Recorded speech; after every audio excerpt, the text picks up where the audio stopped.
side. There's that splitter. It's All right, hello everyone. Wave meteorologist Brian good alongside Carson Smith and Ryan Hope. We now have the first of what looks to be several warnings taking place. This is a tornado warning that has just been issued for the southwest side here of Lawrence County. Here is Bedford, Indiana. Here is the Mitchell community. Right along 50 is where we've got the warning in place. The storm itself, though, a bit more to your west. Let me take a closer look at that on the wind field. These all have had a bit of rotation with them, but this one, if you've been watching our live stream, we've been on for a while. Carson Meredith was just talking about the rotation signature that is really tightening up here with that cell that is tracking. So they've got a fairly long tornado warning path here on this, and this is going to be out until 8:30. 8:30, thank you. 8:30, it's moving east at about 30 miles per hour, so it's relatively slow speed, but enough that it's certainly going to bring it into Lawrence County. So if you are south of Bedford, you're likely hearing the air raid sirens right now go off. Go ahead and get into your safe spot, lowest level of your home, interior room, get away from windows. That's the key thing. We don't have any confirmation that I'm aware of on this so far of anything on the ground, but it definitely has a rotation signature that's been tightening up, which indicates it may be in the process. It's had a history of dropping one, so it may drop another. And you just want to be on the cautious side, and that's why these warnings are in place. And we'll let you know if we get anything more confirmed than that as it evolves and approaching there into Lawrence County. Carson has been watching this cell along with others too that have been rotating. And Carson, this is going to be the theme for those of you that, and again, I apologize for interrupting the match right now, but this is going to be one of those setups that's going to be active for the next bit with several warnings. Carson, this is an Indiana show that we're watching here in the short term, but eventually this is going to work its way into the Louisville area too. And it's going to take a long time, Brian, for these storms to get closer to I-64 and into the metro area. And the longer it takes for these storms to slide further south, two things are going to happen. One, we'll continue to have tornado warning after tornado warning or severe thunderstorm warnings over the same spots, but we will also increase that risk for flooding, first in southern Indiana, closer to the metro along I-64 by about 10 or 11 o'clock tonight, and south of Louisville after midnight tonight. What we've got zoomed in here is this possible tornado right along Highway 231. This is just west of Lawrence County, Indiana, but this rotation really tightened up in the last 5 to 7 minutes, right as we had to come on the air here in the middle of Sunday Night Baseball. But you notice those tornado warning, I should say, goes south of Bedford. So technically, Bedford, you are not in the tornado warning. You're in the severe thunderstorm warning, but not the tornado warning. This includes Spice Valley, Mitchell. You're close enough to be in this tornado warning, and we'll continue to monitor this over the next 45 minutes. This tornado or possible tornado, Brian, moving east at 30 miles per hour. So real quick, I'll do a storm track on this. And again, this is just outside of our area for now, but you notice that general southeast track has it moving through southern Lawrence County. So Spice Valley, we're talking closer to 8:14 this evening, current time 7:55, and getting towards Mitchell by about 8:26, at least for this particular possible tornado, Brian. And we've had several confirmed tornadoes to our west so far this afternoon and this evening. All right. I think, Carson, appreciate it. You got that S signature here showing up on the radar itself, indicative there of a mini little low pressure, if you will, that is forming here. That provides for the rotation, especially right in the point where the flow going right in that little notch where there's not as much yellow and red. That is where you're getting your max rotation along 231 that is going to be tracking just south and east, heading over to a very forest wooded area. So unfortunately, we're not going to get a lot of reports out of this one as it moves over that region. They're going to be a bit delayed, so you just got to be ready to get, and your safe spot already should be really on the southern side here, Bedford, all the way into Mitchell, Indiana. I know we also have that tornado warning to the north that now includes Bartholomew and DeBrown that we're watching up to the north there. They're watching that cell. We were talking about around Nashville, Indiana. We also have the severe thunderstorm warning now for Jackson and northwest corner there at Jennings. And that'll be for about another 15 to 20 minutes or so for that warning for the that really just for the entire mess to drop down into your area. But for far southern Indiana, anywhere from around Crawford County, Harrison County, Clark, Floyd, Madison, Indiana, this is going to be a bit delayed. We've talked about that. This is going to take some time to build. It will actually build more west of Breenridge County first than it will into Louisville. So have a bit of a dip here just west of Louisville. But in general, this is going to be now all the way through midnight in our southern Indiana counties. We get to the 11 o'clock news to about 2 a.m. And then right in the core time when everyone's trying to go to bed, I know. But that's when the cells should be making their way into the Louisville metro and maybe in the northern part or right through us, but in that window of 11 to 2 a.m. And then south of Louisville, it'll take until after 2 in the morning, but it will likely still be an issue all the way really into daybreak. It's very similar in that from Wednesday night as far as the storyline was of starting north, building south into Louisville, and then southern Kentucky. The same idea is happening here. It's starting here in Indiana first, and then we'll build southbound. So in Louisville, it could still be another 2, maybe 3 hours before you see much action here. So it's going to take a bit. But in Indiana, you may end up with multiple warnings that will likely be in effect there. And again, our most immediate concern is going to be that one located in the southern part there of Lawrence County. It doesn't technically include Bedford, but it's just south and west of you because it's been holding on for a while. And we're hoping this will cycle through and maybe we'll get a bit of a break here on this. And it still will be producing some damaging winds, but right now that circulation's still holding on. It's not as tight as it can be, but we don't want it to get any closer. We don't want these light blues and these bright reds here to kind of come together more and basically envelop another circle in the middle. We don't want them to come together more. We have a bigger problem. But there's no doubt this thing is spinning, at least aloft, and with that rotation drifting over, sometimes you can get these wall clouds to form, then you get the funnel. Then when it touches and hits the ground, it technically then at that point is a tornado. So it goes through phases on that. Right now we've had several funnels poured out of even this cell alone, Carson, back to the west. Yeah, and it's not just this cell, Brian. Yeah. I mean, there's been several that have either dropped confirmed tornadoes so far this afternoon, going back until about 4 o'clock earlier today. And we haven't had many more reports of confirmed tornado touchdowns, but we've had, as Brian mentioned, numerous reports of funnel clouds, especially with this storm. So we got the tornado warning for Lawrence County. That's the northern storm. This particular tornado warning just south of that along Highway 150 east of Vincennes. We're showing you this possible tornado because if it holds together, heads up Du Bois County, especially north of Jasper. That possible tornado could be a problem for northern Du Bois County by about 8:15 or 8:30. And that storm earlier, Brian, did have at least a funnel cloud. It was hard to tell if it was actually touching the ground as a tornado, but at minimum there was a funnel cloud with that storm you see behind me. A couple of notes, by the way, the National Weather Service giving us more updates on the environment. They still believe this is an environment that will really support possible tornadoes for the next several hours, especially west of I-65, and there's a good chance that tornado watch that's up for southern Indiana right now will get expanded southward in the next few minutes or hours. Okay, so that would technically include Louisville, right, more than likely when that gets issued. So I want to focus again on the Lawrence County area because this is our main worry with the tornado warning that we've got in effect right now, just south and west of Bedford. And this is, again, right along 50 itself. I'm going to go right into the communities right now that look to be the most likely spots we're going to run into as this emerges on the other side here of a lot of the forest area as it crosses into 50. So this is going to be between Spikes Valley and Bonds, right around Huron itself, heading toward Moorestown, Willow Valley. Scarlet will include that as well. Anywhere really along 50 and where it branches off and heads off to the east as well along 60. That's going to be that corridor. We got to watch for that rotation. It's not quite there yet. It's just west of you, not too far away from the southwest corner there at Bedford. In fact, there's the latest scan. Let me back out just a bit more and get a better look at this because it's just updated.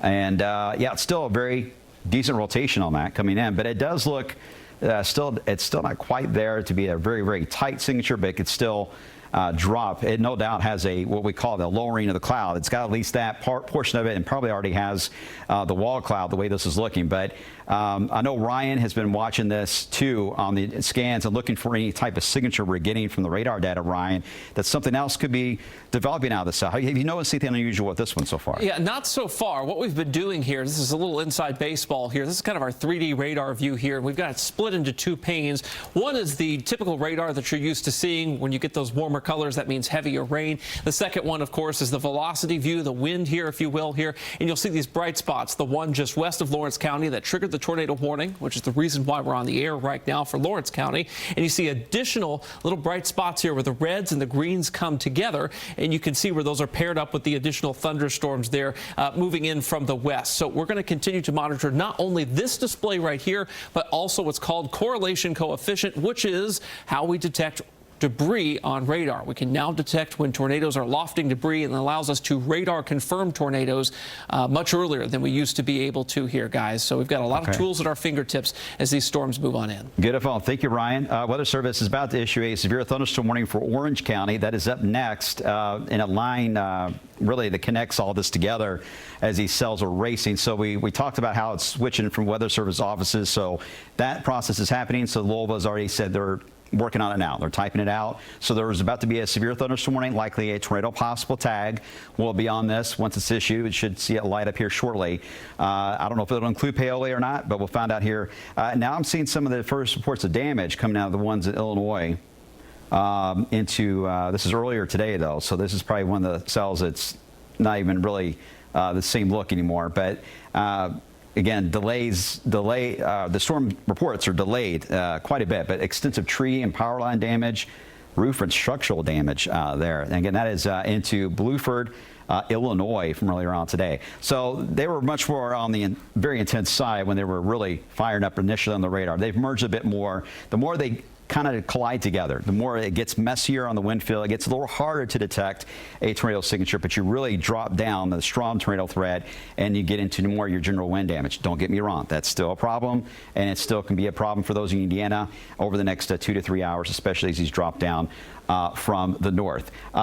Any changes on that circulation? Because I see they were continuing the warning, and it's still radar indicate. I have not seen anything confirmed. Nothing confirmed yet, but it it seems to be tightening just a little bit as it's about to cross into Lawrence. There's the Orange County and Washington County one. Yes. You go ahead and click on it. Yeah, we'll go ahead and look at this. This, again, a new severe thunderstorm warning that Brian was just talking about. This is going to be for the northern half of Orange. This does include Paoli. Here's Highway 150. This includes Paoli. This includes French Lick and Orleans. It also includes Campbellsburg and Washington County, Indiana. So this severe thunderstorm warning goes until 8:45. Brian has got that considerable threat tag with it, meaning 70-mile-per-hour winds are possible, and a tornado is also possible within this severe thunderstorm warning for Orange, Washington, and also a little sliver of Du Bois. Okay, thank you, Carson. So this is, again, a big heads up. This is going to be out until 8:45 Eastern time. It will be the official expiration of this particular warning. Let me get right into that. That's where we're watching that cell drop in quickly,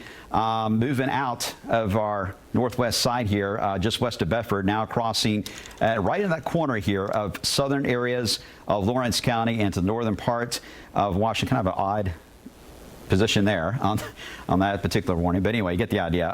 If you're in that zone, just a heads up, it is coming your way. Let's look at the wind field. This is where that spin. I mean, it's still relatively broad, but strong. I mean, this thing's very organized. And at the very least, what this can do is produce, especially in that southern flank here, you can get your strong wind gusts right through here that can get to 70 miles per hour. That is another reason why they drew the severe thunderstorm warning a little more south of even the rotation is because that southern part there can gust out, and you can get winds over 70, produce wind damage as that flies down 150, heads toward French Lick and Paoli. It hasn't happened yet. It's just that potential is there. Radar certainly indicates that that's an environment where that could certainly happen. So they're giving you a big heads up with that severe thunderstorm warning that is in place. I think we got another warning too, I believe. Is that right? To the north into Lawrence, or is that a I think that's an update to the storms going just north of Bedford. All right, so right now our main focus is, again, the tornado warning. It's why we're on here with nonstop coverage on Wave. We're streaming as well on the app. You can check out the Wave weather app and the news app. We're on there as well to provide you guys with coverage. We do take your comments on the social media side. We're monitoring your questions you've got. I'm sure you've got a lot, especially on timing. And if you missed it, again, this is going to take some time to get into the Louisville area. This could be another 2 hours or so before it gets closer to us, and even later if you're south of Louisville. So you got plenty of time. If you need to still run out and run an errand or two, you'll be all right. But Indiana, unfortunately, you're going to be in that active zone for the next 3 to 4 hours. So at this point, you need to make sure you're already in your safe spot. If you've been out today at some of the cookouts for Father's Day, whatever the case may be, make sure that you're making plans to get back to your home now and safe spot, or perhaps you're at a safe spot now where you're visiting. Just know where to go in case you were to get a tornado warning as these drop down. Another threat we got to monitor is going to be flash flooding. Flash flood watches are out for all of Indiana. There is a chance this may get extended into Louisville, but Brian Hoke not long ago, if you're watching our streaming coverage, was pointing out that some of the radar estimates we could get on rainfall is 2 to 4 inches as we head into the late overnight hours, especially. And this is going to include Louisville, maybe in that zone. So we need to watch the flash flooding threat. That's no doubt going to be perhaps the bigger issue that a lot of you watching right now will be facing is flash flooding. Secondary threat is going to be straight line winds, where we get these little bowling segments like we have approaching the northwest side of Orange. That will be a little more common. We're going to see more of those cases evolve as we head into 10, 11 o'clock tonight. The tornado threat, I would say, is number 3 on the list. So it's not number 1, but it is there on the list, number 3. And then the last issue would likely be hail. And we haven't had many reports of that. That's why it's dead last on its list here. But again, flash flooding is number 1. And that's what I want to make sure. If you got to venture out, some of you have second shift, third shift, you got to get ready for Monday. You've got to venture out on some of these roads here. Please take a route you're familiar with. Is what we say, turn around, don't drown. If you see something that's a little off, you can't see the road very well, don't trust it. Just find a different route that you know they can get around that and be safe out there traveling. We'll keep you updated on that, too, as we evolve through the next few hours, Carson. Yeah, so we have that tornado warning still up for Lawrence County, the southern half of Lawrence County, for another 22 minutes until 8:30. Again, like Brian mentioned, the tornado threat, it's number 3 tonight. Number 1's flooding, number 2 is wind, number 3 is tornadoes. But as long as we've got tornado warnings in Wave Country, we will stay on the air here on Wave TV. And of course, we'll be here all night long on our social media platforms as well. Briefly want to mention the tornado watch still continues for the northern parts of our area, the northern couple of tiers of counties. So this includes Bedford, of course, Seymour, Madison, Scottsburg, Salem, Paoli, and Jasper. And that watch for now goes until midnight tonight. And the Weather Service here in Louisville, again, still debating on how far south, Brian, they want to extend this tornado watch. But it's a matter of if, not, or when, not if, when this tornado watch will be extended further south. Of course, we get that information. We'll let you know. All right. Thanks, Carson. At this point, of course, watches don't really matter as much now as the warnings do once you're in this, right? So we'll monitor that, but likely Louisville will be included. Let's get you back to Lawrence. This is our main focal point, is this tornado warning. And we're watching the circulation. It's been evolving here, heading toward the split of 50 and 60 between Morristown, Hartleyville, and very close to Bedford. All right. So let's take a look at that wind field and see where we're at, because it's been relatively broad so far. We'll see if it's tightening up a bit more. Hard to tell from this particular look. Let me try to get a different angle. Hold on here. This is going to pitch you right along 150, I believe, just to the south and west of Spice Valley, heading toward Morristown. All right, now we're switching between 2 different radars. That's why the colors change a bit. Here's Indianapolis, and I believe this will be Louisville. They'll switch over there, so the colors kind of switch on me. But you get the idea where you have the opposite of the color spectrum. That is where you're getting the general rotation that is showing up roughly there just south of Mitchell-Tree, Halbert, Indiana, near Bonds. So right there on 50. And this looks like it's going to continue to drift over Spice Valley and Hartleyville here in the next few moments. I am not seeing any updates. Nothing new on the warning. On that particular one. All right. So what we're going to do, I'm going to keep this up because we need to monitor the scans on this. So I'm going to keep it on and monitor this. And so it takes a few minutes for the new updates to kick in. I'm going to switch to where it's on Indianapolis as a radar, as it or Louisville, excuse me, as it tracks a little bit more to the east itself, and right along 50 there, again near Bonds. As we mentioned, if you're in this area, all right, now they're going to upgrade this to a tornado warning for Orange County. So tornado warning now coming out for Orange County. It'll pop on my screen here in just a second.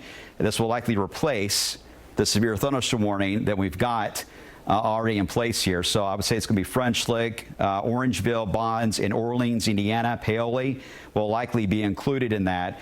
As again, we're watching that kind of slither on by to the south and east. We'll know for sure here when the actual warning pops in on the screen in just a second. I'll give it a moment as it takes me a while to get everything typed up and sent out. But again, this will be a severe or a tornado warning that'll be coming out as we head into the northern part there of Orange County. So hopefully with that severe thunderstorm warning that's been out for a while, you've had a big enough heads up that you've already got into your safe spot, you've already notified your friends and family, just let them know. Again, this is still radar indicated, though. We do not have anything confirmed, so I don't want to scare you saying this is things on the ground, but we got to always treat these situations that potential is there. We can track that potential for any type of debris if there's any signal of that. Haven't seen any so far, Brian. Yeah, exactly. So that's good, right? We're monitoring that. So that's another tool we've had at our disposal. In fact, I can pop that on as we wait for that warning to kick in.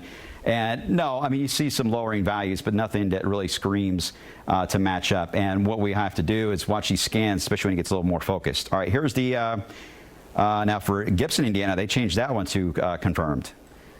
Tornado into northern side of Evansville. There was a report with that storm of a funnel cloud a little while ago. Okay. So obviously now we've got a tornado down. Gibson County, just north of Evansville. So, but we got to watch that for Du Bois here in about a half hour, Brian. Okay. All right. I'll check in with you on that in just a second. All right. So Carson will get you ready for that in Du Bois County. Here's the update on Orange County. This is until the top of the hour. A tornado warning. This includes Orleans, Paoli, along Highway 150 is included in that. And again, we're tracking how this is going to evolve as it drops into that northwest corner of Orange County itself. So Stampers Creek also included in this tornado warning as it moves to the southeast. About nearly 12,000 people are being impacted by this, and it's radar indicated, but you got to watch that little notch right there as it moves in around Bonds. That's where we're seeing that rotation. It's been showing up there for a while. Let me put up the velocity on that and look at the wind field. It's still there. This hasn't really changed a whole lot, to be honest. At times it tries to tighten up, then it broadens back out, tightens back up again, but there is a definite structure to the storm that if one can produce a tornado, this one certainly has the groundwork already in play that can happen. So that's why we got to watch it. You got to take these very much on a cautionary side, right, and take action, and let's hope that it doesn't do that. But I know it's probably scarier now hearing these air raid sirens go off into Orange County and Lawrence County. Again, we're going to walk you through it. Just turn the volume up on the TV as you get into your safe spot, lowest level of your home, your basement, and we'll guide you through this. We'll continuously talk and let you know as we get more information. Let's hope it just kind of blows on over and doesn't do anything. That would be really nice.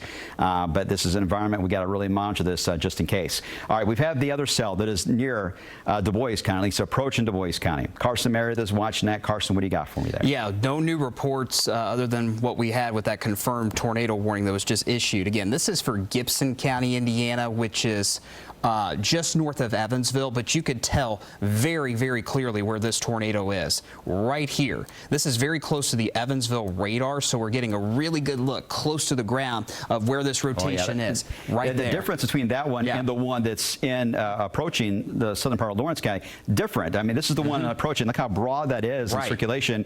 Now look at Carson's feed, and you'll see the one heading toward Du Bois, the signal of the brighter colors much closer together, and that's the reason why that one's much more of a concerning signal there. Yeah, we're going to do a storm track on this. It still has a while before it gets into Du Bois County, but it's heading that direction. And this particular supercell is completely uninhibited. It is out there in the environment by itself, which means it can feed in to all of that inflow that's coming into the storm. So it's moving eastward about 30 to 35 miles an hour. Now listed as a confirmed large and extremely dangerous tornado over Fort Branch. So we've got a significant tornado now in Gibson County that will be moving into Du Bois County if it stays on the ground close to about 8:45, maybe getting close to Jasper, Brian, just after 9 o'clock. Let me check debris real quick on this. Okay. Obviously, they've got some sort of debris.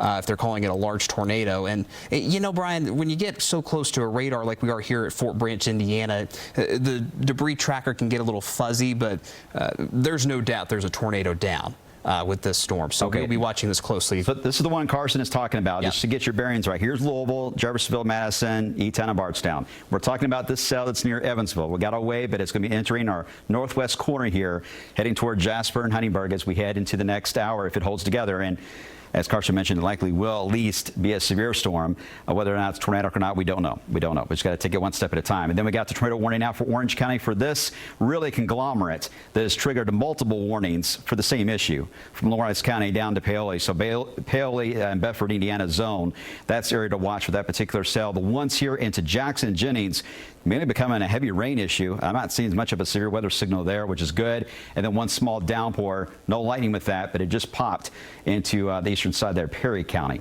What you got for me, Ryan Hulk? He's standing by, keeping an eye on some of the questions and feeds, and obviously some of the data coming in here, Ryan. Yeah, we've had a lot of folks, just concerned about their location now being put under a tornado warning. What do I do? Let's go through really clearly and really succinctly what you need to do if you are in a tornado warning right now. If you're in Lawrence or Orange County, the safest place to be is a basement or a storm shelter. Underground is best. I understand not everybody has a basement. I lived for a house in many years without a basement. So what do you do there?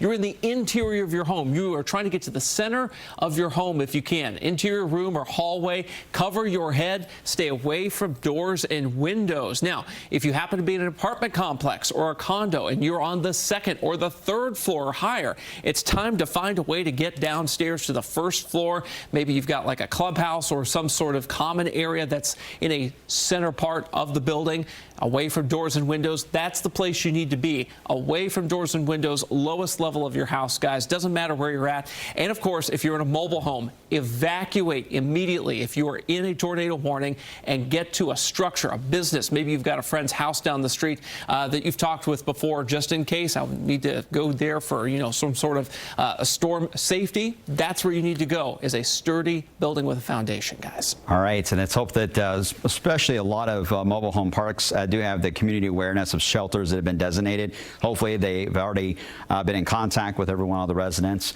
in those cases there, and everyone knows where to go to. Good stuff there, Brian. So thank you. And again, keep those in mind as we evolve into this evening, as we're going to likely get multiple types of warnings here, from tornado warning to severe thunderstorm to flash flooding. Those will be the three warnings we're going to be facing over the next couple of hours here as this evolves across southern Indiana. I like that this is merging as one band here, but they are still separate cells within that line. So we're not quite to fully like a squall line type of scenario. They're still individualized. And as long as we see that signal, we're going to end up these rogue tornado warnings at times. And obviously any cell that can get out ahead of it and form south, especially. This is the corridor right here from roughly Corydon all the way into Jasper. This is the spot in that section of 64 that has more of a prime ability for new development. And this is the spot here in Indiana, roughly Harrison County all the way into Scott and Jefferson County, including into Washington for Salem. This is a spot where not only we have a tornado threat, but also a straight line wind threat will be much more prevalent in this angle as you travel in that little curve there up 65 just north of Louisville. Louisville, we'll have to wait and see. We'll have to wait and see how this is going to evolve in those two areas. But this is how the storyline looks to evolve as we into tonight. And it looks like, Carson, they did expand that tornado watch. They did. I was just about to say that, Brian. This now includes all of southern Indiana. You can see that map has filled in down to the Ohio River. So Clark County, Floyd, Harrison, Crawford, Perry counties, you are now also under this tornado watch that goes until midnight tonight. There is still that possibility that this watch gets expanded into Louisville and maybe further south as the night goes on. But we really want to emphasize southern Indiana, like Brian was just talking about, is where that tornadic potential is at its highest now through about 11 o'clock tonight. Going back to that tornado warning in Gibson County, Indiana, Brian, that tornado for now, according to weather spotters, has lifted.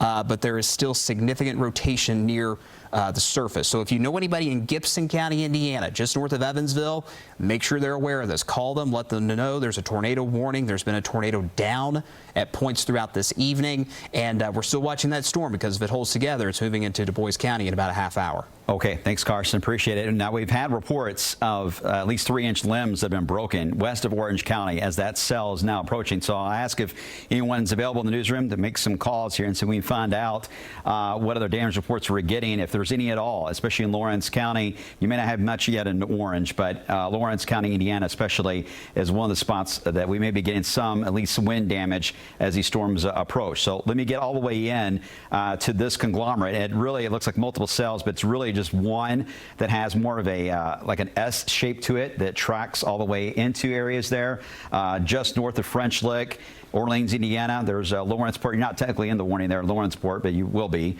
the way this is evolving here. So if you go look at this, it's kind of like a wiggle that tracks just like this all the way into Rusk, Indiana.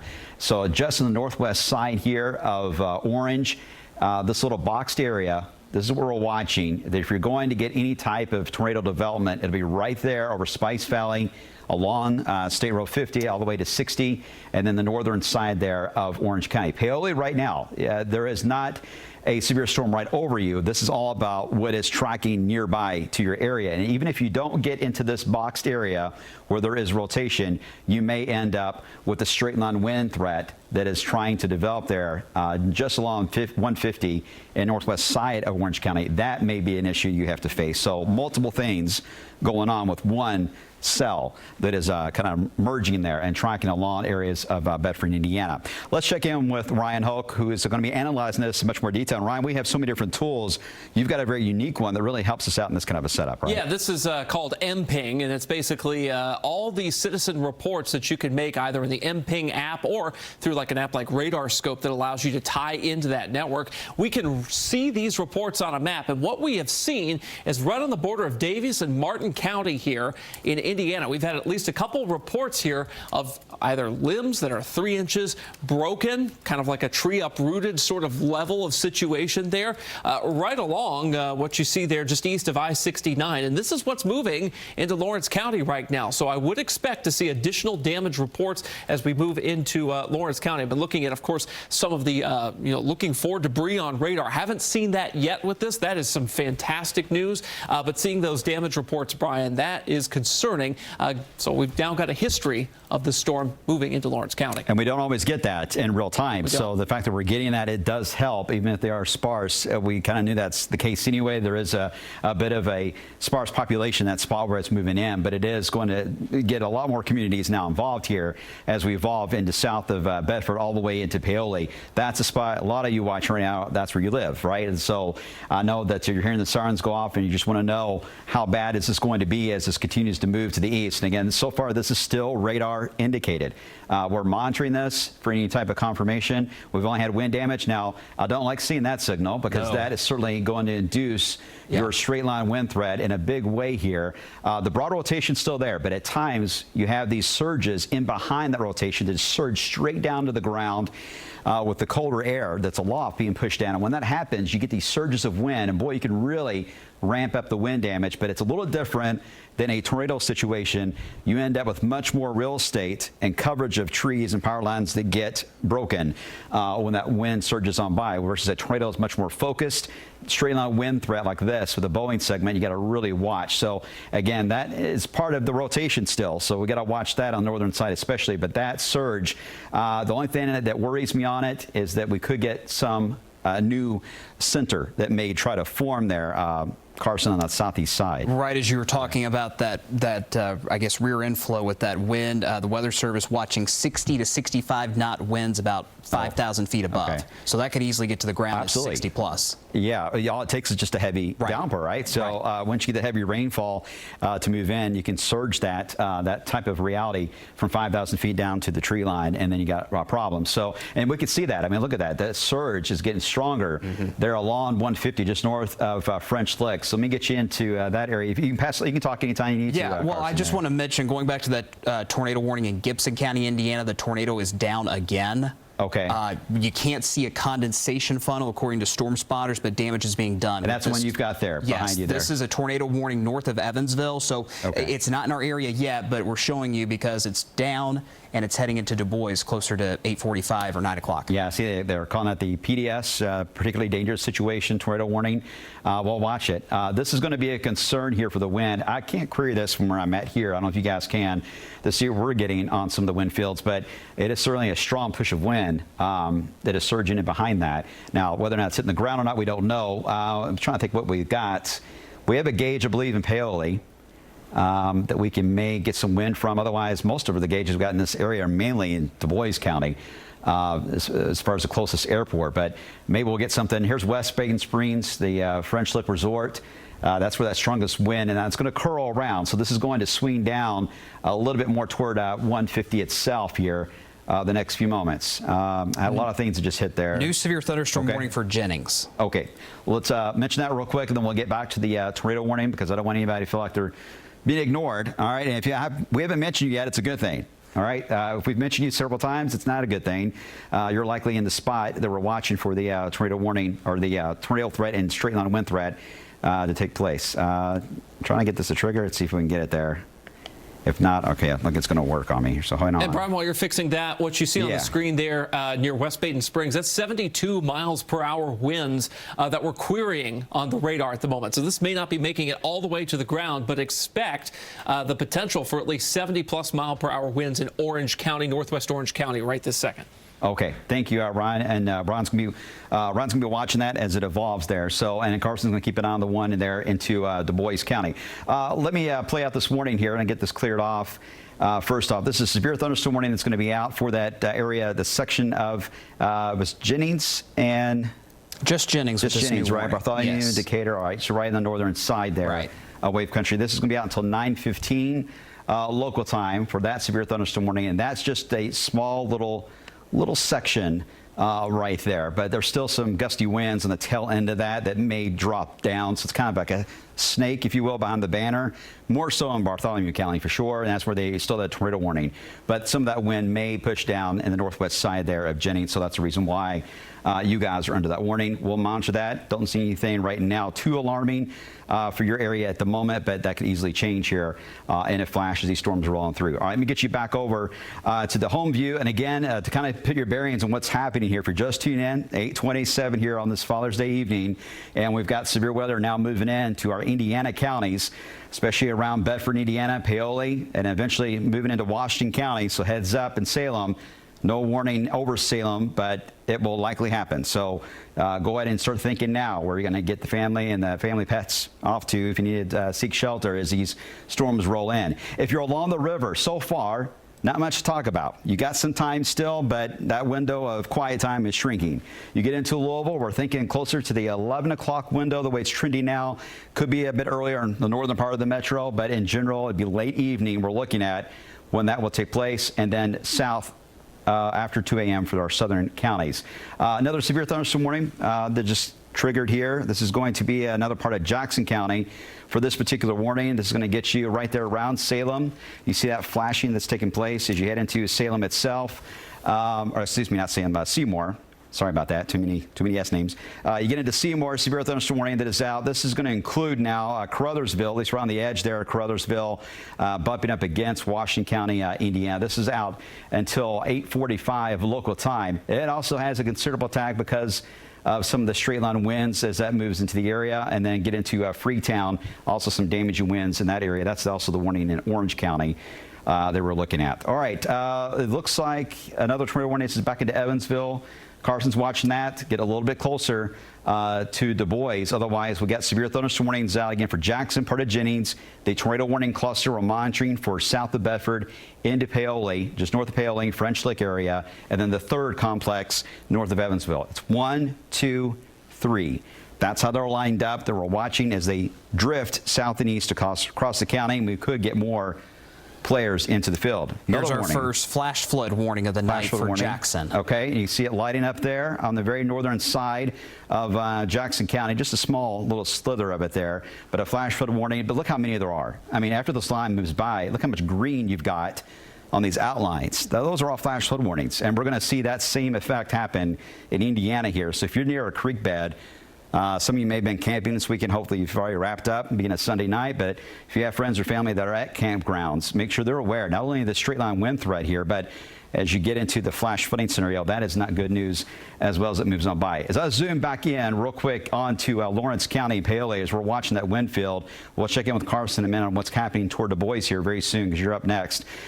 You see that cluster of lightning? That is where we're still getting a very strong inflow of warm air. The cloud motion here is rising rapidly in this area around Orleans. That's an indicator that storm is holding on. It's not a sign of weakening as it moves to the east and southeast. This is one that can last a while. I mean, this is basically the same velocity wind signature we've looked at since it was west of our counties, and it still holds on to that same look where you can get the strong push of wind on the south side.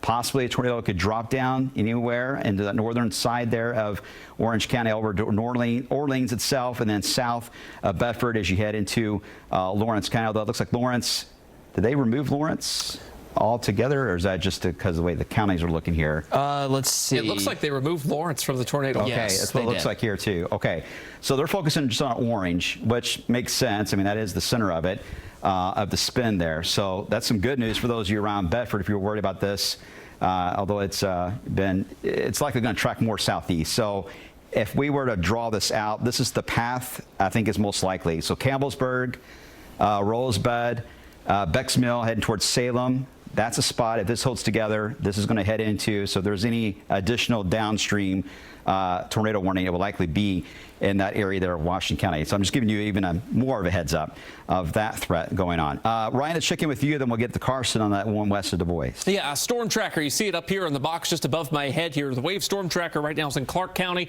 It's moving northbound on I-65. It's going to be heading toward the Salem area. So if there is any damage in Orange or Lawrence counties that we learn of here, we'll be able to intercept that damage here and show that to you in pretty real time here as this storm moves south and east. Of course, we've got our whole team assembled here guiding the wave storm tracker. So it is going to be in a safe position with meteorologists kind of, making sure that this is not going into anything dangerous here.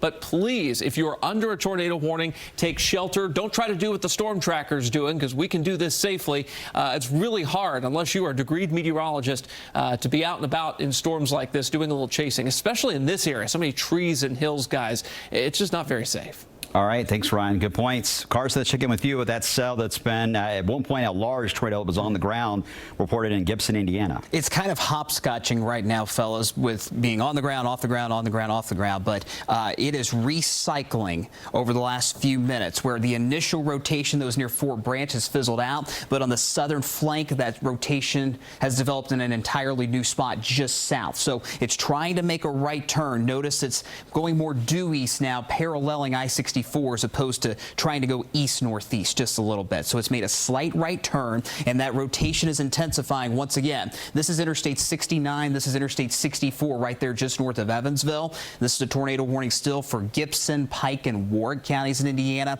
All of those are outside of wave country, but again, this supercell, it's in an environment all by itself, Brian, so it could stay very strong, potentially producing tornadoes for a lot longer this evening, and it's moving due east into Du Bois. So I would not be shocked if we get a tornado warning here for Du Bois in the next 10 to 15 minutes. Okay, there you go, folks. A big heads up of this cell moving toward Du Bois, and we're still watching again right around here into a northern side of Orange County. Get you into an even closer view. This is still radar indicated. But as always the case with any tornado warning, you got to take action when you hear the warning language versus a watch. And this is a take action statement here. You need to make sure you're in your safe spot, because even if you don't get a tornado that could develop out of this, there will be surges of wind that at times will wrap around, especially on the southern flank, that can certainly induce wind speeds that could get to 70 miles per hour. And we've had some limbs that have been broken and snapped from this particular cell. It's had a history of that, so that's the reason why we have to watch it carefully. I see they've, well, that's another tornado warning, another one on the ground. Back in Illinois, it looks like. Yeah, I'll mention that since you said that, Brian. There's still more cells firing off in southern Illinois. Okay, let me get into a wider view of the radar. That's a good point. And Brian, while you're doing that, Bedford, Indiana has tornado sirens going off again. Just to let you guys know, you are not currently under the tornado warning in Bedford nor Mitchell. Lawrence County is out of it.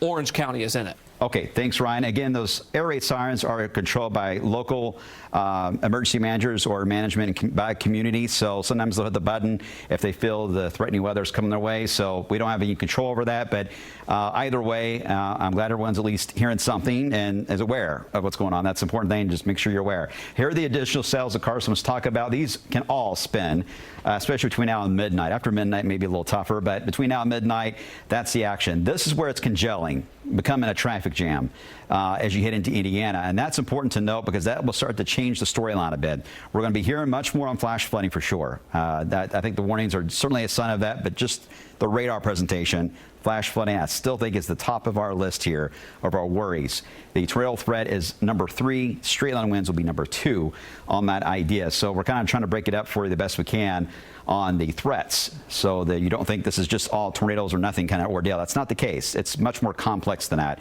But that's the cell, and it still has that S shape. This is becoming its own mini low that is moving across Indiana. This may grow in size too. We see this a lot, especially when they track very close to a warm front.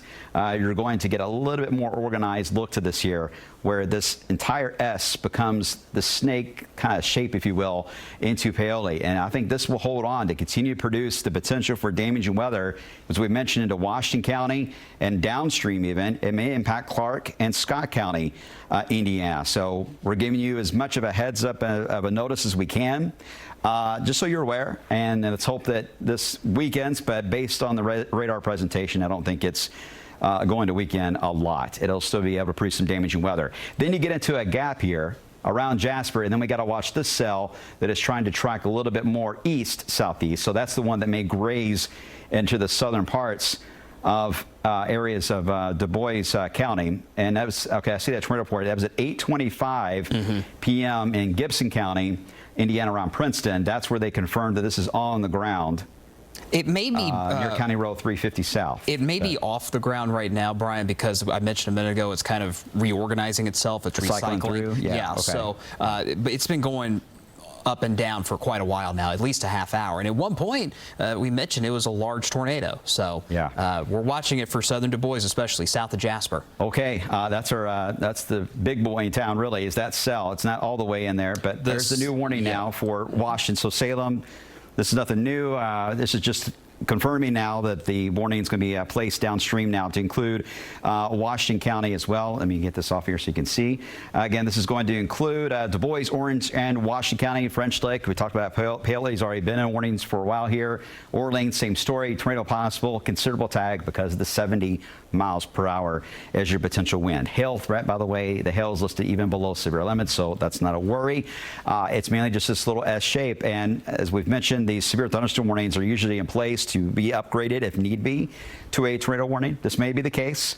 We'll just have to wait and see how the signature behaves as it tracks just north of 150. So Mitchell, Indiana, in fact, let me get you in that corner of Lawrence County. Lawrence County, technically, you're not under a tornado warning, but this is very close to your border. I mean, it's right on the border here of some of the rotation. So I'm a little surprised, actually, that you're not under a little bit more of a higher threat on that. But hopefully that Lawrenceport into Bono, that area, that's when you need to watch for at least some rotation that may at times, because it's so broad, the entire circulation is going to be drifting in that southeast corner there of Lawrence County, heading to the south and to the east. Let me get you a little further downstream on this. No damage reported in Orange County per dispatch at the moment. Okay, thank you. I appreciate that, Ryan.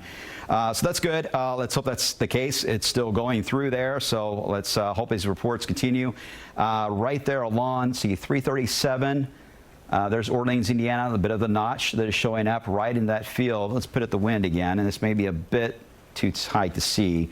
I'll try to bring out a little bit more of a wider scope. Yeah, I mean, it looks a little more organized than what it was, but very close to Orleans as we're watching that general circulation. In fact, it's right there at 37, State Road 37, or County Road 37, County Road, or State Road, excuse me, I'll get it right, 337 as you head into areas just east of Orleans into Orange County. All right, so the tornado sirens are going off. Ryan mentioned this earlier for those of you that are in Orange County right now, and also they're going off into Bedford, but you don't have technically a tornado warning. But if you hear those sirens going off, just of course take the precaution, get into the lowest level of your home, a basement, get away from windows, put some shoes on. We always tell you that if you get into a tornado warning setup, having shoes on, believe it or not, is a huge help because if you end up with anything that's shattered with glass from your windows, you don't want to be barefoot walking around.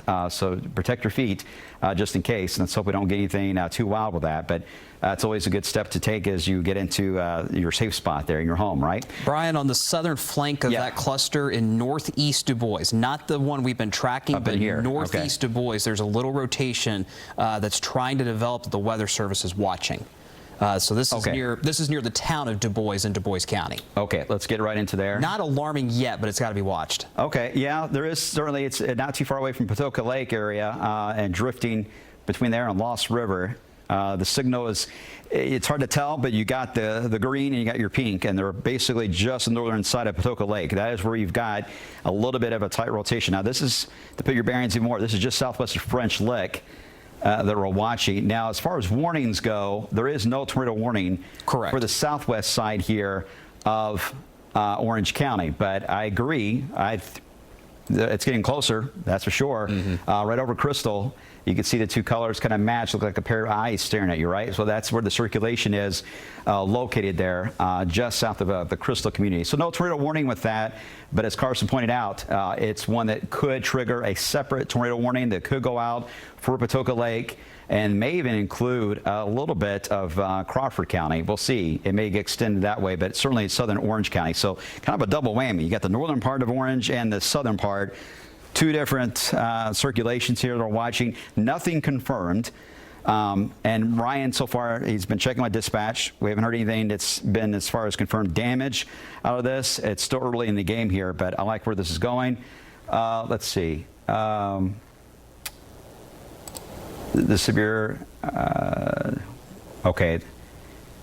I was reading some of the issue. They're going to issue another warning downstream from all this mess going to the east, which we been cautioned that's going to be the case. This will include the rest of Washington and getting to Scott and even northern Clark. I think you guys need to be just on standby because this is probably going to hold together for a bit. But they may issue another warning here for this Boeing segment as it continues to surge in that little spin. But it's still a 1, 2, 3 ordeal. And I hope that we're going to evolve into a lessening tornado threat here soon, but it's not quite there yet. So at the moment, we still got the spin that's located at times more of a straight line wind threat, though, moving in the northeast side here of Jackson County into Jennings. We're monitoring that, but it is attached to a much more pronounced possible tornado signature behind the banner you can't see. And you get it down into Paoli. Orange County, moving into Washington County, one signature that we're watching, one small one located you can't see that's just east of the R in Jasper, and then a third one that is behind this box. And get rid of that, so it'll pop away. This is going to be the one that's heading toward the western southwest corner there of Du Bois. So we're still dealing with multiple rounds here. I think we have to label this 1, 2, 3, 4. So now we're at 4 spots that we're monitoring on this. We still have a tornado warning out for Orange County. This is going to go, I believe, to the top of the hour for this particular one. So let's see, Jennings County. All right, they just got it updated. Any other reports? Just outside of our area in Bartholomew, Brown, Monroe County, so Bloomington, Nashville, Columbus, they are starting to get flash flooding, especially along or east between I-69 and Highway 46, which that zone is a pretty heavily populated area with Nashville and Columbus especially, and Bloomington too. So flash flooding is now occurring just outside of wave country. And where are all these storms going, Brian? They're going south and east, and they're training over the same spots. So we're going to have more flash flooding in our area, especially Lawrence, Jackson, and Jennings here shortly. Yeah, see some of the creeks on MP reports. Creeks are out of their banks. At times there as you head into areas of Bartholomew County and likely into northern Jackson, and also same reports of high water and likely either street flooding or creeks or other banks too as you move near Martin County heading into eventually into Orange and Paoli, which is that very heavy rainfall right there. Ryan Hoke has been tracking the setup of these storms as they move into the area. What do you got for us, Ryan? It looks like you got a photo. We got a photo. Yeah. This is from Stampers Creek Township in Orange County. This is from exactly 12 minutes ago. Joseph AB sending this in on Facebook, and you can see there's a potential pronounced wall cloud here, a lowering, if you will.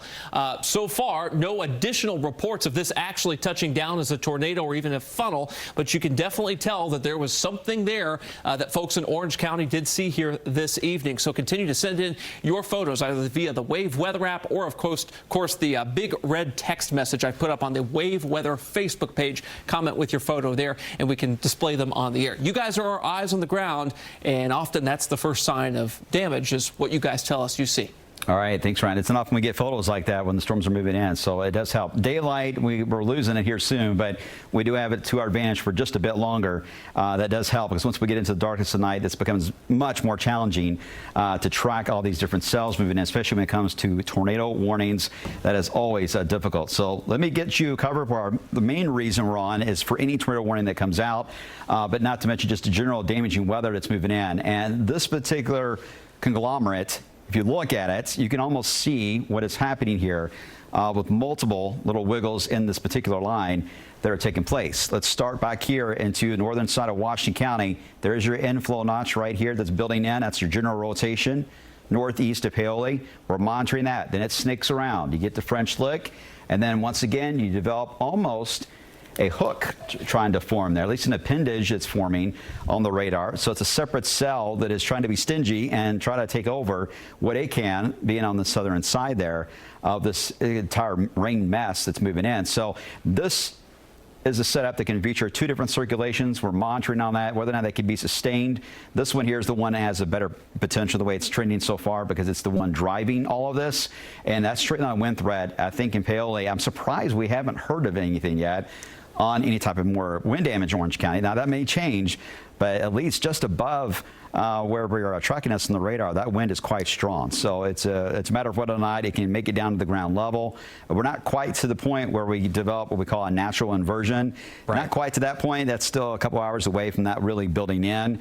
But this is early enough in the evening that we still got to watch for that straight line threat to make it to the tree line, Carson. That southern rotation, Brian, right there on the Du Bois orange line near Patoka Lake, it's tightening up. Okay. All right. So we might need to watch that one a little more closely here. All right, thanks, Carson. Yep. We keep an eye on it. I'll bring everybody up to date on where we're seeing that. Oh, yeah, absolutely. Yeah. That is certainly tightened up there. Gibson County, Indiana, with that supercell we've been watching, now getting reports of substantial roof damage from when that tornado was down earlier. Okay. And that thing looks nasty near French Lick.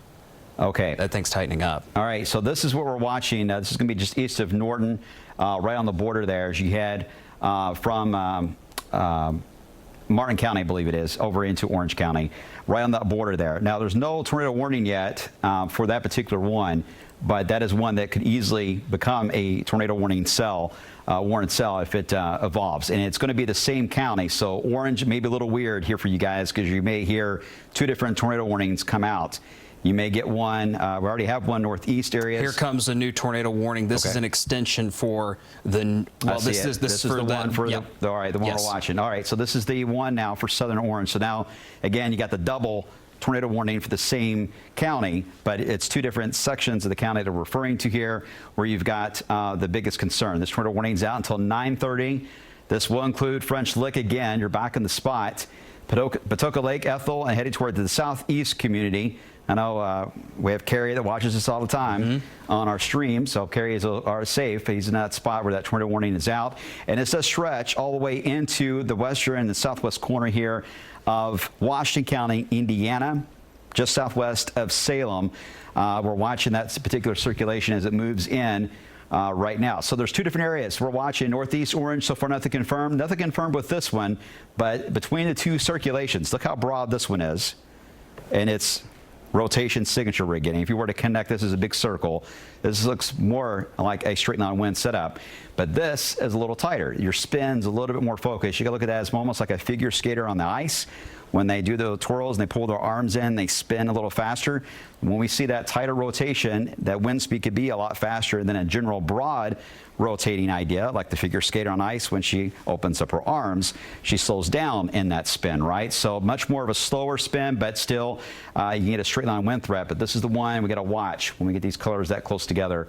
Just south of French Lick. Ryan Hoke, what you got? Okay, everybody and their brother in Orange County, Indiana has seen this thing, and they have tons of photos, more photos of this potential wall cloud here from Matt Simmons near Bromer, Indiana, which is in Orange County. Once again, Billy here, Orleans, Indiana. You can see kind of a little bit of a lowering there, kind of some striations in the clouds. 3rd and final photo here. This is Dutch Parks between Mitchell and Orleans. You can see just an absolute wall of water moving in with that kind of bluish color there on the screen. No indications, though, in any of these photos, guys, that we've had a tornado touchdown so far. Okay, thanks, Ryan. Keep the photos coming, guys, as long as it's safe to do so. They do help us in verifying, and that certainly just lines up with the base just being low for a while now with the cell, but it hasn't gotten past that point. As long as it doesn't get past the point, we're okay. You don't have as much of a tornado threat there. And sometimes that happens. They linger, but they can't build all the way down because there is a bit of a, what we call a bit of a stable layer that tries to form near the ground that can prevent that. So let's hope that's the case, and we keep these clouds off the tree line as much as we can. But we're monitoring that. That's a separate issue from the other side of Orange County. This is the one that has much more of a tighter rotation to it that is lining up.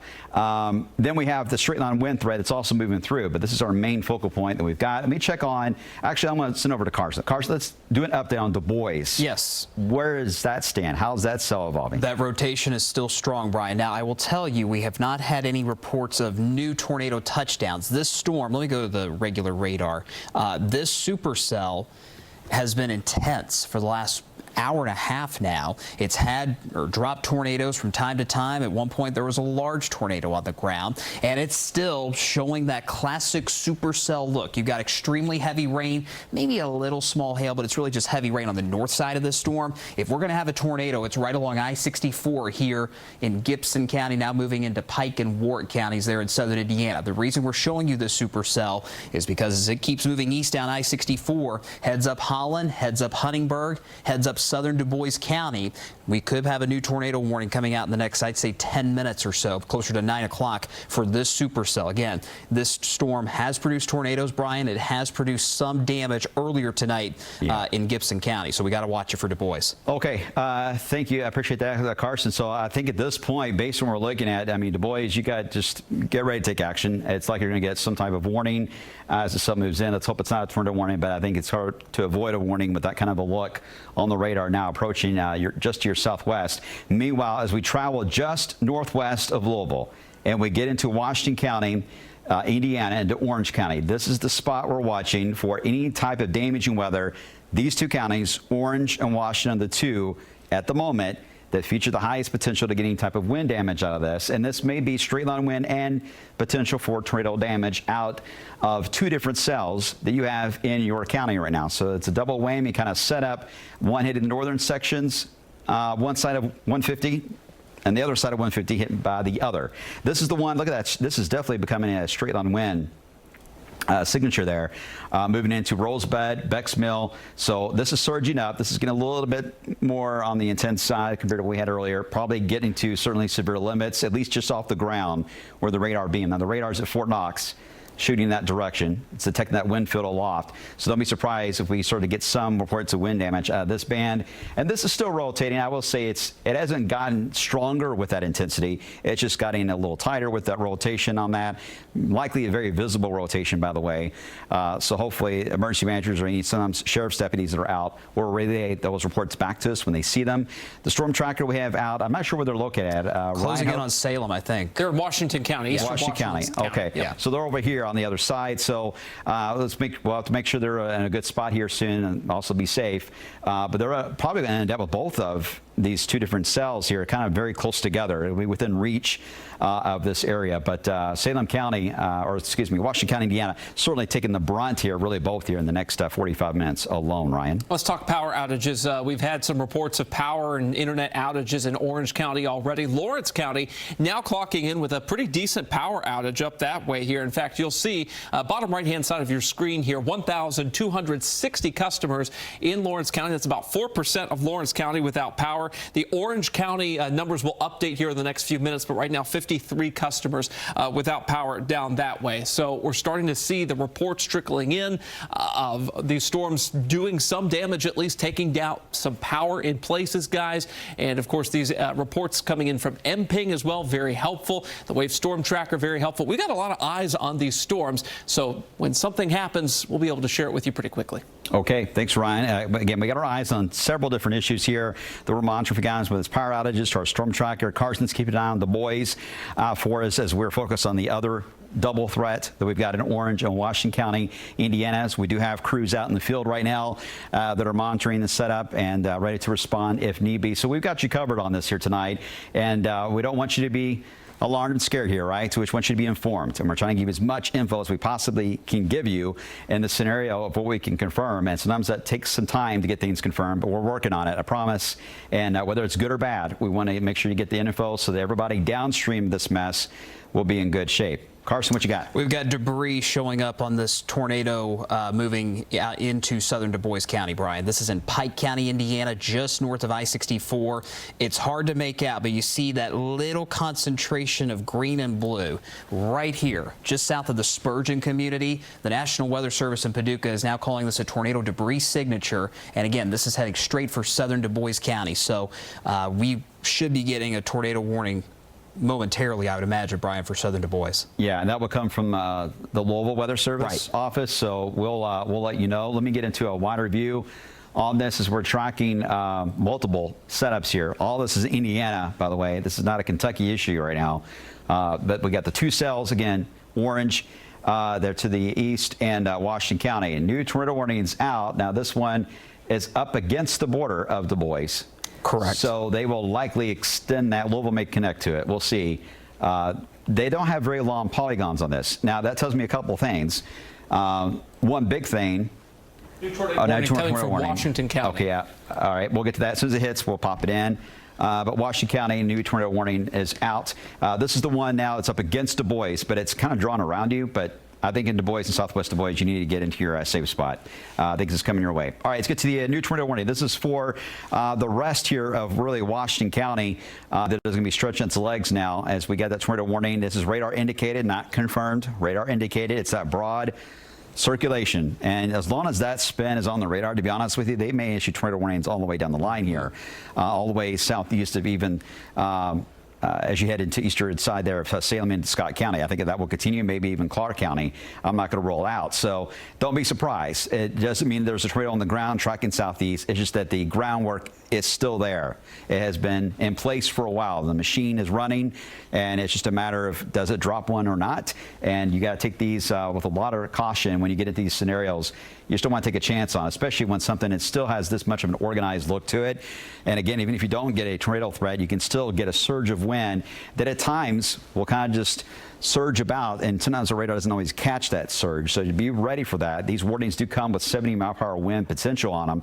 We have not had anything measured at that level or any damage to indicate that kind of wind has happened, but it's just off the ground. It's a matter of whether or not it can make it down below the tree line. Let me get you to that one that is into the southwest side there of Orange County. How's that behaving? Well, it is not as pronounced as it was, kind of losing a little bit of its organization. It's no doubt what we call the rear flank, that push right here of wind in the Rosebud, that is likely, it's flowing right into that. That's going to disrupt it. So it may have a little bit of a tough time holding together. We'll see how it behaves as it moves from French Lick, south of French Lick, and the southern part of Paoli along 150. But this is not really an environment here where that rear flank surging out in advance of it, that it's going to be really conducive to keep that going for a bit. But we'll continue to monitor it. Tornado warning still out for you guys on the southern side. And Ryan, you got another photo or another radar update? Yeah, we got the storm tracker, and a couple of updates here from Orange County. Limbs are down between Paoli and French Lick on Highway 150 right now in Orange County. Various power outages throughout Orange County as well. We've got the wave storm tracker that's in position to intercept this Campbellsburg area tornado warning here with the embedded supercell structure here that's kind of heading toward the south and east here. And we'll continue to get live updates from the wave storm tracker and, of course, be airing your reports as we get them in.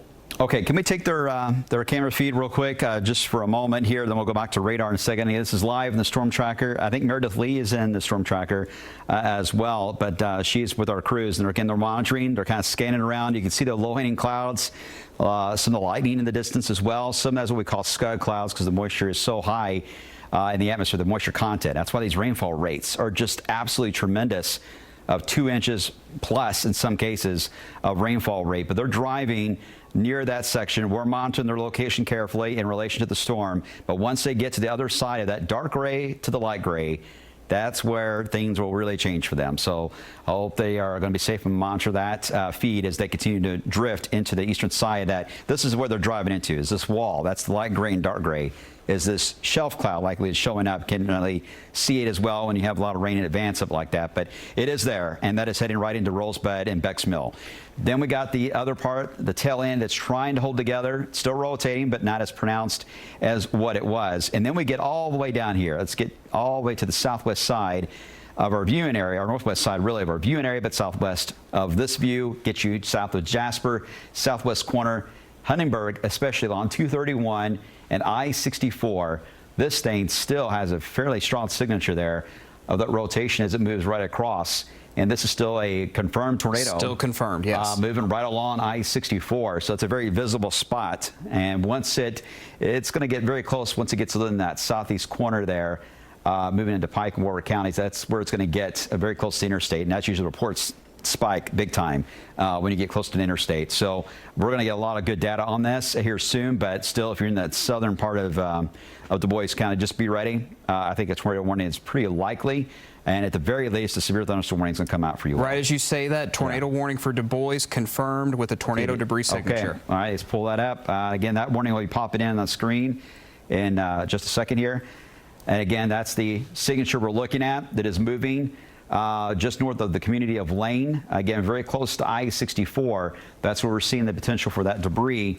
That is, well, it is debris that is showing up on the radar scan. So here's the official stats on this tornado warning. Again, it's listed as observed because we've had several folks now see this. And again, those reports will go up the closer it gets to I-64. This includes Ferdinand, Holland, Huntingburg as well until 45 minutes. This is a long warning, 45 minutes from now. For this particular tornado warning. This again includes Huntingburg, there's Ferdinand, there's Johnsburg, and there's the community of Holland. Holland up first to be in the danger zone. You may actually get a little bit of small hail as you enter into this here very soon, and then you'll get into the tornado threat on the other side of that, the way it's looking there.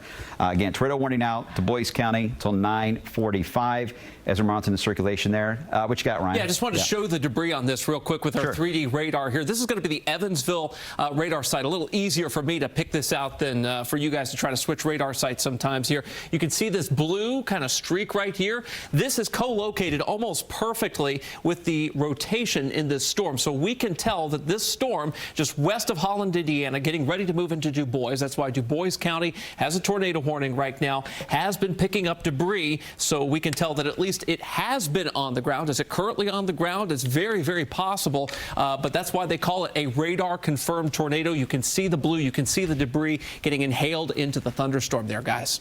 All right. It's great to have these kind of tools. Again, it tells us certainly that whether it's on the ground or not, we know at one point it had been because it got debris from somewhere and it's being lofted up and it can carry it with it for a while. It can just keep it flowing and flowing, and eventually gravity wins out and you'll see it reach the ground. And that's when the reports really go up. But there's no doubt that something has been impacted by this tornado, again, on the southern side here of Du Bois County along I-64. This is going to get a little dangerous when this gets right up on the interstate, because this is where we have a lot of folks traveling. Right now, if you know anyone traveling on 64, they maybe want to maybe a Holiday World today, and they're about to jump on 64. Tell them just to get somewhere safe. One of the rest areas, especially, they do have storm shelters in there.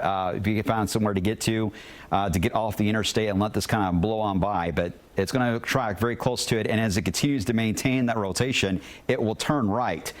So eventually it will cross 64, and I think Perry County and the western side here of southwest side of Crawford, that would be an area to watch as it crosses over. If it maintains, we don't know yet because it's getting close to getting into the noise here of all the action to the north, and eventually once it loses its own identity, where it's separate right now, once it loses that, the tornado threat will start to ease a bit. It's just a matter of how long does that take. Meanwhile, look at Floyd and Harrison County, Indiana. Downpours now beginning to rapidly develop. And now that's interesting because that's popping in advance of the other circulation we've got moving into Salem. We'll see how that will impact it, hopefully in disrupting it as it moves to the south and east, and we get more just of a heavy rain threat. But as I mentioned several times here, the flash flooding potential is the biggest concern we got. See, a new watch is coming. It's kind of a moot point now, but I'm sure it's going to be the other area of 64. I think it's going to be Kentucky. Is what it looks like. They may be doing another watch here. And that's a severe potential, not tornado potential. So they may very well go with a severe thunderstorm watch. We'll see what happens. Yeah. Okay. We'll keep an eye on that. But in case your weather radios go off or you see the notification on the Wave Weather app of a severe thunderstorm watch, that's why, is they will just carry that over the river into Louisville. Just to lay the groundwork down for the next round that's coming in. All right, so here are the warnings we've got in play. We got the tornado warning that's out for Washington County into heading to the southern side here, southeast side of Salem. That particular tornado warning is out until about 45 minutes after the hour. Then we have still the one for southern areas of Orange County. Now that signature does look a little more interesting. Let me take a look and see. It looks impressive on radar, but when you go to the velocities, the rotation, it's there, but it's not. It's just not. It's having a tough time. Yeah, it is. Yeah, I think it's still being influenced. No doubt about the one ahead of it. Because everything's getting so tilted now. We're getting into this training mode. Now, if it can close off and cycle again away from that and give this time to accelerate out, it could regain That's certainly possible, but right now we don't see any sign of that. They're going to hold on to the tornado warning. You see it flashing. They're just letting you know that's still going to hold. They're not canceling it. They're going to keep an eye on it because they're seeing the same thing we are. It's still spinning. It's just a matter of not does it drop down below the tree line or not. And we don't have enough support for that just yet. Army Breen on the radar. Showing now just rain. Hey, Brian, Martin County, Indiana, northwest of Paoli, there's another cluster with a new tornado warning that may be going right back into Orange County here in just a few minutes. Okay, let's take a look. Yeah. Okay, near Lost River there. Right. Right in that little section. The little corner right there, as we're talking about in Martin County, that does bump up against our warning area for Louisville here. So the Weather Service will be in control of this side here of Orange County. So there could be another tornado warning that may go all the way out to Paoli. It could get extended, at least on that western side at 50 and 60 there. It may be influenced in Highway 150 itself, too, going through the heart of Paoli. All right, so we've got multiple issues here. I don't like to see the repeated rounds of the storms, though, take place on that, so that's something we'll have to watch. Let me get into a broader view. If you're just tuning in, we're now at the top of the hour, 5 minutes after 9. You're watching our severe weather coverage here on WAVE as we continue to evolve into a tornado threat to hopefully a straight line wind threat, at least a tamer version of that, and then flash flooding that will become a growing signature as we head into the next few hours. If you're in southern Indiana, most of our Indiana communities, you've got a threat that's imminent. Or is about to be here very soon ongoing as these storms move into your area. In Louisville, you still got some time here, not much. I would say roughly about 90 minutes. And then we'll start to get some warnings a little closer into the metro here, if not sooner on the northern side, especially Clark County, could be a different ball game. And then south of Louisville, this is going to be really a late night issue. All right. Another tornado warning. This is for that orange again. This is for that section that Carson, you were pointing out. Yes. For Lost River that was moving out of Martin County. So this is a new tornado warning that is almost on top of the other one, but you can see the idea. This is going to include Paoli again until 45 minutes after. I think I got the right one highlighted. 9:45. Yep. Okay. That's right. Because they're all bunched together here, so the arrow is trying to find which one. So that's the one we're watching. Let me get into what we're looking at for the concern on that. As Carson was pointing out, that rotation was getting stronger just north. You can already see a hint of it right there. Let me bring that up near Natchez, I believe that is. Yep, just south of Halbert and just north there of Lost River. I don't have the speeds on that. I can't query that. Let me know, Carson, if you get a let me double check it here. A signature on that. East at 25. Okay. Miles an hour. All right. Do we have any? Can we query that? Yes. And see what we got on that too as it moves off to the east. And again, that's a heads up tornado warning that we're getting for 150 for French Lake and Paoli to see what happens here. Where does this go? How does this evolve? That's what we're watching. We've got several eyes on that one. Meanwhile, we're going to take you back over here to the east as we get into the circulation. It's moving faster. And while you're doing that, Brian, the storm tracker is in Salem right now. You see that on the right-hand side of your screen in that center box there. Meredith Lee says they are hearing tornado sirens as they're driving around Salem. Okay, they're right in advance of that cell. Let's take their feed and show you for a moment here what they're looking at. I could tell it looks like a lowering base. That's what I was just about to say, Brian. They're pan back to the right there. Hold it right in that direction. That's the spot we're looking at. That still looks like still the lowering base. It's hard to tell now because the lights are getting so bright in the at the downtown area.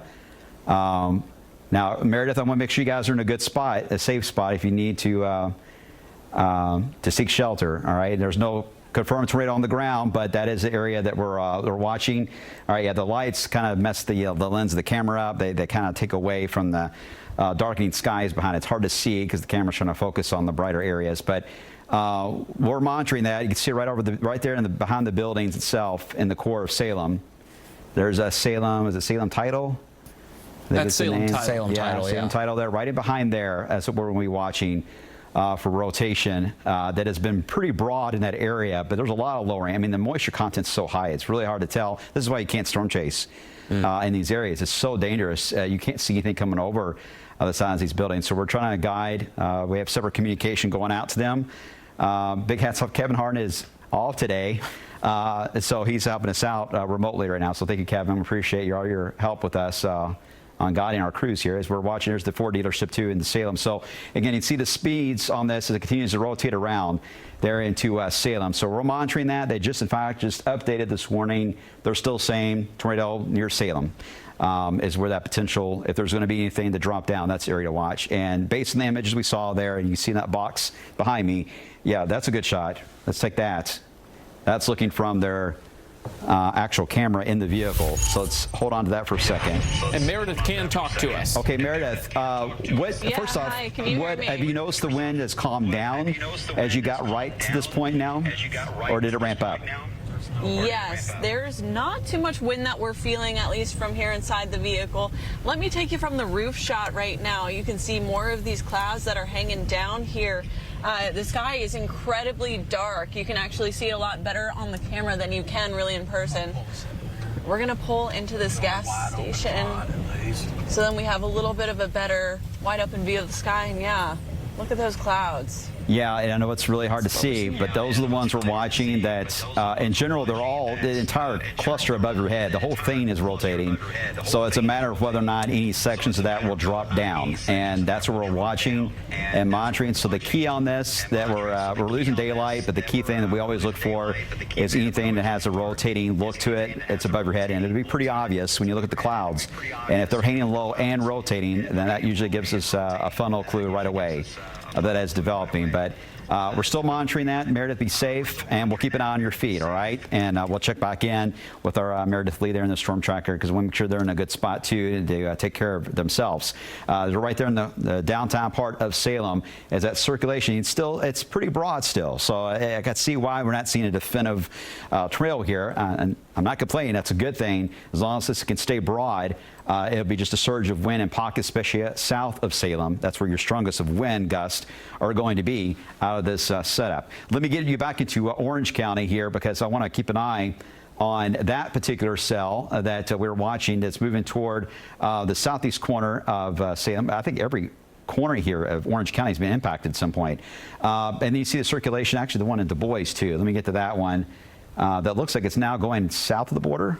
It's hugging the border, yeah. In fact, yeah. The Weather Service in Paducah just put out a tornado warning for Spencer County, Indiana, just to the south. Okay, yeah, right on a little slither right there, heading toward Carter. There's Holiday World right here. So it's right along I-64. Yeah, it's right there, just north of Holiday World, feeling the impacts. And it's a bit of a muddled look there on the signal on that. Ryan, I know these storms, as they've been approaching our area, they've had at least some wind damage as far as tree limbs down.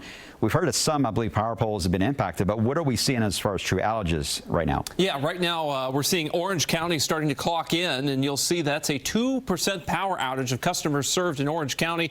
About 306 customers without power. Lawrence County, those numbers continue to tick upward as the system adjusts those power outage numbers as they happen. Now 4.3% without power. It's about 1,392 customers without power there in Lawrence County, Indiana. I expect to add a bunch in Washington County and possibly Du Bois here pretty soon, guys. All right, thank you, Ryan. The tornado watch, they just announced that will be expanded. It will be a tornado watch. They're going to type up. This is going to be for Louisville, all the way down to Bullitt County, all the way to Lexington. So the Louisville metro and to Lexington metro areas, a tornado watch will be coming out. Again, a watch just means to be prepared. That's not as immediate as a warning is. Two separate issues. These are warnings that we're talking about. The watch is just a general broad alert day, if you will. Clark County, by the way, they've got the Clark County Fair going on. They're securing the fairgrounds as we speak. Okay. All right. Well, Clark County is one of the areas we've talked about that is so downstream of that big circulation. It's been ongoing and persistent that I think it's going to be hard to avoid some type of warning here for Clark County. They are not there yet, but they are debating an expansion of a tornado warning into Clark. Okay. They're not there yet, though. Yeah, I think it's certainly on the table. I think everybody, if you're in that area, just treat it as a potential tornado warning that could come out there for areas of Clark County. In case you get it, just be thinking now. And, if the kid's already in bed for the night, just thinking, okay, if I have to get them out of bed, where am I going to go? That kind of thought process. You don't need to take immediate action, but just be ready to take immediate action. And that's what we're hoping to do. It's not often we get a heads up of these cells tracking that can produce severe weather downstream. So anytime we get a signal that that's possible, we're going to tell you to give you as much lead time to respond to that as you possibly can. So, Brian, the supercell in southern Du Bois has really gotten its act together again. Okay. We may have debris showing up again too. All right. It's got that classic I see it, yeah. supercell What stands look. out since I zoomed out, you Yep. can see it sticking like a sore thumb there. Yes. All right, let me get to that. Again, that's going to be right on the border there of Du Bois into, what was? Spencer. Spencer County, thank you.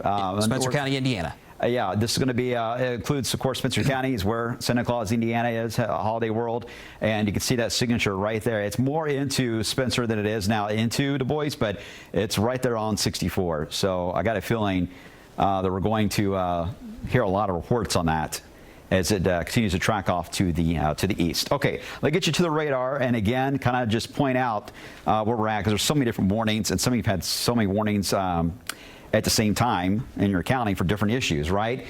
Which is not surprising. When you get a very slow pattern, you're going to get multiple cells kind of colliding and jamming up like a traffic jam here, and that's what's happening in Indiana. There's no doubt. You get east of 65, we have not heard much of anything actually on the severe wind side. Now, flash flooding, that's a different issue maybe, but east of 65 seems to be a dividing line between a lot of our damaging storms and how they evolve when they cross the interstate. No, I don't think the interstate influences it. I know you're going to ask that. But I think it's the dividing line that we're looking at visually where the storms seem to be weakening on the other side. So it still may be that southern and southwest corner of Indiana especially, and as far as in relation to Louisville, just northwest of Louisville, that's what we're going to be watching as these kind of build. Again, this environment's untouched. Look at our temperature right now. We're 82 degrees. We got a south wind gusting over 20 miles per hour. We're still feeding this a lot of moisture on the southern side here. So these cells are still getting fed. And as they drift into Perry County, so Perry County will be one of the next ones to be lined up, that cell that is on 64 in Spencer County, Indiana. It'll be northern Perry next. So you're likely to get the next tornado warning would be there if that holds together. Otherwise, Clark County and the southeast corner of Washington may be next to for an extension. Tornado on the ground near Dale, Indiana. Public and storm spotter report right along I-64. Okay, right on the interstate there. Right on the interstate. Now, that's technically in Spencer County, Indiana, but it's right on the it's heading toward Perry. It's heading towards Perry anyway. Yeah, right, exactly. Yeah. So that's going to be the worry. And look at that hook on that. It's really just wrapped in around. You can see that bending just north of Gentryville. And again, I mean, it's heading right toward Holiday World. If folks are at Holiday World, they could see this right now, I'm sure. If you are if you know anybody camping around Holiday World. A lot of folks were this weekend, too. Lake Rudolph, the RV campground right next to the Holiday World. Lincoln State Park is 5 miles down the road. If you know anybody camping near Holiday World, call them now and let them know there's a tornado on the ground very close to Holiday World. Yeah, that is very, very close indeed. Let me see if that signature is still showing up on the debris. It's noisy. It was pretty, it's there. right there where that brighter blue is, and again, that's drifting just to the north there, Holiday World, but it's going to take a little bit more of a right turn. I think this right turn will keep going, especially with one that's on the ground and producing damage. That's a very common thing, but you can still see the hook shape. When you look at even this radar signature, you can see the overall structure of the storm. And again, this is going to pass very close to Ferdinand, just south of it on 64, and then at that point, we're now into northern side here of Perry County, if it holds together. I know that we get into more of a forest area, too, when we get into Perry, but just a heads up, that's the next area that we're watching. Are you warning out? New severe thunderstorm warnings. All right, this is going to include Clark County now in Indiana, so this is going to get us a little closer to the Ohio River and to the northern parts of the Louisville Metro. Now being impacted by the severe thunderstorm warning, and this is going to be out until 10 o'clock. 10 o'clock. Thank you very much. All right, let's see if it'll pop in here. There it is for Borden, Indiana, all the way to Henryville. Henryville's included, Scottsburg, Indiana. You're included as well. This severe thunderstorm warning, as Carson mentioned, will be out till 10 o'clock. Includes 31,000 of you at the moment. Now, the wind speed for straight line wind is the lowest I've seen so far of any of the warnings, I believe. It's 60. So this is a general thunderstorm warning, but they have a tornado possible on it only because of that S shape that we've talked about that keeps showing up as you get into Salem, that little curve that happens. That is where we get into the rotating side. Let's go to the storm tracker once again, because they are located in Salem. Now, at this point, Meredith, linger for just a bit in case we get damage reports. Otherwise, I would make your journey back toward the city, if we don't have any other damage reports to look at and see how this evolves into Clark County. But you can see the rain just absolutely pouring there. But they're on the other side now of the worst of the circulating part of this. And they didn't alert us that anything wild was happening as far as damage and wind. So that's a good sign. I'm hoping that will continue to be the case for this particular cell. I think it's going to get a lot of attention because the siren's going off and all on its path. But we haven't had anything outstanding yet on the wind damage side of this. Let's hope that holds. But I got a feeling that straight line wind potential is what's concerning with this on that southern side, that S shape that we've been talking about. So we'll continue to monitor the storm tracker. We'll keep you updated as they make their next journey, as they continue to help us out and tracking these storms moving into the southeast side here of Washington County, Indiana, all the way into Borden and then Clark County. We heard about it at the Clark County Fair, the fairgrounds. Where's that held at? Was that in Clarksville? Do we know? Did they say? I don't think they said specifically where in the county. I can't remember, to be honest with you. Okay, I can't. Somebody watching obviously does, but they are in the process of locking down right now to keep everybody safe there at the fairgrounds into our Clark County. But again, we haven't had anything major on the damage side of this particular system, but it's still got that structure to it that we got to Charlestown, by the way. Charlestown, thank you. All right, so the northeast side. Eastern side of the county. Okay. New severe Du Bois and Orange. All right, let's get you that one, get you the stats on that, and again, this one's going to be out until 9:45. This includes about 5,300 people. This is in a familiar spot. This is the one that's downstream, a little bit more south of that tornado warning that came out from Lost River in Martin County, and that storm tracking toward French Lick. They've got the severe thunderstorm warning on the southern part of that extends into Du Bois, the northeast now part of Du Bois County. The southern part's got the major tornado concern right now that we're watching. The northeast part has a possible tornado signature with that as it moves in out of Martin County. That will likely continue into Orange, so they got a severe thunderstorm warning out. I know it could be confusing because you've already had so many different warnings in the same spots here repeated, but this was our fear. We're going to get training of warnings, which can certainly happen in this kind of a scenario when everything's just kind of stalling out. All right, so let me get you back to the home view. For those that are just tuning in, you're maybe hearing the air raid sirens go off. You've got the alerts on your phone. You're like, when does it get here? Because outside my window, I don't see anything. It's quiet. And that's a good point, because we have one half of the viewing area that is getting slammed right now with some strong storms. The other half, quiet, not much happening. And of course, I-64 seems to be the dividing line. Boy, it's right up on it, though, because we have a tornado on the ground on I-64 as you head around Santa Claus, Indiana, and Holiday World. We're monitoring that carefully. We have a couple of cells. There's about 3 different sections here that we're watching for rotation. Areas just east of Salem, southern areas of Paoli into southern Orange County, and the northwest side of Orange County moving out of Martin County. Very close together. These little smaller spins that are happening, but none of these are confirmed tornadoes. These are all possible, and they're just the rotation signatures we've been tracking on the radar. Look at that lightning count. When you get a lot of lightning clustered together like that, that's a sign the storm is getting stronger. So that one on the backside, a bit odd here to see that, but that one is the one that's the strongest I could see in that 51 mile per hour wind gust in Jasper at the Huntingburg Airport. I was wondering about them. 51? At H&B, Huntingburg Airport. Okay. All right. Well, here's the thing, too. Look at the line forming northwest of them. That may evolve into a straight line wind threat. Certainly is going to be a flooding threat that will feed into Du Bois County. So Du Bois, if you can get fully of the tornado side, which it looks like you will have to then deal with another severe threat here right in behind it. So these multiple rounds, I know it's getting really frustrating. And Louisville so far is just south of all this, by the way. Sorry to interrupt, Brian. You're fine. There are still tornado warnings coming out in Illinois. Okay, yeah, I see that behind the banner. Yeah, so we've got a long way to go, unfortunately. Okay, let's put an animation to this. And the tornado watch did come out, I believe, for northern Kentucky, including Louisville. I don't know what the time is on that. I think it's 2 a.m., I believe. Check that here. But that is out to get us into the overnight hours, but that does include Louisville. 2 a.m. All right, you see it in the bottom corner here. That's the tornado watch, again, along 64 north. So if you are hearing your devices go off, that's the reason why. All right, because just to keep an eye on this line as it sags to the south there.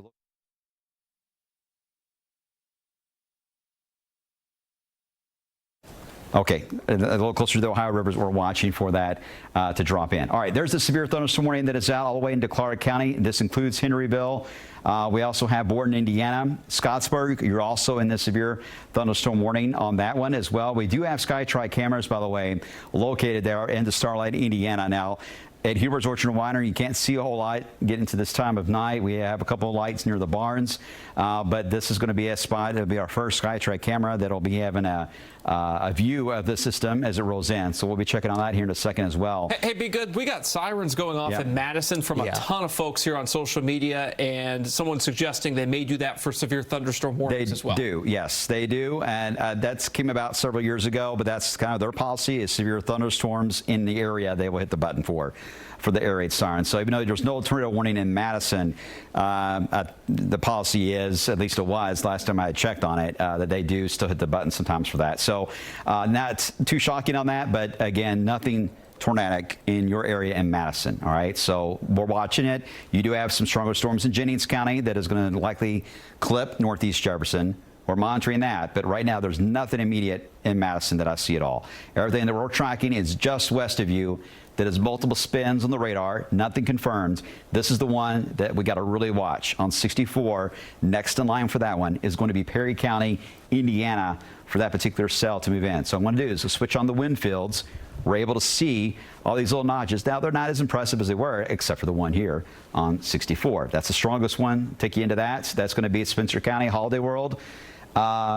No new reports on that in the last few minutes, one way or the other, whether it's still on the ground or not. Yeah, it doesn't look as a tighter rotation No, as it it did, does not. but it also looks like it's cycling, so it's hard to tell on this particular look. Let me get back to reflectivity on it. It's still pretty uninhibited. There's no new storms developing south of it, so that inflow it may be, yeah, it may be cycling. Right. Yeah. Yep. Okay. So that's probably what it's doing, which means you're going to get probably the center to reform a little bit southeast of what you've got here, but in general, we will likely get another couple scans on this to watch. But Ferdinand, I still think southern Du Bois for sure.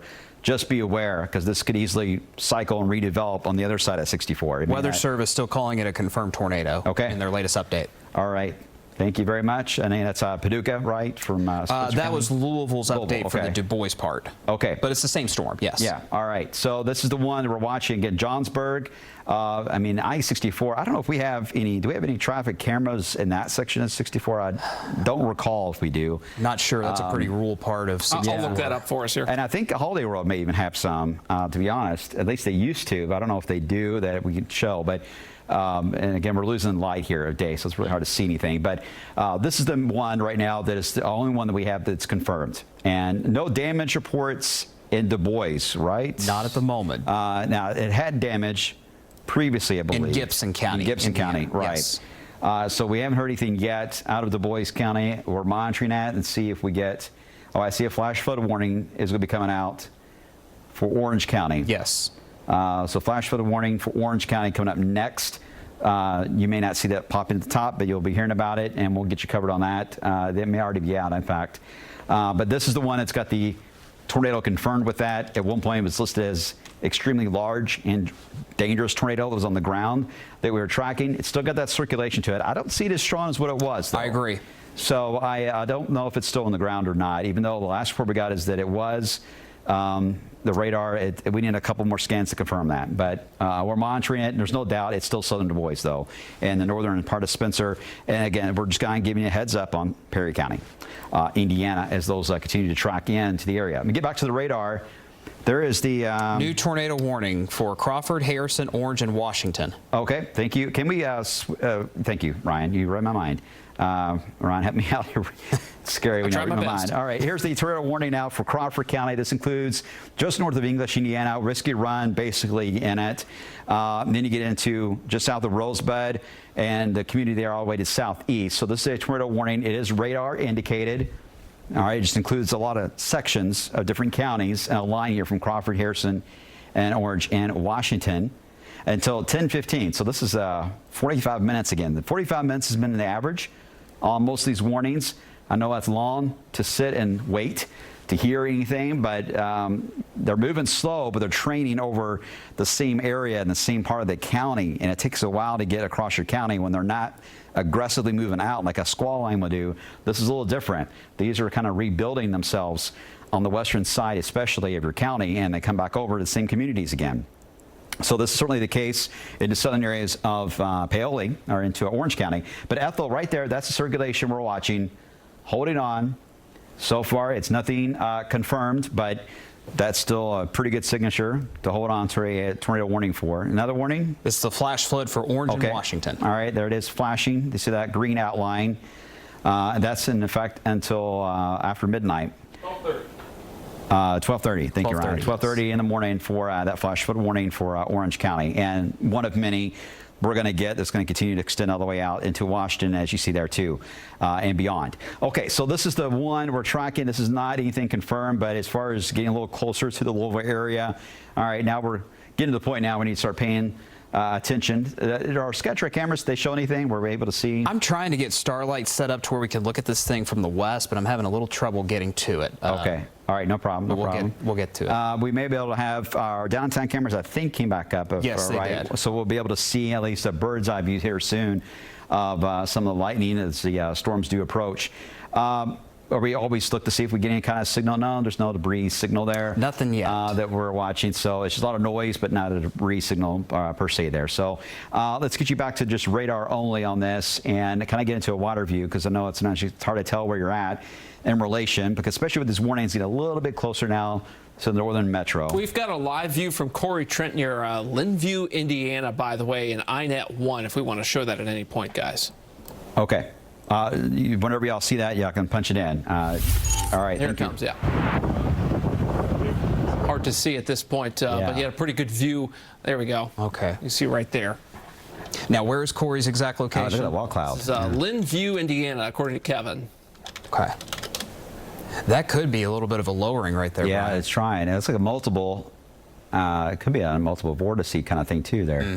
I think I'll nerd talk, but you can see a lot of the folks. He's right on I-64, by the way. Okay. All right. All right, so this is the one near Holiday World that we're watching that has had a history of being on the ground, and we're going to keep an eye on that feed. Again, that's Corey Trent, one of the storm chasers that's out there right now, keeping an eye on that. And you can see that when you get to that area into Spencer County, Indiana, you're getting very close to Perry. That's the concern, and even southern Du Bois. All right, we'll come back to that. We'll keep an eye on it. You see the debris alert just now popped in on the radar for that particular cell where they're at. So anytime we see that alert, by the way, it's never a good thing. It doesn't happen very often. It's happened 3 or 4 times. New tornado warning, Clark, Jefferson, Scott, Indiana. Okay. And Washington, too. All right. So now we're into the western, I believe it's probably going to be the western side, I assume. Of This is Jefferson. actually for the rotation that's moving out of Salem. Okay.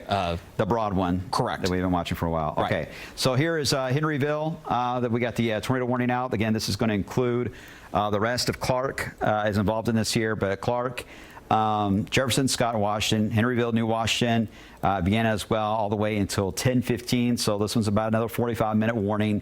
About 11,000 of you are in the path of that one at the moment. And we had the circulation. It's actually a double circulation point, it looks like here. Let me get a different vantage point. So yeah, you got a couple of notches here. So you got one that it's possible we may have something trying to develop there on the leading edge of that bow near Borden, Indiana. It's just outside the tornado warning, but that's something to watch because that's new. That notch was not there a few moments ago. And then we have the other that is pretty obvious how it bends backward into the center portion there Severe of Washington County. Jennings County. All right, severe thunderstorm warning. We'll come back to that in a second. But this is our main concern closer to the Louisville Metro will be this cell that has had a history of at least rotation for a while. Nothing confirmed as far as a tornado, though. Pretty much since it entered wave country, I have not heard a single thing about a tornado on the ground with that, but it is still spinning. So this is just a cautionary step, but take it seriously. Get in your safe spot. Clark County, all the way into New Washington, heading just north of Vesta and all the way just south of Lexington, Indiana. Not quite into the Ohio River zone, but very close as you get to the Ohio River. All right, another warning? Severe Jefferson Trimble. Okay, well, this is an extension then of this particular warning. So they did throw out the severe thunderstorm warning back into Trimble. So let me get into a different vantage point so you can see that one again. This is going to be a severe thunderstorm warning until 10:15. This will include Madison now. You're in that severe thunderstorm warning, so the sirens are going off now for sure. I can see why, because it's a tour possible on that. So even though it's not a tornado warning, I do think y'all hit the button there a lot for that. But in general, just pay extra attention as this moves in from DuPont, Indiana, and gets close and crosses the Ohio River again into Trimble, into Carroll. I know this sounds very, very familiar, this particular path of a warning here, because we just went through this a few days ago. But we do not see a repeat of an EF2 type of setup here happening. So this looks right now to be just mainly a burst of wind, but there has been some rotation with that. So we're monitoring, I promise, but there's nothing immediate right now that is showing up on that one. Okay, so we'll come back to this. Let me get you back to a more of a wide view of where we're at, because there's a lot of different warnings here, and they're all just clustered together into Indiana. Severe thunderstorm warning, as we mentioned, into Jefferson County, Indiana, all the way into Carroll and Trimble, at least a corner of it, into Trimble County. Then we get into Clark County, all the way back into Washington County. A tornado warning is out just north of the Louisville area up 65, includes Henryville. Then we have another tornado warning that is out. Southern areas of Orange County into the northern part of Harrison County, very far northern Harrison, into the southern areas of Washington County, Indiana, we're watching. Northern part of Orange County, another one that is rotating. And then this particular one on 64 is one that is on the ground. And look at the other tornado warnings coming out west of that as you head into, once again, close to Gibson again. Yeah, there's more tornadic storms moving into northern parts of the Evansville metro. Okay. And they're still going that west to east trajectory, training themselves with more tornado warnings and eventually more flash flood warnings. All right, thank you, Carson. Let me know if you hear anything from what viewers are saying at home too. You guys are watching social media. If anyone's reporting any type of damage or anything like that, or notice just a calm setup when the storm came by. Even those reports are helpful to us because it gives us some ground truth to how this is all evolving. But you can see the entire line. It's hard to escape this, right? I mean, it's drifting toward the Ohio River slowly but surely. So the dry time here in Louisville, that window is shrinking. And it may be very well in the 10:30 hour period, 10:30, 11:30. Maybe a window that we may run into some of our warnings getting into Louisville. And I can't rule out tornado warnings, especially this particular cell in Salem. This is one that has been a long track circulation. That is going to be very hard to disrupt because it's the one driving all of this, really, all the way down to Illinois. It's the one leading the way. It's the line leader, and that is going to likely hold. So I can't rule out additional tornado warnings that may go into Oldham County or Henry County or Carroll County. I can't rule it out. Don't be surprised, though, just because of that circulation. Doesn't mean there's one on the ground charging toward you. It's just been an area that has been rotating for a long time. And we saw that from the feed from the storm tracker. The clouds that were lowering down in Salem. They were in downtown Salem, so we could see that. So we know that it's certainly got that circulation with it. Just got to baby it as it moves on by and hope it doesn't drop any lower. Meanwhile, we have multiple circulations. Haven't heard anything out of these cells for a while. Carson? Nothing. Nothing for you? New tornado warning for Perry coming. All right, so this is going to be the one now that we have Corey Trent's feed. I know it's still kind of a dark signal. It's hard to see anything. Well, I mean, let the warning pop in. This is also going to include that is little slivers of Du Bois and Crawford. Okay. So near just Sulphur. a little bit in the southwest side of Crawford. Okay. Right. So there we go. There's the warning. There's the little corner there of Crawford that we were talking about. So a little slither of that. And then Du Bois County, the southeast corner, same idea. A little strip of land that's included in tornado warning. And then you got northern Perry, right around Siberia, Addyville, heading toward Apollonia. That's where we're watching Doolittle Mills, and that's the circulations over Ferdinand. It's mentioned to watch that because it was southwest of Ferdinand for a while. Now it's north.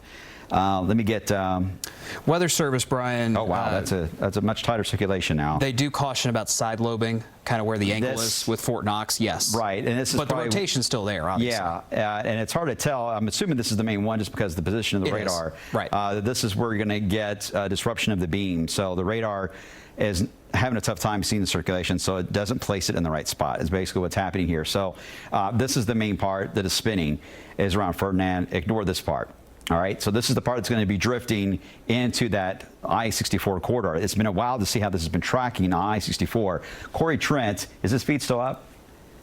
Can't really see anything, right? It should be in the bottom box. Yeah, but it's down here. It's dark. But you can't see anything. That's all right. We don't have to take it. Just keep an eye on that. And in one of the control room, if you guys see anything on that feed that sticks out, by all means, take a full screen. We'll address it.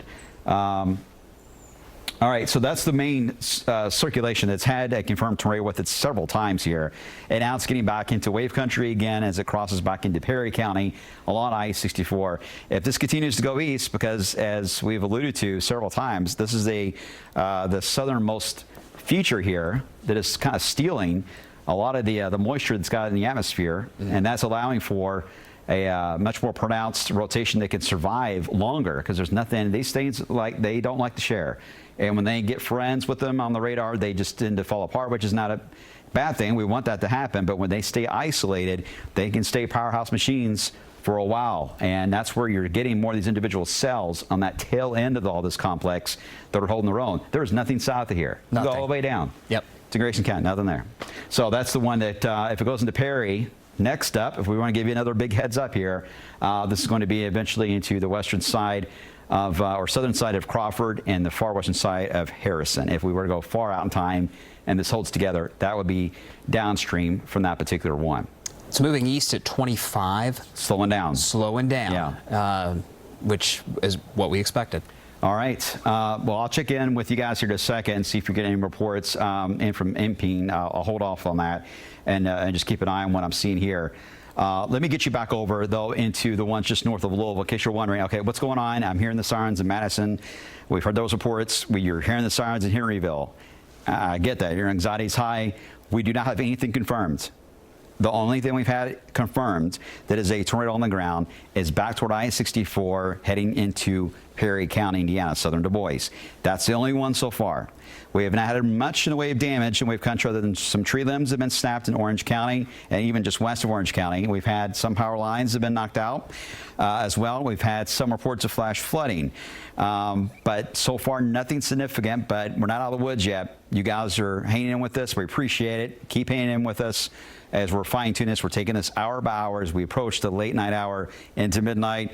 And we're eventually going to continue to get the wind reports to lessen, and the flash flooding, unfortunately, will stay elevated, though, as these move on through. Ryan Hoke, what you got? Okay, at this point, we are checking MPing, which, if you don't know what that is a citizen reporting platform that you can download the MPing app, MPING, and submit either flooding, damage, hail, etc. And that comes straight to us so that we can see what's going on. So far, just northwest Orange County at this point with some tree limbs and trash cans, twigs, things like that. So we're not getting a whole lot of ground truth out of these storms, which can be good and bad. Hopefully that means nothing has happened. You'll notice that the power outage map is starting to get more impressive, though, since the last time we checked it here. 148 customers without power in Washington County, Indiana right now. And we see that Orange County is now up to 568 customers. About 4% of Orange County is without power. Lawrence County, Indiana, that's where we find about 4%, 1,400 without power. And Brian, finally, let's get to Du Bois, our friends out near Jasper and Huntingburg, about 1% without power. That's 166 customers. Of course, if you have damage reports, you can submit them on any one of our live stream comment sections there. We'll be able to see it right there and pass that along. All right, do we know where the storm tracker is? Are they on their way back, or are they still in Salem? I think the storm tracker is still in Washington County. They were heading towards New Pekin. Yeah, last time I saw. All right, Meredith, if you're heading back, let us know in that direction coming in behind the storms. But you're going to be coming down the tail end. You're back here towards Salem, I believe. But as you travel to the southeast, you'll be driving into that wall of heavier rain. No warnings out. It's a severe thunderstorm. Severe thunderstorm warning. All right. Yep. See a live look.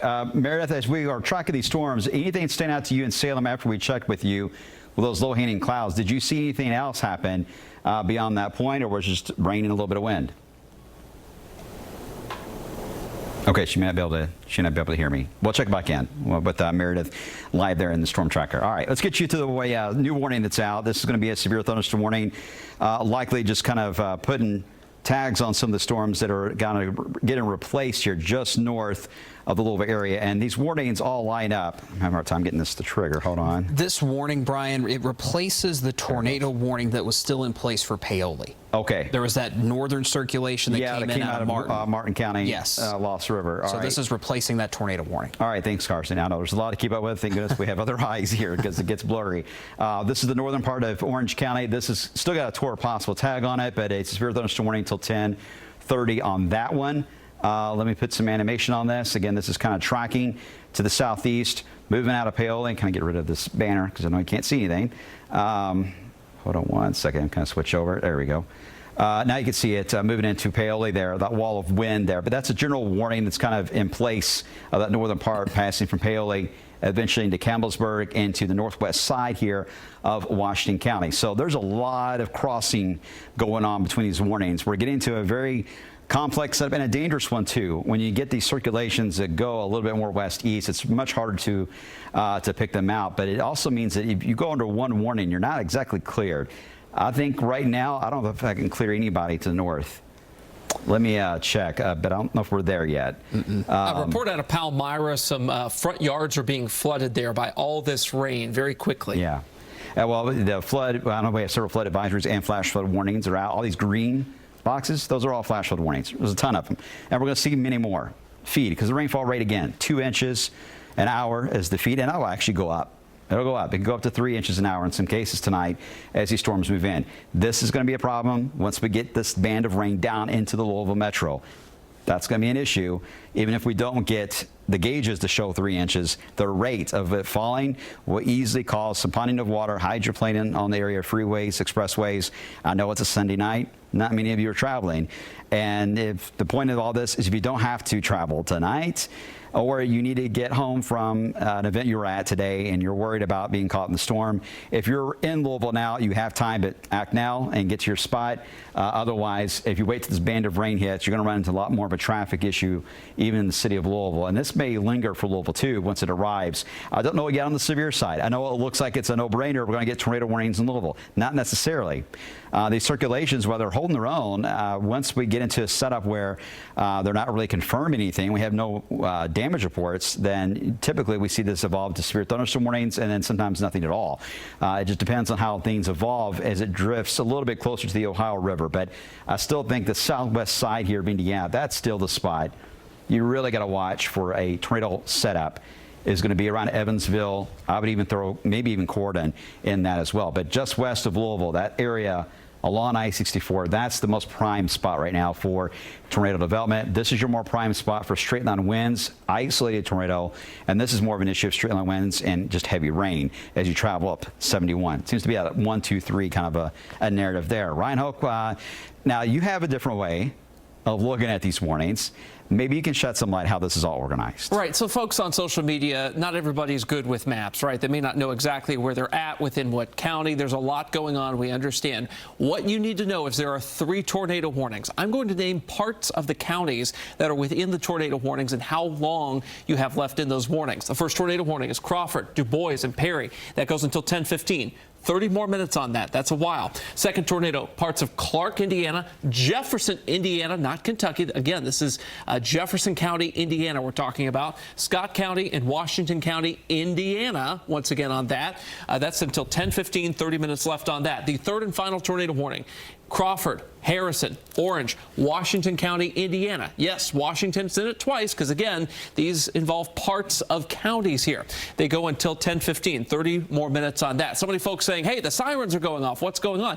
When you hear the sirens, that means watch Wave Weather Now, our live streaming platform, or, of course, Wave News, because that means there's something you need to pay attention to.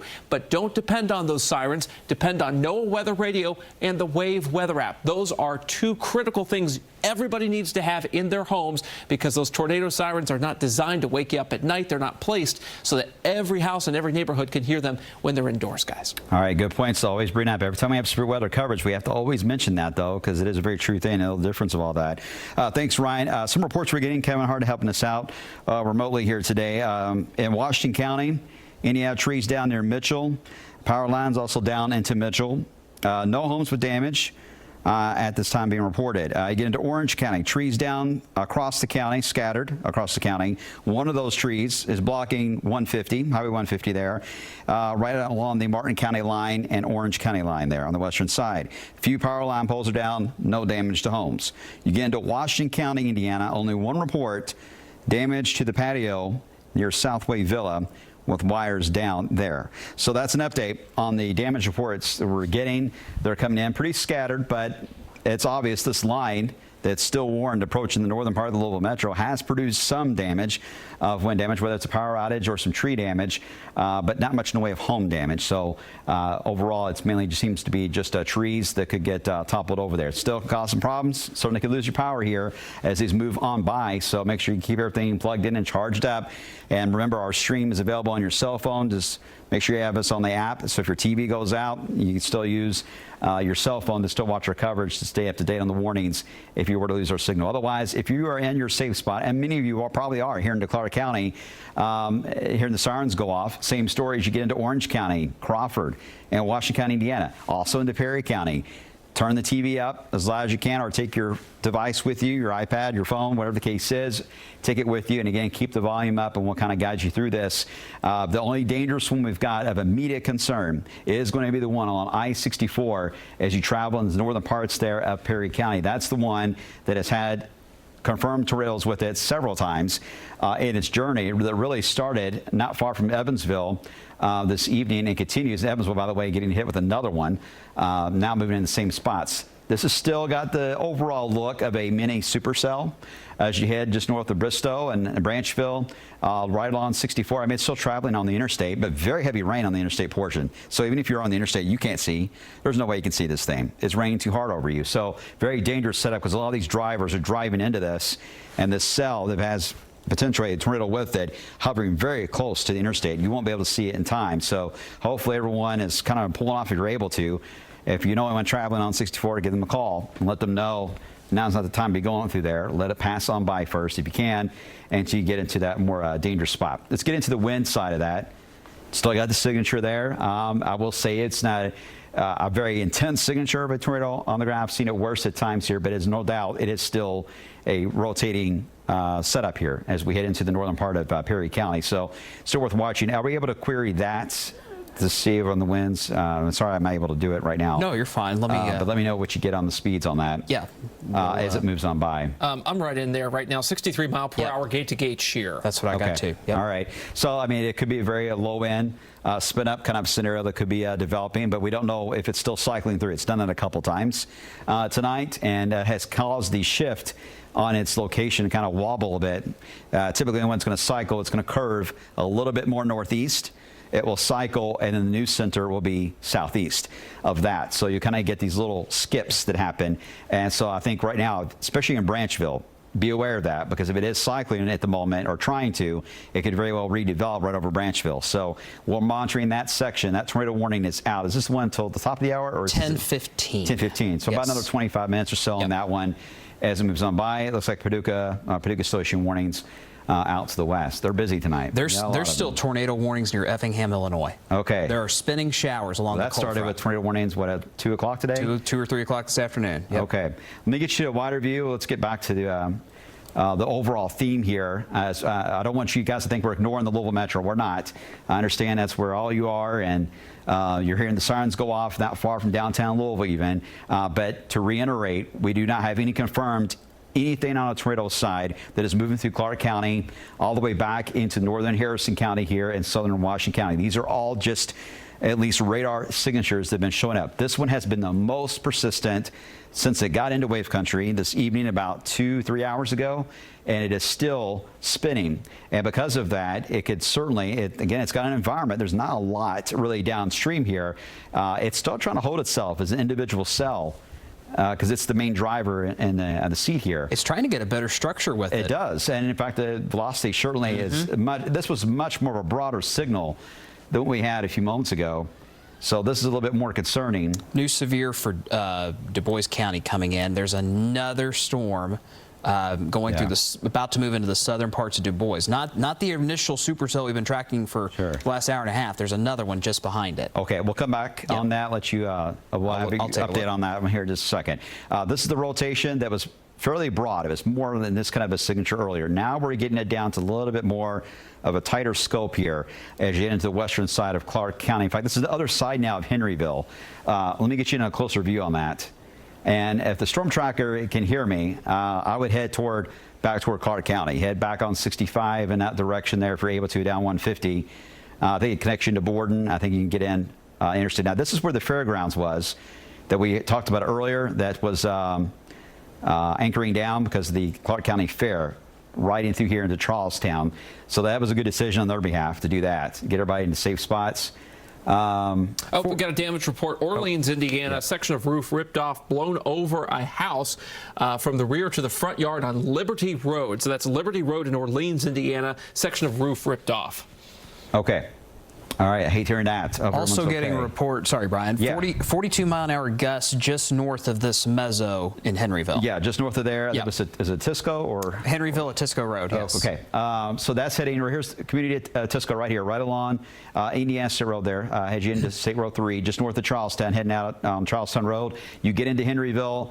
On the other side of 65, the Memphis exit, just south of this, but the circulation right now is just north and east of the Memphis exit. But this is where we have that circulation holding on. Even if you don't get a tornado to drop out of this, it has at least produced some gusty winds, not quite the severe limits. 42 is below that. But 42 with a wet ground can certainly cause some trees to more topple over. You have more the uprooted look. The trees, even with these kind of wind gusts at times, it can happen because the ground is so saturated. Those trees just kind of, especially older trees that are not overly healthy, will topple over. So a lot of our damage reports in these scenarios come from trees like that. That is a threat, though, as this kind of circulating area. Still monitoring that. I'm just checking to see if we get any other signature on it.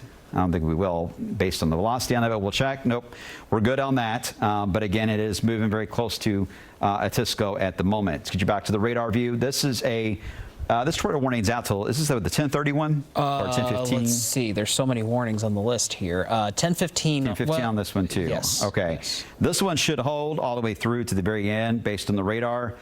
Signature, you see that inflow notch just east there of Henryville. And again, you got that surge of wind coming down around the southern flank there. You get into the Memphis exit, crossing over 65. But 65, I can imagine what the traffic cameras look like, but you cannot see anything in this kind of a rain here. This is absolutely just tropical downpours from 65 along 31 too, but all the way in that stretch as you head into Henryville. Just a mess there. So please be careful if you have to venture out. Try to let this pass by, though, if you can, as this heads a little more eastbound. Where's this all in relation to the Louisville area itself? Well, in Louisville, you probably can see the lightning in the distance, but we're not quite to a thunderstorm setup all the way into Metro, at least not yet. But it's getting closer for sure. And you can see that we got the warnings all stacked up on the other side of the river. So we got downpours into Henry County now, but most of your severe weather reports. Okay, I'll let you guys investigate some of these reports we're getting in now. I don't want to. Okay, yeah, we'll check them. Well, thank you. We're looking into that, but again, that's one of the cells we're watching into Clark County. We pointed out. Then we also have reports of at least some strong winds, some tree damage at times from these cells. We're moving out of Orange County, now tracking into Washington County. New tornado warning now coming out. Yes. This is going to be into Washington, I believe. There's another rotation. Excuse me, another on the backside. cell. Okay. Backside, yes, sir. Okay, let's get into that. I'll take, actually, Carson, you want to cover that real quick? Yeah. I'll let you cover that. So take Carson. Carson covering the tornado warning that is out for the other side here of Washington. So this is an entirely new cell that has developed on the backside of all the supercells, all these storm clusters we've been tracking all night long. This is another possible tornado south of Paoli. Paoli, you're not in this tornado warning. This is for southern Orange County, northeastern Crawford County. This includes Marengo, southern Washington County, and northwestern Harrison County. So this new tornado warning includes parts of all of those counties, Orange, Crawford, Washington, Harrison, but they don't include the big cities. They don't include Paoli. Salem is not in this tornado warning. Corden, not yet, but you still need to watch this as it moves in from the north and west. Notice English just outside that tornado warning polygon as well. This tornado warning goes until until 10:45 this evening. So again, another 45-minute tornado warning. And you can see, if nothing else, we've got a punch of very strong winds developing with this particular thunderstorm, but it has that look. Okay. They're going to upgrade the tornado warning, by the way. Observed. County. Okay, Observed. let's go back to that then. So let's head back over. We'll get back to Clark County here. And again, this warning is going to get a different look to it very soon with a new update just now is going to be coming out. Then it gets radar confirmed is what they're going to do for this particular one, just because debris was indicated on radar in the last scan. So we're going to look at that. So here we go. Get your bearings right. Here's Atisco. Here we go with Henryville. This is where this is circulating. Northern Clark County, just north of Charlestown itself, moving, heading toward New Washington. So big heads up. New Washington, get ready, heading toward Albernia as well, to get into your safe spot as that circulation moves in. So keep an eye where that circulation is. Get just west of Atisco. Let's check and see if we get any type Another of signature. 911 caller reporting they're seeing a tornado north of Charlestown in the field. This is near 2400 Market Street.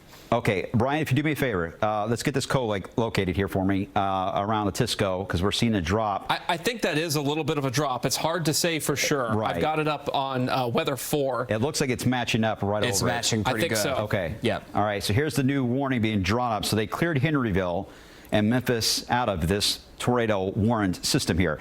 But this is a possible tornado that may be developing or already touched down. It may be back up. I don't know. It could be either case here, but you got to treat it as this could be one that is on the ground. There is certainly a distinct possibility of that just north of Charlestown Road there itself into Atisco. So New Washington, Indiana, Hibernia, you need to get into your lowest level of your home. This is now the time. If you haven't done it yet, now's the time to take action. Get in your lowest level of your home, your basement. Get away from windows. That's key. Lowest level first, away from windows and interior rooms second. Bathrooms do great. Your closet, hallway closet, those do great. Anything you can get away from the external wall of your building, that's key on that. Put some shoes on in case the glass were to break, in case you were to get any type of wind damage from the system. That's key as well. And make sure you get the kids all in there. And the bathtub usually is a good spot to cover up, and wait until we give you the all clear. We'll be monitoring that. Right now we cannot do that, especially for the northeast corner here of Washington County. Let me get into a little bit of different view on that. Hold on one second. Let me back up and head into a little closer view on this. Get the wind back on this. One thing I'll mention, Brian, ahead of this, northern Oldham County, Trimble County, be on standby. They Good may point. have a new tornado warning Yeah. coming out momentarily. I agree. I think it's probably going to be the case. Atisco, Indiana seems to be the spot Yes. that we're watching this here. I don't know if I can get any more streets to locate into that. Okay, we got a few. Here's Seatick Road. Here's Beaver Ridge Road. There's Atisco itself, right along 3. And then there's Gum Corner Road and then Brewer Road. That is where, if we have anything that could be on the ground, this looks to be the spot right now that we're looking at, heading east of Atisco. I mean, the radar scans could be a little delayed here, so this is probably east now of Atisco itself. I don't know if we have any Skytrack camera in that particular spot that, or at least could see that spot from here. I don't know if we do. I'll let you guys let me know. It would be pretty far out. But, yeah, Starlight wouldn't be able. Yeah, it's too far out on that one. Okay, so this is now our new concern that we've got. That we're still watching Perry County. We're not ignoring you. We're monitoring that carefully. You guys have had a history of this one being on the ground. So again, northern Perry and the western side of Crawford County, southwest corner, we're watching it. Meanwhile, north and east of Louisville, this is where we've got a possible touchdown that has happened into Clark County. We don't have that confirmed yet, but the radar is telling us that at least at some point it may have, because debris looks like it was indicated on the radar briefly. Whether or not it holds on to that signal, I don't know, but it certainly is held on for a while here. Let me loop this. Let's look at this together. All right, you can tell. Look at the last couple scans here. that little swirl. Right at the last minute, Yep. it starts to kick up just as it crossed I-65, heading into just north of Charlestown. That is where it started to tighten up, right there. So this is going to hold likely to the Ohio River. So Oldham County, Carson's right, Greenhaven area, Skylight maybe on the southern edge of that, but Bedford and Trimble County for sure would be included. But there may be a downstream tornado warning that could get issued for this. This in from Clark County Emergency Management. They had 2 calls into 911 on a tornado touchdown in the field near Charlestown. No damage. They are still responding to this at this point. Okay. Well, that will be around here's Charlestown itself. And again, it's probably on the northern side there of Charlestown as where that would take place as it crossed over. Again, it hit right into a busy spot where a lot of folks are watching right now. But one thing we'll keep an eye on, I see some of the power outage numbers updating. Once we see a surge in these outages, especially in Clark, and we know at that point for sure that this could still be doing some damage. But you got to treat it this way. It's taking some time. We have people working behind the scenes right now, trying to confirm all the details. We have storm spotters that are out as well. We have our storm tracker out investigating some of these areas. As soon as we get confirmation on all these details we're getting in, we'll pass it along. But what you need to do right now is just take action. If you're in this spot here in the eastern side of Clark County, northern Oldham, into Trumbull County, you need to get in your safe spot, lower level, basement. As we've mentioned several times here, that's key. And just turn this up loud, take your devices with you, and we'll guide you through it. This warning's out. This is one of the 10-15 ones still. Is that correct? Yes, it is. Okay. So that's one we're watching that's it's going to scoot just north of Louisville. What about into Louisville itself as we're monitoring that? And we'll get more details in just a second. But I'll just make sure we are covering everybody because there's so many of you right now that are in the path of these storms, right? You get into Borden, Indiana, Clark County, very heavy rain taking place there at the moment as you move into Clark itself, all the way down Blackston Mill Road and heading just on the other side of downtown Louisville. Some light rain likely starting. See if they should now flash flood warning out for Crawford and Du Bois and Perry back here to the west. This is where we're also watching the other tornado warned system that is moving in as we're tracking that one coming in with another round of heavy rain and potential for some flash flooding with that one. Let me get you back to the wider view. Is it power lines down? That's Du Bois County. Okay. Power lines down into Du Bois. That was in Holland, but that was earlier. That was earlier tonight. Yeah, when that was moving in. But look how this is all trained out. Now, here's the good news I can pass along. I think at this point, if you're in Lawrence County, I don't really see much happening other than some isolated cases, more flash flooding, but your severe threat, well, there's still a couple warnings back in Illinois. I think based on where you're at, after such a tremendous amount of heavy rain, it puts you in a better spot. We'll monitor that. Same with Jackson and Jennings. You're on the northern fringe of this wall of severe weather that is now almost bisecting wave country. It's right along now the Ohio River and getting very close to Louisville. So we're monitoring that. We don't know how that's going to evolve. We're taking this scan by scan because there's a lot of things that will go in our favor to reduce the severe threat. Even in the next 30 to 45 minutes, there are things on our side to help this out. How fast does that happen? Good question. We don't know that. We're just monitoring and we'll pass that along. If you're south of Louisville, you still got several more hours here of quiet time. All right, so kind of an odd setup here depending on where you're at into wave country. All right, let's get you back over into Clark County. That's the area we're still watching as you get into that Charlestown area east of Tisco. Now, New Washington, Hibernia, that's the main focal point that we're going to have with this as it moves on by. And we keep that circulation up. Actually, look at the debris signature on that. All right, the value is not as outstanding as we had earlier. There's a little more apparent in Tisco when we had it. I know, Carson, you look at the same thing here. The wind. It's not as. It's not Let there. me loop this here. That's Yeah, it looks like it's becoming outflow dominant. That's exactly what I was thinking. It's becoming more of just straight line outflow winds as opposed to spinning winds. Okay, let me put the wind back on. We'll loop that and see if we can see. A new scan just came in too. So let's play this out. Again, this is just looking at the wind field only on this. And we're looking at this together. And watch as it passed Henryville, that signaled just briefly. It was only a couple of scans that we had a surge in that area that likely. Actually, can we rewind that? Carson, are you able to? I can't see the time step. It was very apparent. That was what? Around right 9:55. Right at the top of the hour, 9:55, 9:58, somewhere in there, just before the top of the hour. Okay. Yes, it shows up really well here. Yeah. Just briefly. Let me. You had a very I'm going to get strong. into your graphics here and help you out there. Yeah, thank you. Yep. Let's take this back. Yeah. Here we go. Tick, tick, tick. Yeah, right that was. Okay, we have a new it. severe thunderstorm warning for the metro. Okay. You can see that warning on your screen It's now. flashing there. All right, we'll get to it again, but that definitely on the radar. That looked like that was the moment. Yeah. In Clark County. Okay, this includes Louisville, downtown Louisville, the Springhurst area, right into J-Town. The severe thunderstorm warning now for the Louisville area until 10:45. This one's another long duration. It does have a tornado possible tag with it.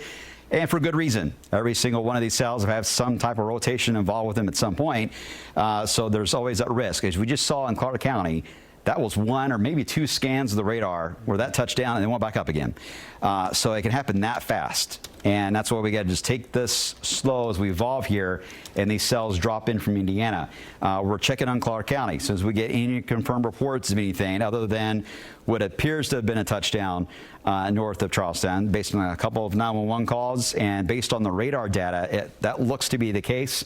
But we'll let you know for sure as that continues to track along. Meanwhile, into Louisville, this one now impacts 1 million people. Now under the severe thunderstorm warning with that tornado possible attack. So this is the one that may have briefly touched down in the red box into Clark County. This is the possible area we're watching now that is approaching into downtown Louisville and along I-71 as you travel all the way from Campbellsburg and Henry County all the way down into Tinseltown. That general spot is where we're watching for this wall of wind. I know you can't see it because this is in the way, so I'm going to get rid of that. And we'll just bring you onto the radar view first, and we'll look at the wind field. But you can see that surge of wind that's dropping out of Borden, Indiana. That's going to scoot right over the knobs. New tornado warning for Crawford and Meade. Meade County. All right, let's get you down to that area. That I believe. Actually, I'll wait for this to pop in. There it is. That's for the supercell we've been watching all night long along I-64. Perry County one? Yes, yeah. sir. Okay. So there's Doolittle. Again, we were talking about that earlier when it was passing through in Bristow. But that's now heading all the way into Leavenworth into Crawford County. And now it crosses, and this is why it includes Meade, just because they're including a section on the other side of the Ohio River. That's triggered for Meade County. But at the moment, it's on the other side of the Ohio River, still into Indiana. But it's the northeast side, just northeast of Leopold. That's where we got the circulation that's showing up. And look at the wind field on that one. This is radar indicated, right? Yeah, and it goes until 11. Until 11, thank Yes. you. It's still there. It's still got the side low because until it gets to the other side of Fort Knox, we're going to have this issue. But you can see right there into the northern side of Perry County. This is where it is, not here, but here. This is where we have the circulation. I think it's Apollonia, is that right? Apollonia? Yes. That's where it's located at, heading due east there. It is more south of 64 now. It's been either along it or at times a little bit north. Now it's clearly on the south side of I-64, traveling now into the southern part here of Crawford County. The tornado warning for Clark County is being allowed to expire. Okay. All right. Well, I mean, we don't see the signature anymore, so that helps out. Thank you, Carson. Appreciate that. So let's take you back into the Louisville area because this is where everybody's phones are going off for now. Like, what is going on? We have the tornado warning still out in southern side there of Orange County, southern side here of Washington, and the northern part, I believe that's Crawford, back into the Whiskey Run area there. And then we get into Louisville, and this is where we got the circulation. That I don't see anything right now that's alarming for Louisville here. I don't either. Just a wall of wind at this point. Yeah, there's a couple. I mean, it changes colors here because the radar beam's right here. So it's going to look a little different when it gets north of it. But in general, I don't see anything too alarming with that. Maybe some pockets of strong wind, but you can easily get these little notches here. Well, and it goes back to what we just had in Clark County 15 minutes ago. There really wasn't much there, and then boom. Within 2 radar scans, we had a quick spin up, it appears. Okay, so in Louisville right now, just be aware what's happening. You don't need to go into your shelter spot right now, but just be weather aware. And as soon as we give you the word that you need to do that, please be ready to take action. All right, but you're not to that point yet. Just get away from windows and stay close to our coverage here as we wind through this. You can see the circulation. It's still there. This is not going to go away. I think they're going to hold on to at least a circulating part of this storm, which is going to be a concern still, even though in Oldham County, you don't have the tornado warning there. It could easily come back. So that's something we'll have to watch. We're not going to ignore it. So even though we're going to cover other sections of this line, we're not ignoring it. We have several eyes on all of this. It's just hard to bring it on to one fold there. All right. Ryan Hoke, what do you got for us? Okay, we do have some photos of damage here. This is the Madison, Indiana area, believe it or not. This is from a little bit earlier. You can see this tree down right next to Laura's mom's house here, Madison, Indiana. Yikes. We also have additional reports on MPing. We were talking about that earlier. If you're new to this, it's basically a citizen weather reporting app. If you've got damage, if you see flooding, if you've got big hail, submit it via the MPing app, or if you've got radar scope, you can do it on there as well. Those reports come straight to us. You see that we've got kind of a tree limbs down sort of situation near Scottsburg. Garbage cans, twigs, things like that moved around in northern Clark County. And by the way, if you have any photos of damage or maybe the tornado that we believe touched down north of Charlestown, Indiana, you can submit those either on the Wave Weather app, just tap share your photo, or even easier on the Wave Weather Facebook page. I put up a new big purple box of text there, and underneath that post, put your photo or your video. We'll be able able to show it here. So you guys are our eyes and ears on the ground, and we can show what you see. All right, thanks, Ryan. Good point, because that's been very helpful tonight. Sometimes we get these reports faster than we do official reports from the Weather Service, right? So keep them coming. They do, and all it takes is just a moment to put that on, especially radar scope on the app. Okay. So reviewing. Yeah, there was another tornado warning, Brian, for southern Orange, southern Washington, northern Harrison, northern Crawford. That's gone too. Okay. So at this point, so we only have just the one in Crawford and Meade. We're down to the one for southern Crawford and northern Meade. Okay. So that's good. We'll wait for all these to kind of clear out. They're all going to have to expire at about 15 after, so several of these will disappear at 15 after in about 3 minutes. So we'll have a better vantage point of what's happening here. This is one that's going to be dropped, at least for now.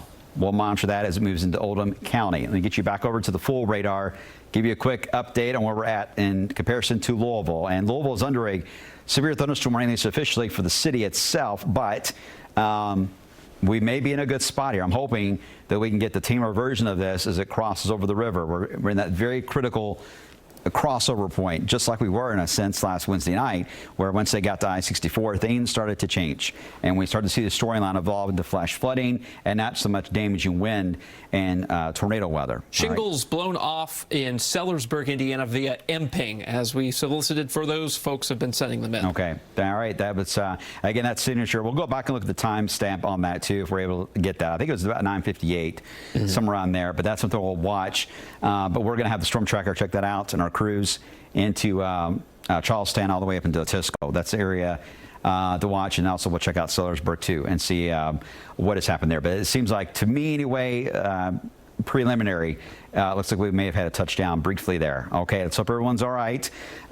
We still track that cell moving over the river here soon, but again, it's looking a little tamer than what we had. That's good. I like that. Let's hold on to that. Still going to give us a heck of a lot of rain here, guys, when we get into the next hour, moving into Louisville. Meanwhile, we've got this former supercell. Look at all these other supercells. I mean, this is ridiculous. Power flashes. All the way back into Evansville. Power flashes in Evansville. Oh, that's wild. That is just wild. And let's hope that works out for them, because they've just been under the gun for a while. We got one of those that did sneak into the area, and that is still holding on just west of Corden here. So let me get into that closer view on that particular cell. It's been kind of back and forth, but it's a southern edge system feeder here, if you will. So it's holding on to the warmth that's still being aided into this, as it still has that notch into it as you move just north and east there of Leopold. That's been an area I've been watching for a while. Let's take a look at the wind field.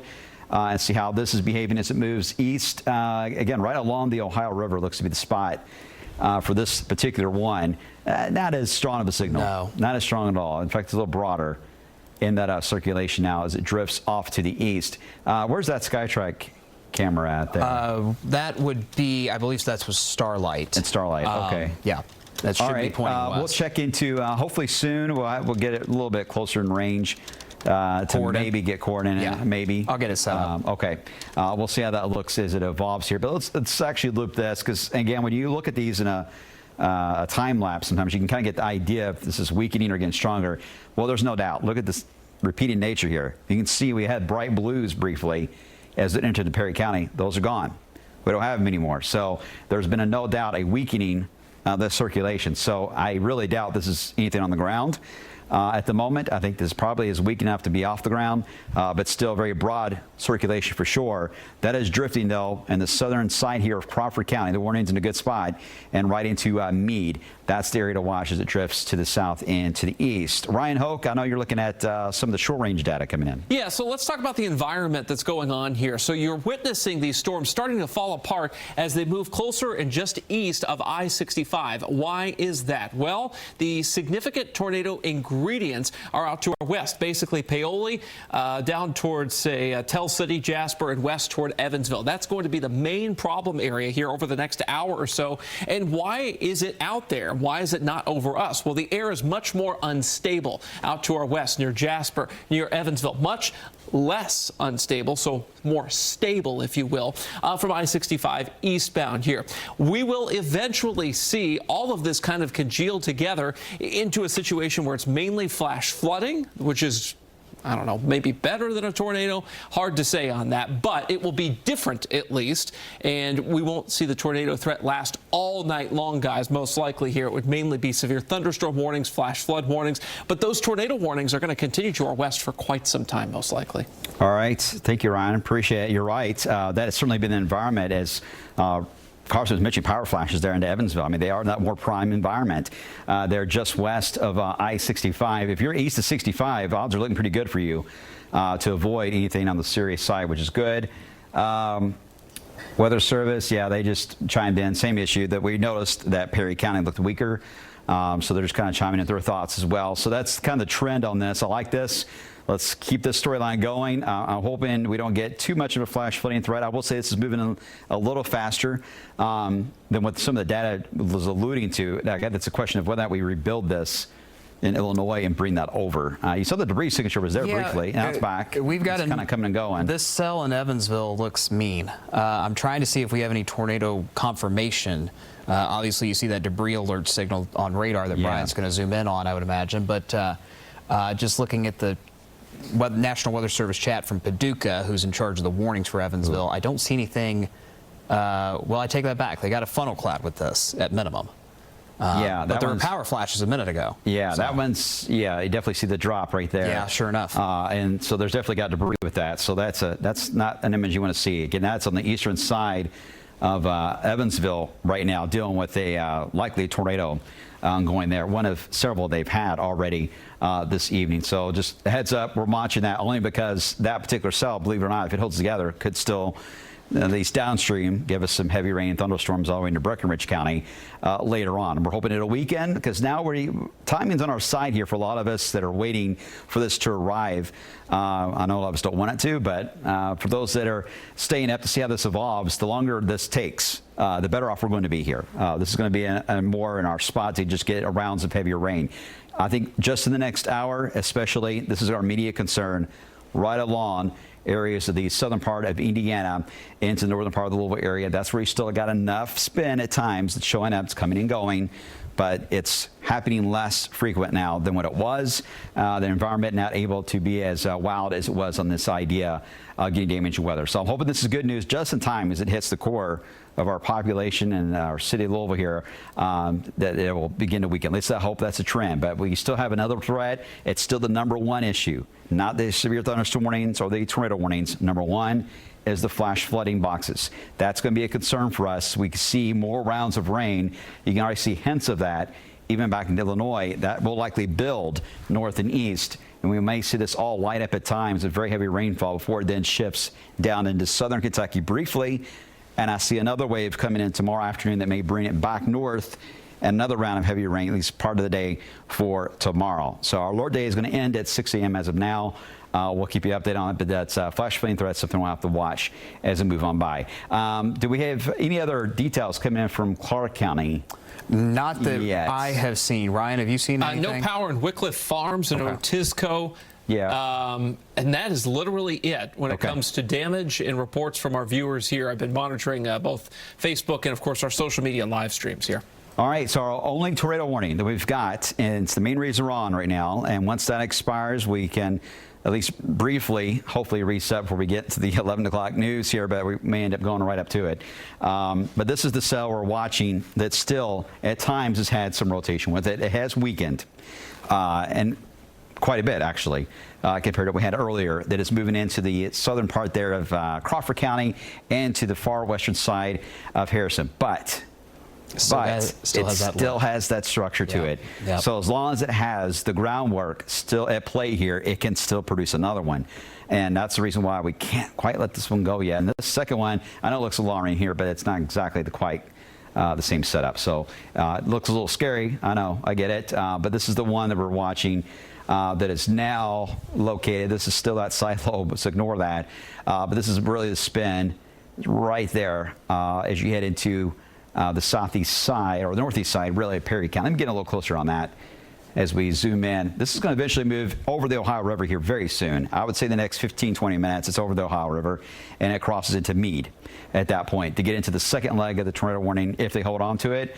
But Oriole looks like it's close to there, heading down on 66. just north of Magnet. Again, this is a false echo here on the radar, but this is actually the true rotation that we're getting. It's broad, but it's still there. It has not weakened enough to get completely out of the warning phase, at least not yet. Let's hope that's the case, though. Let's give it a couple more scans. We've got, I think, 8 minutes left, I believe, on that one. This tornado warning actually goes to the top of the hour. Oh, it's 11? Yes. Oh, okay, okay. Well, then that will keep us here to 11 o'clock news, unfortunately. But yeah, that's the main one. We'll see if it gets canceled or expired. Either one would be some welcome news there. All right, let me get into just the heavy rain setup. All right, if you're in Louisville right now, as we've talked about, this is not right now an immediate danger that is moving into Louisville other than flash flooding. Something that would be an issue as we head into the next couple of hours as the rainfall rate is excessive. And you could run into ponding of water, flash flooding here, some of the viaducts. We know how this goes. We remember, hopefully, from last Thursday morning how this caused problems. I don't see right now an immediate threat of we're going to get 3 to 4 inches in the city, but it depends on how this all evolves. But at least a couple of inches, I think, are likely. The fallout of this as it drifts into Louisville. So we're going to run into a lot of travel issues here. It's just going to be a mess as we hit the next couple of hours. Timing's our favorite, being Sunday night. It's 10:23. A lot of you are getting ready for bed, getting ready for the new week ahead. So if you just stay off the roads and hopefully not have too much anxiety as these pass on by, we'll get through this and we'll be fine. But we got to watch this heavy rain signal, and it should be out of here for most of us by the time we get into the morning commute coming up for tomorrow. We're still 81 degrees, by the way, in Louisville.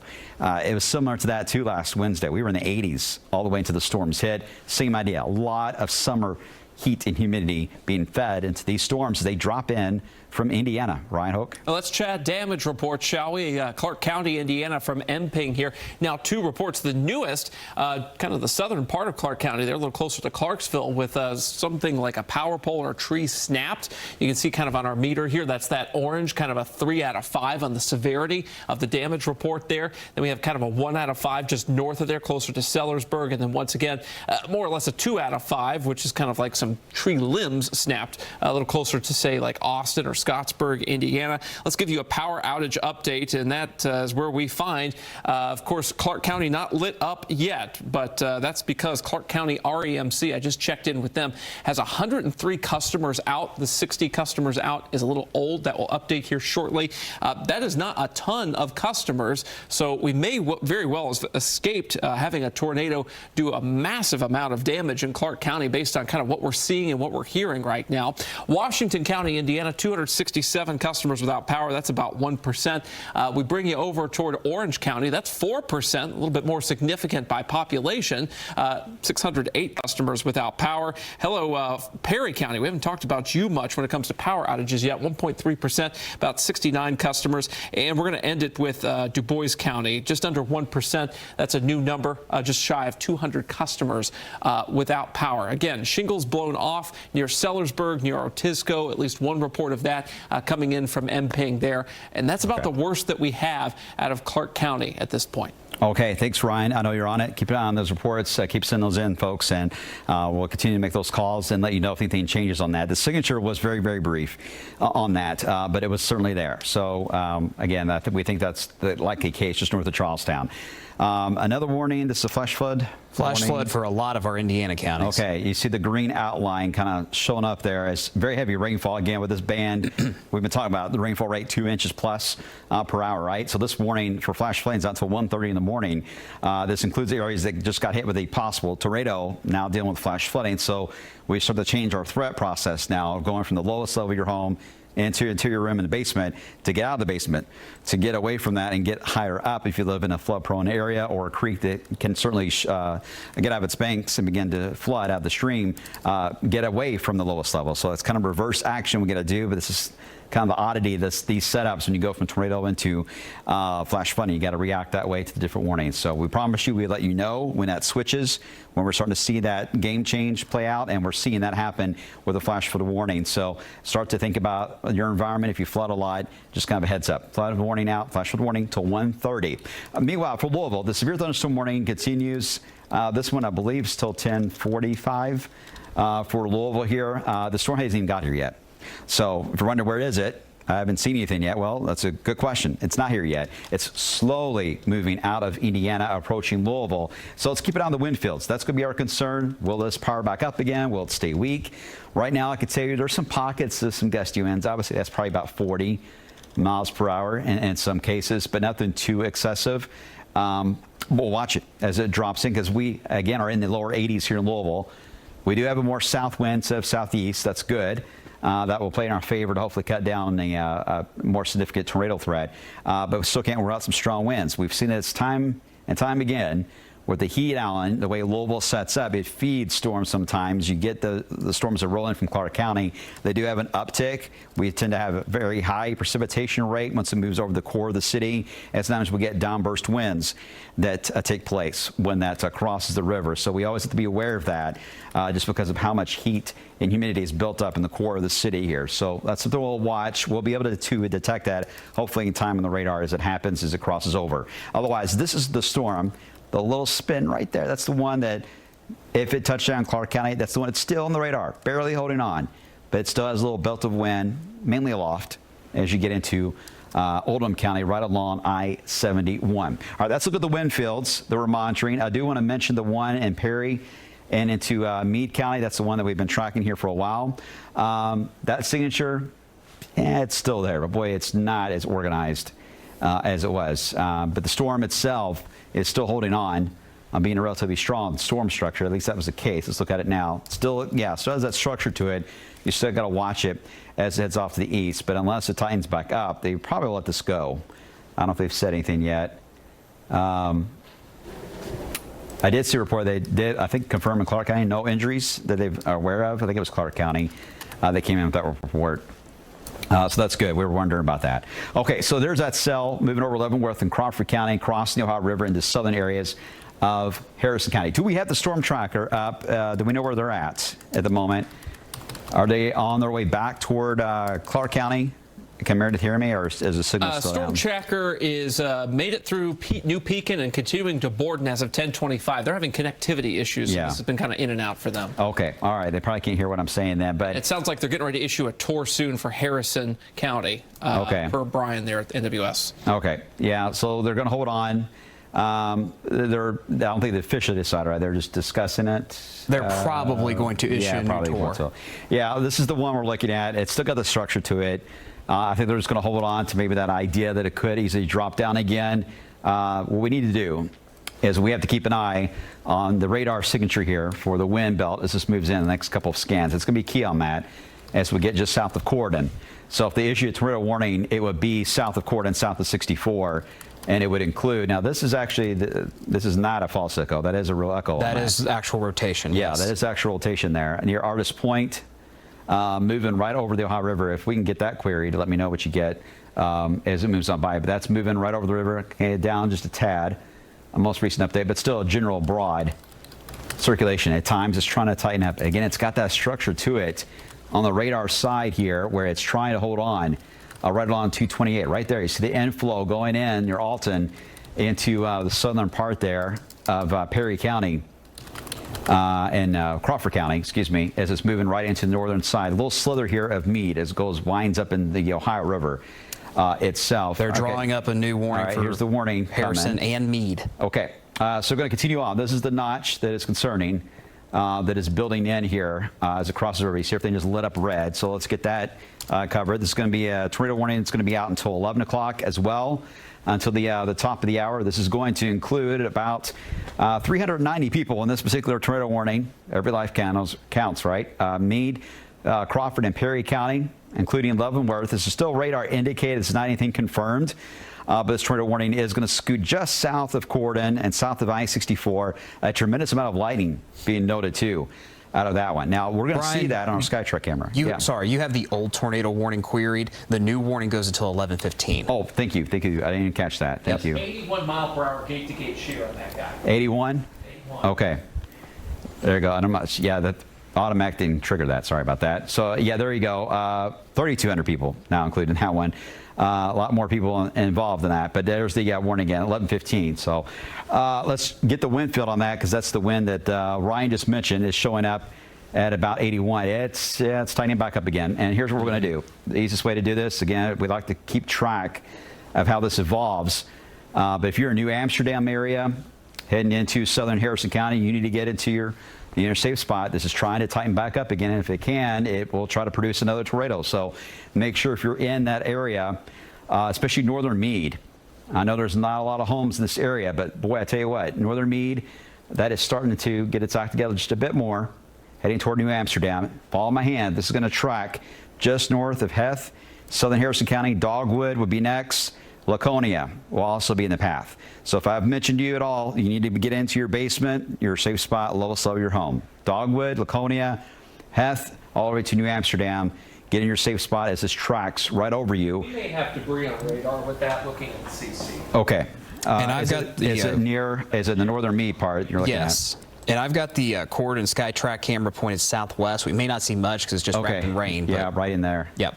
Okay, we'll monitor that. And Brian, let me know if you see any change on it. Let's if we're able to make some calls into, I don't know if we're going to get much of the Meade, but especially Perry. I think that will give us an idea of maybe where this is going in that area as it tracked over. It's still got the appendage to it. The hook inflow is still very apparent on that. It's cycled a few times. We'll see if that continues to be the case as it tracks to the east. What's the motion on this one? Like 1 second here, it is east at 25, so it's still a slow mover. Okay. But it seems to have more of a southeast jog to it, and it has for a while at least. Yeah. Well, let's trend this, and again, we'll try to give some of the communities here in just a second. But east of 25, I'm not sure what my radar is set for, but I'll try to give you at least an idea of where this is going to go as it drifts to the south and east, mainly across Harrison County. I would say let's go for the next, we'll do about 40 minutes on that potential. And we'll go with Wolf Creek, about 34 after Amsterdam itself, about 43. So about 10 minutes when it gets to New Amsterdam. So you don't have much time here. Mockport, about 51 after the hour. And Laconia at the top of the hour. If it holds in its current trajectory, that's the way it is looking as it drifts a little bit east, southeast, barely clipping Corden right now.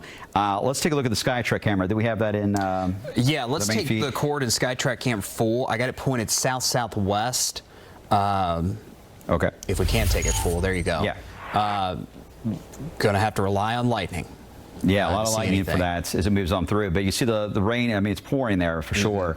We'll monitor that as it moves on by. It's too far away for us to really get a definitive. Sometimes lightning can help in illuminating, but in this case, they're too much in the heavy rain part of the cell to see much at all. It's going to be completely blocked that, but still very treacherous rainfall out of this and very intense lightning. A lot of cloud lightning with this.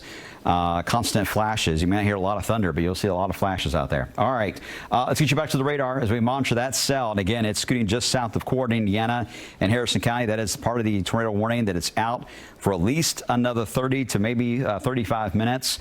We'll have to endure that as it gets very close to the western side here of the Louisville Metro. Getting into southern Harrison County from roughly around the casino area in Elizabeth, Indiana, back to the west. That's the whole general trend we're watching for this. Again, there is nothing south of it, so it continues to try to eat away as much warmth as it can as it drifts in. Let's hope it continues to track a little more southeast and try to at least skip some part of the area here in the weekend, but we can't take that risk right now. All right, let me get you back to the wider view in case you're wondering about the rest of the area.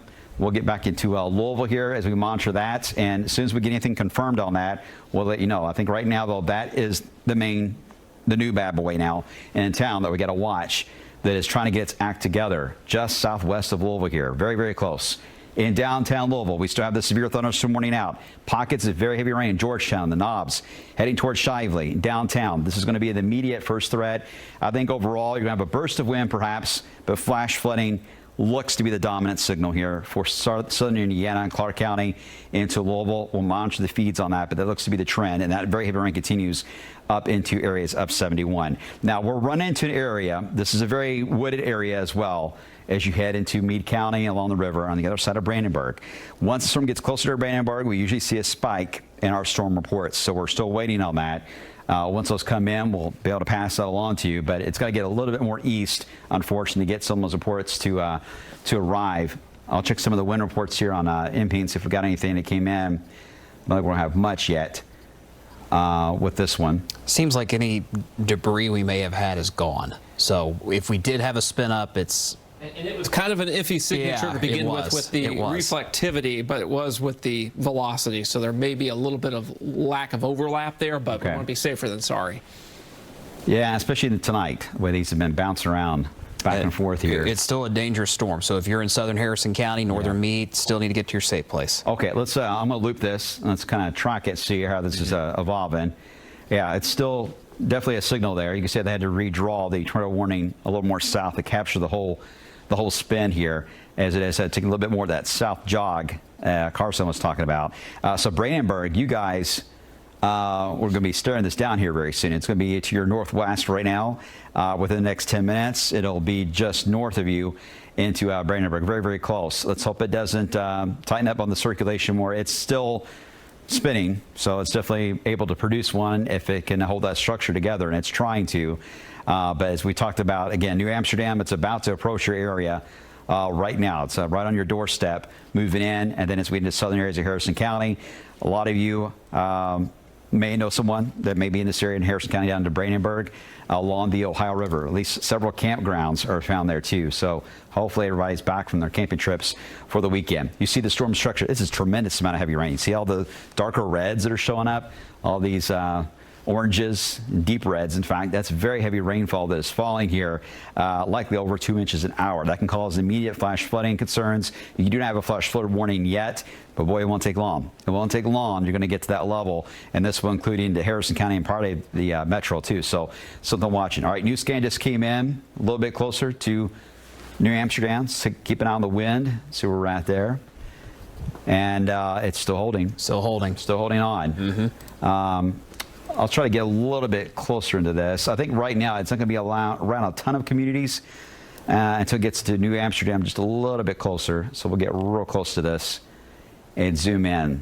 All right. So at the moment, I'll get a little bit closer than that, actually, around the edge of the old warning and the new warning. So this is going to put us on Knobs Road, Pine Ridge Road, Pine Hill Road, Lapland Road, and all the way back toward Wildwood Place, I believe it is there, or Park, Wildwood Park. So that's going to be the Knobs Road area, especially if you know where that is in relation to where you're at into Meade County. That is where at least some rotation, but nothing confirmed on that. This is still just radar indicated rotation we've been noticing here for a while on these particular cells. I'm going to get back to a wider view. That is the main one we've got in Louisville right now, and this is a tornado warning that is scheduled to go all the way to 11:15.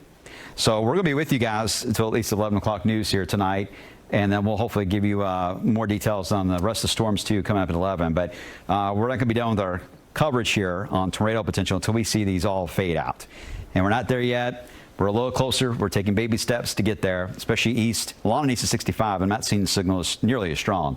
But you go west of 65, unfortunately, this may try to hold on for a bit longer. And I'm not ruling out the southwest part of the Louisville metro here. Well, they could still be influenced by that, Carson. That's what I was just going to say, Brian, with this tornado warning in Harrison and Meade. If it holds together on this east-southeast track, heads up PRP, Valley Station, Jefferson Memorial Forest, Fairdale, Cosmosdale, heads up, just pay attention to this as it moves in from the west.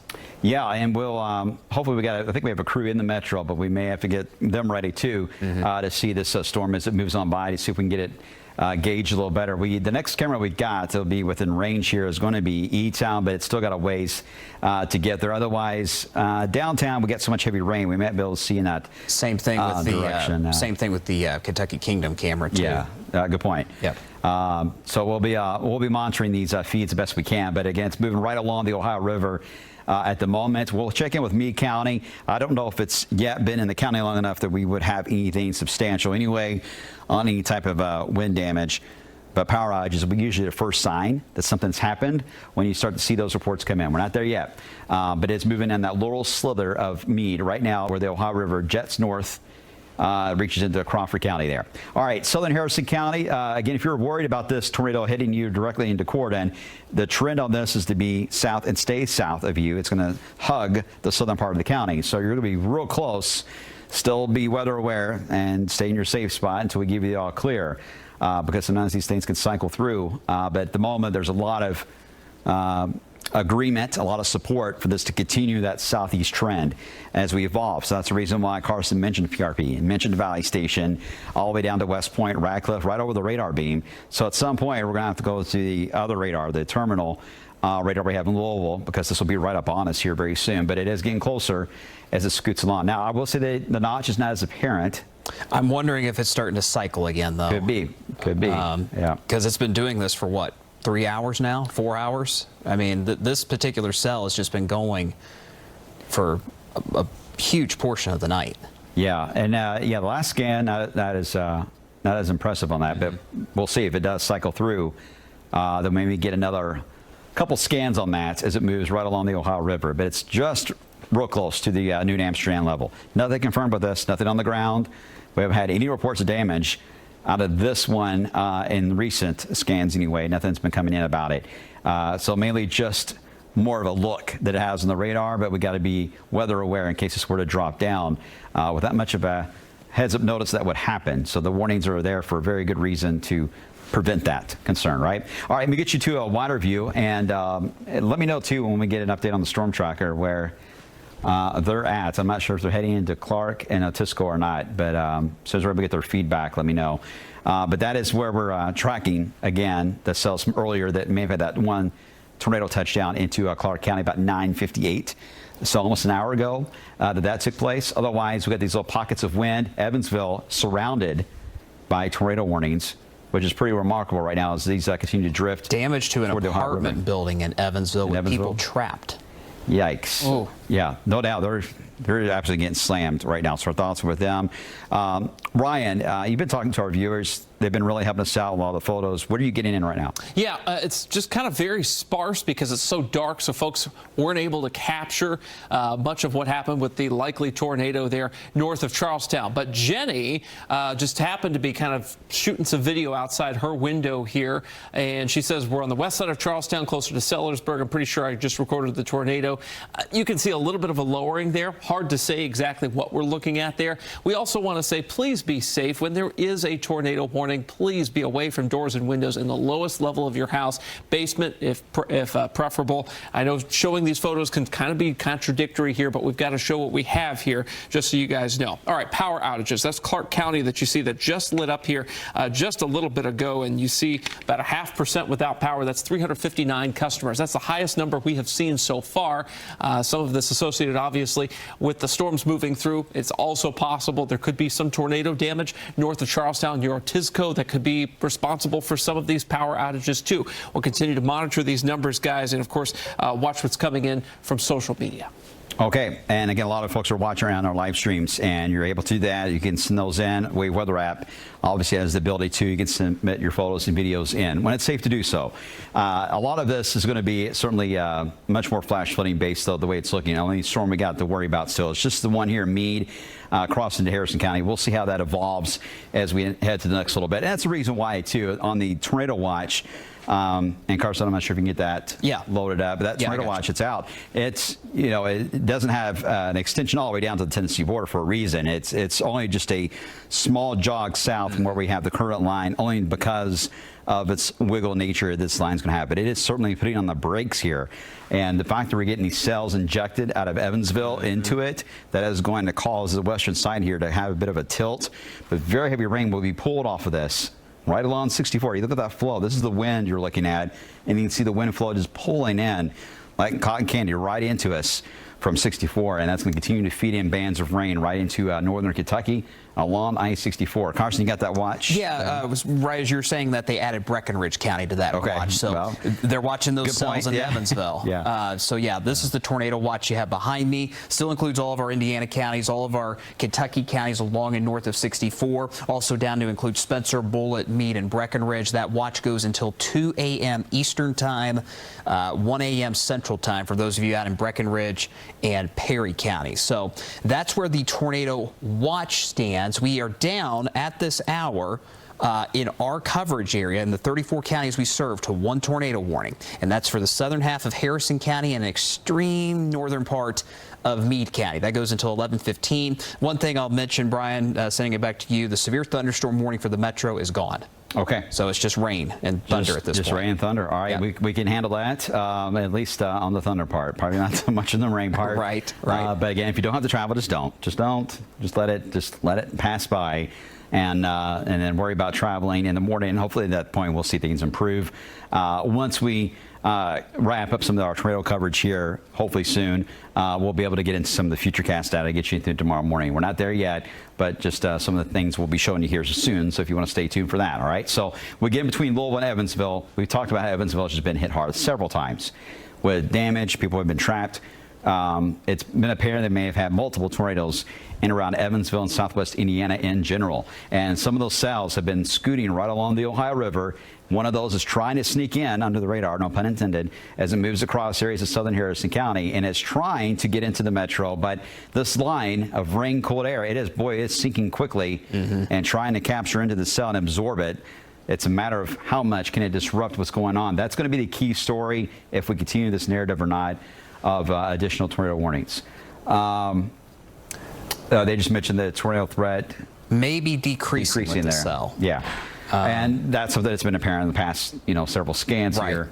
With this structure is not, you don't have that very obvious appendage and notch that was in there. That's very loosely defined now as it becomes a very heavy rain setup. So no doubt the rain cold air out of Corydon that is sinking into this is causing a bit of a disruption, but still got to watch it. It still could fire up some strong winds, especially in southern Harrison County. But that's good because Ryan Hoke, if we can get to this cell weakening, that bodes well for really for the next several hours, barring what rolls in out of Evansville, obviously. But in general, we're seeing everything kind of tame a bit more. Yeah, and as these storms move west to east, especially closer to I-65, they've been weakening. We showed you, gosh, it's probably been an hour since we did that, where the storm ingredients were, and they were way out toward Evansville, and they weakened considerably as you move in to our area, basically along I-64. All right, speaking of interstate travel, the storm tracker is back up and running. It is a little closer to Clarksville at this time in central, of course, Clark County, moving down south, likely toward I-65 into the metro here in just a little bit. We've just heard from Greg Lynn, the emergency manager for Perry County, Indiana. No damage reported at this time. So some good news from our friends out in Perry County. Carson, what do you have? That looks to be near Holiday World again. This is once again in Spencer County, Indiana. This is south of Holiday World. So if you were watching us earlier tonight, the supercell, or the storm, I should say now, since it's kind of losing that supercell look. The storm in Harrison and Meade County now that has the tornado warning was producing a tornado near Holiday World a little while ago, about 2 hours ago. Now we're looking south of Holiday World. So here's Santa Claus. If you've ever been to Santa Claus, the only thing in town is Holiday World. There's a little grocery store too. That's about it. Further south of Santa Claus by about 5 or 10 miles, we've got another supercell that, quite honestly, Brian, might be the strongest rotation we've seen on velocities all night. Let's look at oh yeah, I mean, that is a classic supercell moving through Spencer County, Indiana. Radar indicated no confirmed tornadoes with this storm, but it's a small polygon, which means our confidence is not very high. They're not exactly on it lasting a long time. But if it holds together, we'll have to issue one. Yeah. Heads up, Tell City. We'll watch that for Perry County. Okay, good insight there. Thanks, Carson. Appreciate it. As we're monitoring even the cells that could still sneak in, like the one here that's doing this in the Harrison County, did the same thing, kind of stuck in under this main line, and it's not going to sneak past us. We're watching it. Trees and power lines down the area of Harry Hughes Road, Possum Trot Road, and Williamsburg Drive in Clark County. Yeah, that's coming in for their emergency manager there just a few moments ago, and I got a feeling we're going to hear more about this very soon based on what we saw on the radar. So that will be a growing concern. But again, pass along some the wind damage reports not coming in out of Clark County, Indiana. Okay, so this is our only tornado warning that we've got. Technically, this is going to be out for just a bit longer here as we head into the top of the hour and just after. I don't know if we'll hold it all the way or not. The storm structure, not as organized as it was. I mean, it's definitely down a few notches from where it was before, but not completely fade away altogether. Let me bring up the current wind field on this. We'll take a gander at that and see where we're at. As it's now past the other side of New Amsterdam, well, it's hard to even now to define what it was before. So this is really struggling here. It's more of a straight line indicator at times. You're getting some of those bowing segments showing some of the pockets of stronger wind, but nothing overly organized. It's kind of very broad rotation there over New Amsterdam, tracking into southern Harrison, just south of Corden, by the way. So this is good news. I like where this is going. I'm hoping that that will be the trend as it approaches the southwest side here of the Louisville area. Let me get into the wider view and kind of get back again to setting the story narrative together. For those of you that are staying up with us pretty late here on this Sunday night, we appreciate it. We've been ongoing here for a while as we're monitoring these cells that still have some rotation to them, mainly west of Louisville, no doubt. Heading toward Evansville, that's a bigger threat issue there. Otherwise, it's mainly just a wall of rain, heavy rain, but still got some lightning with it at times. But even the lightning counts come down quite a bit into Indiana and Clark County into Oldham. Not as many strikes as we had just even 15 minutes ago. Another indicator that these are losing a bit more of their fuel to work with here. But they're trying to hold on, so we'll monitor that. Very heavy rainfall. I'm sure 71 is an absolute mess right now, so some flood advisories could get issued here very soon, or even a flash flood warning for part of the metro if this rain continues to train over the same spots. Meanwhile, we'll watch these individual cells. They're still tracked more east than they are to the south, so that's allowing them to then threaten Breckenridge County, northwest Breckenridge County, perhaps. We'll see how that plays out. Ryan Hoke is standing by with an update. What you got, Ryan? Okay, at this point, we wanted to show you some of the storm reports we have and then show you some Storm Chaser live video we have as well here. See, most of the tornado reports have been to our west tonight. The one exception that will likely get added here is probably going to be near Artisco, Indiana, in Clark County, based on what we've heard and what we've seen with debris on radar, some damage, folks witnessing a tornado. Then you've got those wind damage reports to our north and west. So those are official storm reports from the National Weather Service. These are kind of unofficial citizen reports here, and you see all the wind damage reports up and down 65, and then one a little closer to Fincastle, Kentucky as well. I do want to take, if we can, Corey Trent's live stream here. He is a storm chaser. He's been chasing all around Indiana tonight. That's in INET 1 here, if you're looking for it there in the control room. And you can see how, he's battling some of the rain there. Looks like he's potentially on the interstate. You see the lightning flashing. And of course, looks like at this point, the storm he's going through doesn't look to be horrific, but you can, of course, see that he's continuing to monitor.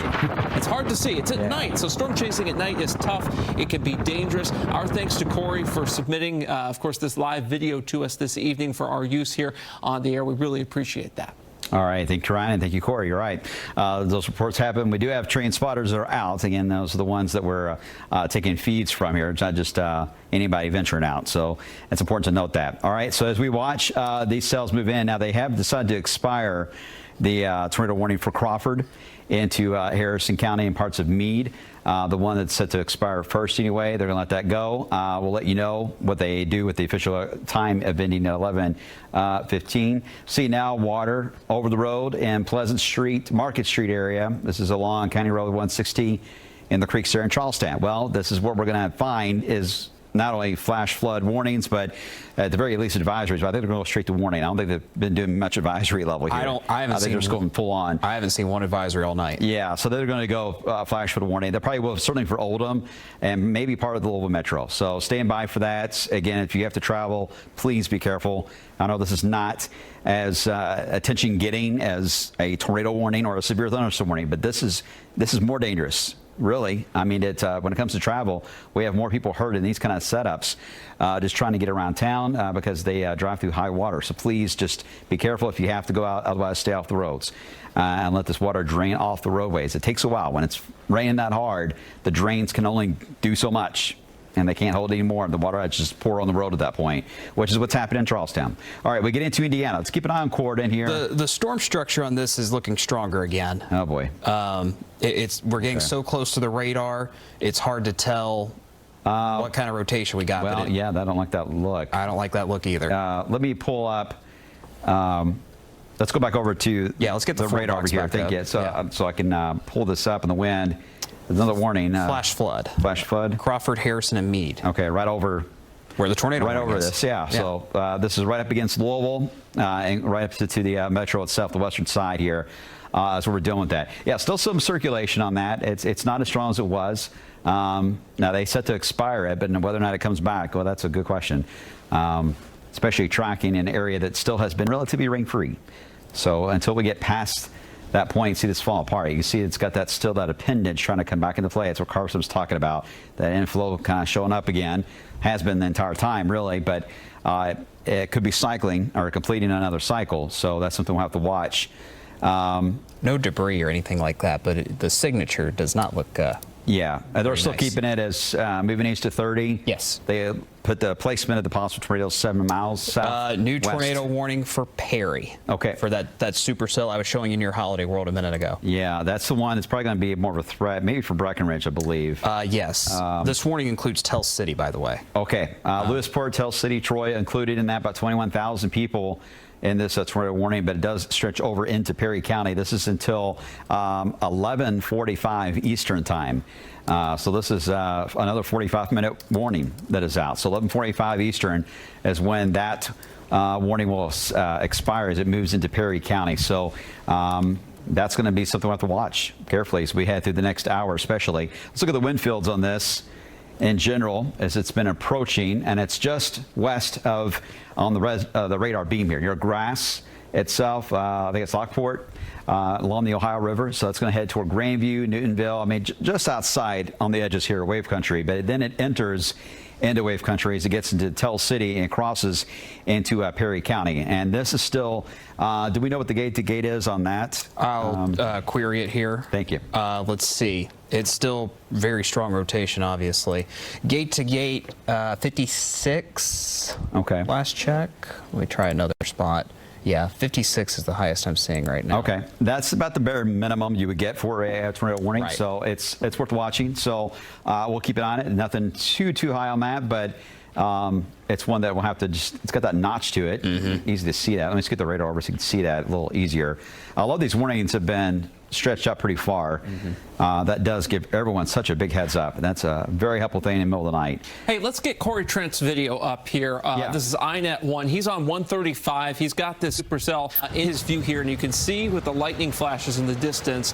Let's see if we can see it here, but he had a bit of a lowering there, kind of on the left-hand side of your screen. Again, he's pointing right into the correct section of the supercell to be able to see this here, according to Kevin. Pouring the rain over the roadway. Right there on 135 in southern Harrison County. What a place to be right now. So this is live video of that supercell in southern Harrison, guys. Oh, he's in southern Harrison. It looks like right on 135 there. He's close to the circulation. If he's not in southern Harrison, he's real darn close by the looks of it. Right over top of it. So rain's starting to intensify there. It looks like the core is starting to pass over in there. Again, this is Route 135. And Brian, the structure is really wrapping up on this thing. Okay. But the rotation isn't. Yeah, but it's definitely better organized. Yes, it is. We may be in close to another tornado warning replacing southern Harrison a bit more east. This may get right up against Louisville and into Hardin County, northern tip of Hardin County near West Point. So I'm not going to rule that out. Let's get the radar up, and we'll keep that in the box if we can, that feed. And if you guys see anything, let me know, and we'll bring it back up. But we'll put Corey's feed up.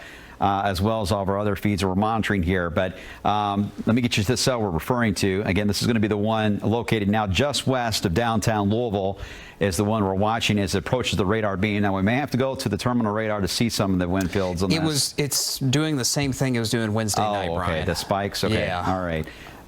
Well, that'll be a bit of a challenge. Yes, it will. We'll monitor that. Again, this is the one that right here, let's get you into 135, where Corey was at plotting, because again, it's right there in southern Harrison County, driving right into this, right along the road itself. I assume he's going to be a little closer to, I don't know if he's going to be all the way into it, north of it. I hope he'd be down here and a little bit out of the range of it.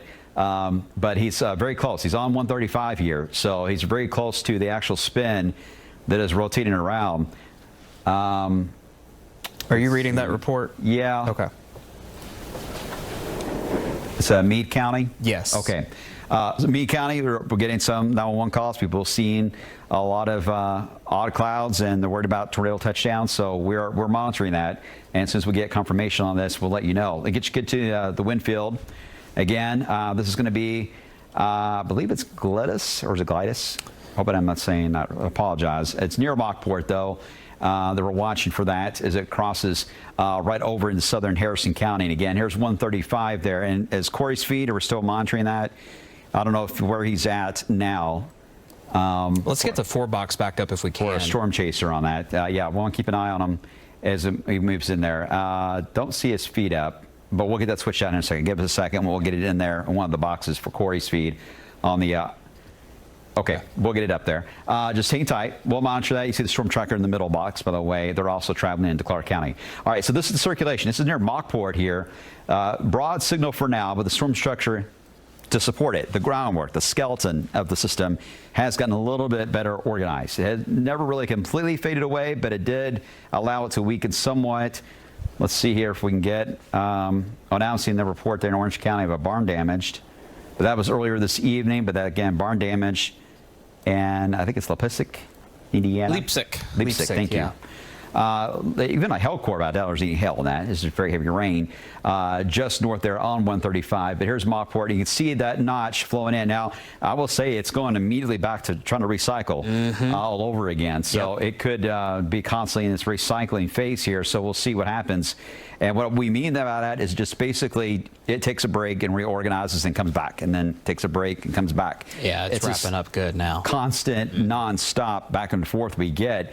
And we have to wait to see the image when the radar updates. It improves the scan either way here, and we get a new report on it as it kicks in. So you can see Corey's feed. I believe that is up yet. Is it up there? Yeah, no? it is. The middle box you see there. Is that, oh, is that his? Or is that Storm Tracker? That's Storm Tracker. That's Storm Tracker. Yeah, yeah. My apologies. It's not quite up yet. Okay. Well, we'll check on it when we can, because he's the only one that is in the path of this to get us a vantage point of where it's located right now. So we have some ground truth there. Just hope he stays out of harm's way with it. You can see it moving in now on Southern Harrison, kind of a mixed wind field, because we're getting right on the radar beam. This is going to be a lot tougher to show. All right, it's in this box right here now. I know it's a very dark image because you can't see anything where he's at and being out away from a lot of the city lights. So he's on some of the country roads here out and along 135 in Harrison County. So as soon as we get some lightning, that will help. And show them the indicators on that. New tornado warning for Harrison. This is an extension. All right, this is going to be for Hardin County. For the radar beam, too, at Radcliffe will be for this tornado warning. This is going to go out until 11:30 Eastern time. So this one's actually... It's a shorter warning. It's a shorter warning on this one. First one's been this short. You can hear the thunder now in downtown. The rain over us. This is going to go right up just west of Valley Station, all the way to West Point, and includes around the casino, Elizabeth, Indiana, down to Motorola Hill and West Point. That whole area include on the western or the eastern side of this tornado warning. This is going to be out until, actually, let me scoot this over, because once again, the radar did not pick up on the right one. Hold on one second. Let me scoot that over. Now we'll get it. All right, there we go. This is going to be one that's going to be out until 11:30, and it includes Brandberg, as we mentioned, about 4,600 people in the path of that storm as we've been tracking the supercell. It is still a supercell. It's holding on to that structure, even though it's up against the line. It's trying to hold on for just a bit longer, moving toward Laconia. So Laconia is in a spot next. We're probably going to hear some reports on. Brandberg probably as well.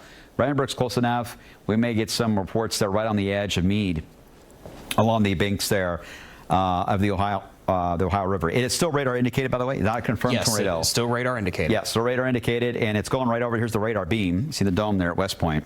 All right, Cliff? So that makes it a bit of a challenge to get some of the data once it goes over that, and it's going to go over that. So bear with us on it. We'll have to use different radars to kind of get a vantage point of this as it moves over us, but we'll work that out as it moves into southern Harrison County. Very slow. We have most of these were moving to 35 to 40. Then it went down to 30. Now they're down to 25. 25, yeah. I mean, they're really slowing down. So you really cut down on the damage you win side of things, but you ramp up flash flooding because now they're not moving as much. Now you're getting the heavier rain for a lot longer than you normally would. Checking the debris signature. Do we see anything there? Haven't seen anything. No. A lot of noise. Yeah, a lot of noise on that, and that's to be expected being that close. But, right. That's all right. We'll keep an eye on it, and you guys, of course, let me know if you see anything. It's checking any reports we're getting from MPs. If we're getting anything from there, we'll check the wind reports first. Nothing I can see there, although it looks like there may have been some tree limbs down back into, I believe that would be Perry. to the northwest into Crawford County and Perry area. But nothing with this particular cell. So that's the one we're watching as it moves on by. Okay, get you to the radar view. And this is the one, again, we're watching a tornado warning out until 11:30.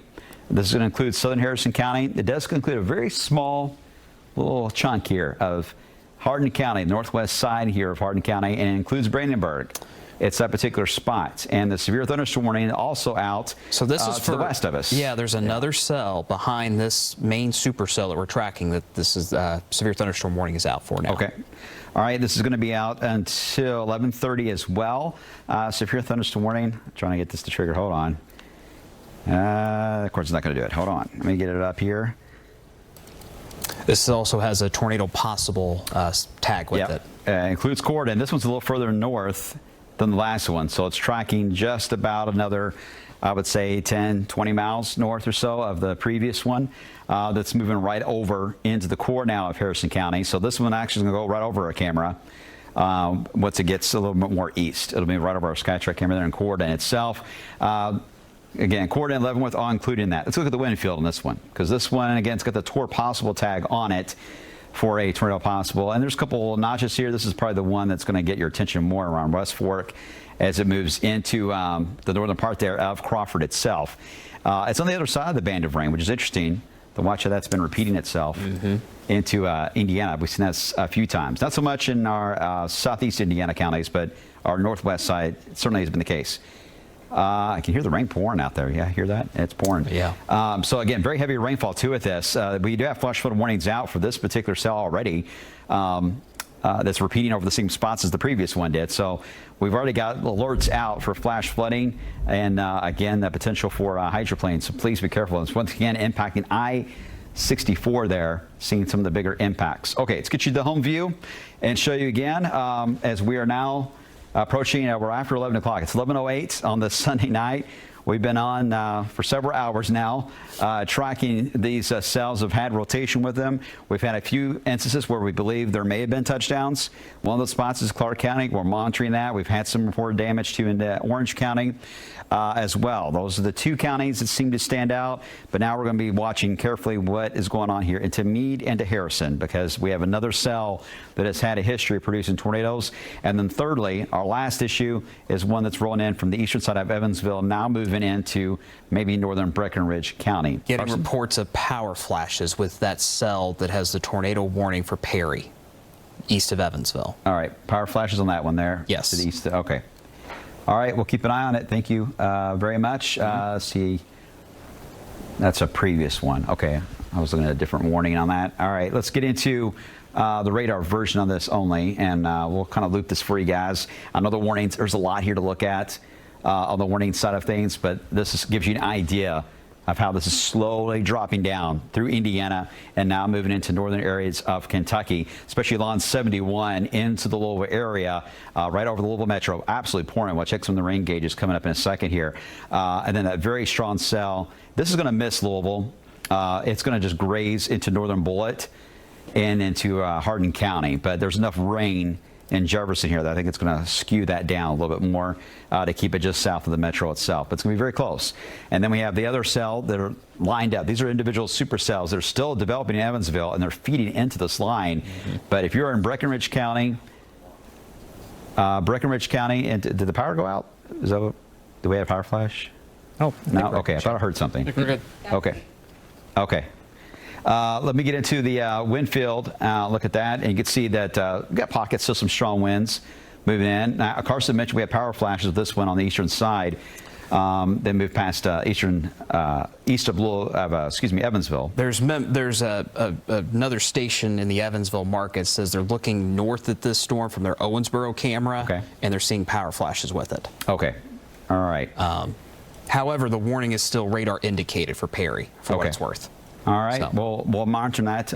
It's been a hard-hit area tonight, seems like, with repeated rounds. All right, here's Laconia and Brandenburg again. Seeing a little bit of the appendage, a little bit of a hook there along the Ohio River. That's where we're getting at least still some of that rotation. We'll see if this holds on or not. I can't guarantee it, but it is getting a little bit closer to the radar beam there at Radcliffe and into West Point. The Louisville Metro is dealing with just a lot of pockets of heavier rain at the moment. I think we got that on here for rain reports. Yeah, we got the MSD gauges. Let's take a look and see where we're at with these gauges. Now, this is only, well, since midnight tonight. It's not updating, but some of those heavier bands, it looks like a quarter to half inch, maybe some spots more than a half inch.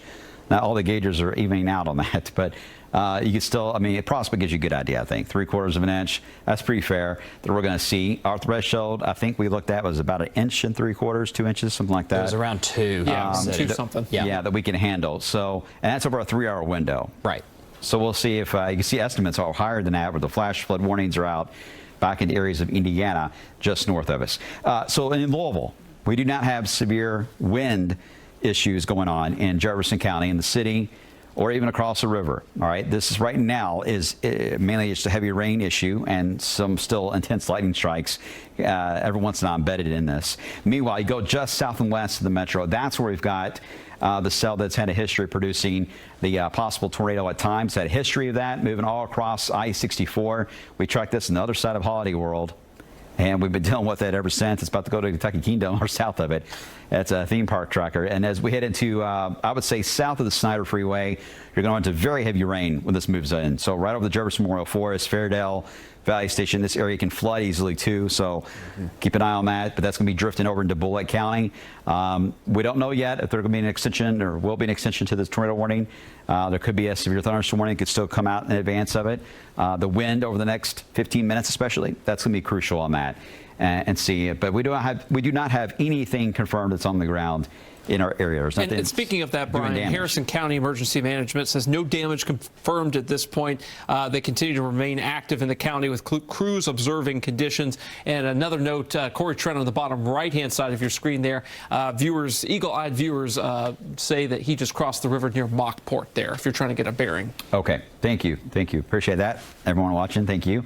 As he's back on the Kentucky side there, so we'll keep an eye on that as he is drifting now on the other side of the actual spin of that. But that has not looked as impressive as it did earlier on. But it is moving to the south and east, so it's again moving right over 31W here, Dixie Highway, Louisville Road, depending on how you want to call it, as it moves to the south and east over the next little bit. That's really our main warning we've got right now of immediate concern anyway of any possible tornado. Otherwise, the Perry County one is one that's still iffy on whether or not that's going to make it all the way in here. It's still at a strong level. Let's get back to that, back to the west. It's possible because it's had a history of that. Man, not as wild as what it was. It's not as intense as it was earlier. Yeah. So at the moment, I mean, there's nothing immediately threatening in Perry. This is just a heads up. It's drawn over you to give you a caution that it's not far from you. And it's not. It's moving slow. You can almost outrun this thing running, in fact. But it's right around Lewisport itself, but it's drifting toward Tell City. So the next few scans will be crucial on that to see whether or not we're going to hold on to this tornado warning just a bit longer. Otherwise, we're going to hold it with you guys until we get out of the clear on the tornado warning side. But the flash flooding threat, I think, is going to be an issue at times into the overnight. So we've been saying this many times, but I know with it being 11:14 now at night, all of you are wanting to go to bed, and you're worried about the tornado threat, which is easing in many areas. But as you head to bed, just know that still some flash flooding concerns. If you have a basement that floods a lot, just keep an extra eye on that. Hopefully you got some kind of alarm to go off. That will be the case with the sub pump as well as we get in some of those heavier bands. I don't think it's going to be a full-on repeat as it looks now of last Wednesday night and Thursday with 3 to 4.5 inches in the city, but it could still be a couple of inches, and that will be enough. That will be enough to cause some flash flooding issues, so please be careful. Meanwhile, that's the storm that's had a history producing tornado warning at times. New severe thunderstorm warning for the metro, or actually it's for this tornado warning storm. Okay. Yep. So they did an extension on it. Not too shocking. Just because of the spin, I think that's a fair way to do this. Right now, it's a tornado warning until we get another circulation. But they do have the tornado possible tag on it just because it still has that spin to it. And that's where Corey is, the bottom corner here, your screen, this box right here. That's where Corey Trent is right now. He's been tracking this cell, and he was right in the middle of it. The wind was pretty strong there. In fact, we have yet to see a lot of strong wind on even our camera feeds until his feed. That was the first one I saw. The wind was pretty decent moving over the area. All right, so this severe thunderstorm warning is going to continue to move off to the south and east, right over the radar beam. This does technically include right around Valley Station, Jefferson Memorial Forest, but it does also include areas along the Preston Highway area of Bullitt County back to the west. This will be out until 11:45 Eastern time. So this is about another 30 minutes potentially on this severe thunderstorm warning as it moves off to the east. Otherwise, we're watching just the tornado warning portion of that to see whether or not the circulation holds on just a bit longer. So let me bring up the wind field as we do that. Do we know where the storm tracker is at the moment? It's back in the city. It's heading towards southwest Louisville. Okay. Not sure exactly where it's at right now. Okay. All right. If we're able to, if Meredith is able to talk to us, I know we've had a communication issues tonight getting that through, but if she's able to let us know, and we'll talk to her about what she's seen as she's been traveling around, tracking these cells all the way from Salem, all the way back into Louisville Metro. All right. So we got the one tornado warning that's out until, this one's out until 11:30, I believe. The tornado warning, yes. For Southern Harrison County. Okay. So that's the last of the tornado warnings in the immediate area. Then we have the one in Perry that's extended to Perry. Don't know yet if that's going to be maintained. We're watching that one too. That's on the edge of wave country, but it's worth watching to see how it evolves as it gets closer to Perry in the next 15-20 minutes. But it's areas west of Louisville, really, we're looking at between Louisville and Evansville. That's the corridor of most concern, and this one again is drifting mainly to the south and east of Louisville. Put on the wind fields here, and what we're going to do is we're going to loop this. And I want to see the trend on it as it's moving across Harrison County. And in general, it does look more like a downburst wind. Exactly, and that's what the Weather Service is saying too. But they'll keep the tornado warning for now until 11:30. Okay. All right, so that's moving in now over Laconia itself, tracking near the radar beam. They're going to have the kind of the same general color now with it being right on the radar. You don't get all the fancy colors now, but it's it continues to move to the east at about 25, 30, somewhere on that range. On the southwest side here of the city. So once it moves over the radar beam, it's going to get a little distorted, but we do have backup ways to check in. We'll be monitoring that as it moves on by. Otherwise, right now, I think it's just going to be a burst of wind, the way this is trending. Now, we do have several gauges here. It's going to move right over Radcliffe, so we're going to get some of that data in Fort Knox as it moves over. So if we see any spikes there that stand out, we'll let you know. But I really haven't seen a lot of spikes on the wind side of things tonight. Everything's been really just a lot of spinning, but the reality of it at the ground level has not been tremendous until we get the damage reports, and the radar is not capturing all of those moments. So that's been a bit of a challenge tonight to kind of track these without having especially a lot of eyes in these spots, especially away from the city. All right, so that's our main warning we got in Louisville areas to the southwest. Flash flood warnings are also out. There are a ton of those. Brian, and I'll ask you in a second if we're able to look at the big board and kind of see how that looks. Just to go through all the warning lists, I think the flash flood warnings probably will stand out in that kind of a look. But you see the two supercells, and this is it. I don't know if we have any more back in Illinois, do we? Not anymore. These are the only tornado warnings left. Okay. That's it. All right. That's good. That's good. I think we're going to see a relatively easier trend here in the next hour. I think we're on the last legs of this, the way it's looking. I hope I haven't jinxed it. I tend to do that. But at the moment, I think I like where this is going. All right, but you can see the at least heavy rain. Again, the flash flooding is going to be one of our bigger worries on that. Ryan, you got the big board. Set the stage for us where we're at on all these alerts that are coming out of everyone's phones right now. Let's do some big boardage here. This is where we find the two tornado warnings that are still in effect. This third one is expired. Pay attention to that. You'll notice it's Harrison, Hardin, Meade here. That goes for another 12 minutes until 11:30. Perry County under a tornado warning until 11:45. That's 27 minutes from now. You still have severe thunderstorm warnings. Harrison, Bullitt, Hardin, Jefferson. That's Kentucky. And then Meade here, that's until 11:45, another 27 minutes on that. Remember, these are chunks of counties that we're talking about here. The entire county may not be under that polygon. That's why it's important to pay attention to the maps that Brian is showing, and of course the maps that you see on your Wave weather app there. Crawford, Harrison, Meade, 11:30 p.m., 12 more minutes on that severe thunderstorm warning. And then we have two flash flood warnings, Crawford, Harrison, Meade there until 2 a.m. And this is a big one, basically from Clark to Jefferson, Indiana to Scott to Washington, basically areas north of Louisville here, including parts of Floyd County until 1:30. We can only show kind of the top warnings here, if you will. You'll notice that one tornado warning got replaced by another flash flood warning we have now. That's Crawford and Orange until 1:15 a.m., about an hour and 56 minutes left on that. So a lot more green showing up, which means flooding, than red, which means tornadoes, and of course the yellow, which is severe thunderstorm warnings, guys. All right, Carson, let's check in with you because we got the debris alert now for that cell approaching just west of Perry. Yeah, I'm trying to see where we have that debris signature on our debris tracker, and it's really noisy. Now, this storm has been a powerhouse for the last hour and a half. I mentioned a little while ago, we got that report out of Newburgh, Indiana, which is near Evansville, of an apartment complex that was damaged. That's actually a retirement community that has residents that were trapped. We're working to get more information on that. But that was because of a tornado from this storm that's about to move out of Hancock County, Kentucky, and cross the Ohio River near Tell City. So if you live in Tell City, now's the time to take cover from this possible tornado. We don't have any confirmations from the Weather Service or storm spotters of a tornado down right now, but we're going to keep this tornado warning for that western part of Perry until 11:45 tonight, Brian. Okay, and that's still a good, decent signature on that. It's been consistent for a while. Absolutely. So it's definitely one we got to watch, and that's been the trend. They've come in really aggressive, and then they tend to weaken a bit as they get a little closer to I-65. But as you can see by the alerts, not completely fading away. So it's just a very slow process. But no doubt we are starting to see everything shrink down to the south and shift into northern areas of Kentucky. Now, just note, the boundary itself is way still north of us. So you're seeing the rain that's feeding back in out of Illinois. These cells, and these are going to be heavy rain producers. Now, I can't rule out some pockets of strong wind with some of these cells overnight, but it won't be nearly the threat that we got now as far as something organized. It'd be very blotchy if anything can form on that. Otherwise, it's going to be just very heavy rain. Very heavy rainfall, and these pockets are going to move right over where we already have several flash flood warnings, but they may fill in with all flash flood warnings if those cells track over the same spot. So in Salem, Paoli, Seymour, Madison even, things may be calming down on the rain side, but you may be hearing the rain pour again on your rooftops very soon, and you'll run into more flash flooding. So just want to mention that as a secondary issue.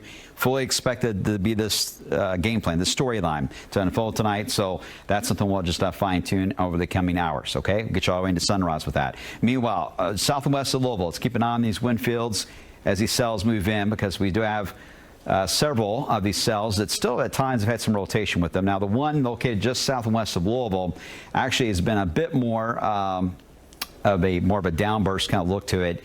As the rotation is not as apparent as it was. Let's see if that's still the case or not. We'll get right on the radar beam. That's basically where this is located at. Seems to be a bit of a challenge. Yeah, it's still a downburst signature on that. When we get all the same color here, we're getting the downburst side, so it's good. And that's going to be right there on the radar on the Ohio River itself. So I got a feeling they're going to let this go on the tornado warning side and just hold on to this severe thunderstorm warning for especially Bullitt County as it makes its march to the east. So there's some good news on that end. Let's hope that trend holds. That's the only one immediately in the metro that we got to worry about. Meanwhile, we get back to the west, and this is where we have that one cell that has been very stubborn. Now moving into Tell City, getting very close to Tell City. Crossing the Ohio River now. Yeah, and I'm just going to see if the radar, we are kind of switching around radar. So I'll use the one out of Indiana here. You can still see it right there just east of Lewisport, and it's again right into Tell City. So let's kind of loop this and see where this is going as we get to the next 15-20 minutes on this one here. Yeah, it's not as strong. I mean, look how bright those pinks were. Look at that loop on this near the community of grass we're showing. Woo, it's real bright. And then you get into Hancock County in Kentucky, and now you're not seeing as strong of a signal. It's not far from Hallsville, Kentucky, and Tell City, but you can certainly see right there along the river. We'll see how it tracks as it moves into a sparsely populated, less southern areas of Perry County. So it may be a little tougher to get some of these reports as they move on in. Ryan Hulk, I know you're standing by. What you got for us? Yeah, we just got a wavy alert here on our Wave Weather Now live stream about Harrison County popping up a pretty significant power outage here. Nearly 6% of Harrison County now without power. That's over 1,600 customers without power there in Harrison County. So it's very obvious that these storms did cause some sort of disruption to the power, whether it be trees or power lines down there in Harrison County, just by that stat alone. Meade County, we are still monitoring you too as well. 2.2%, about 338 customers without power. Perry County, you guys have just been hit by multiple rounds of storms tonight, and you nearly have 10% of the county without power there.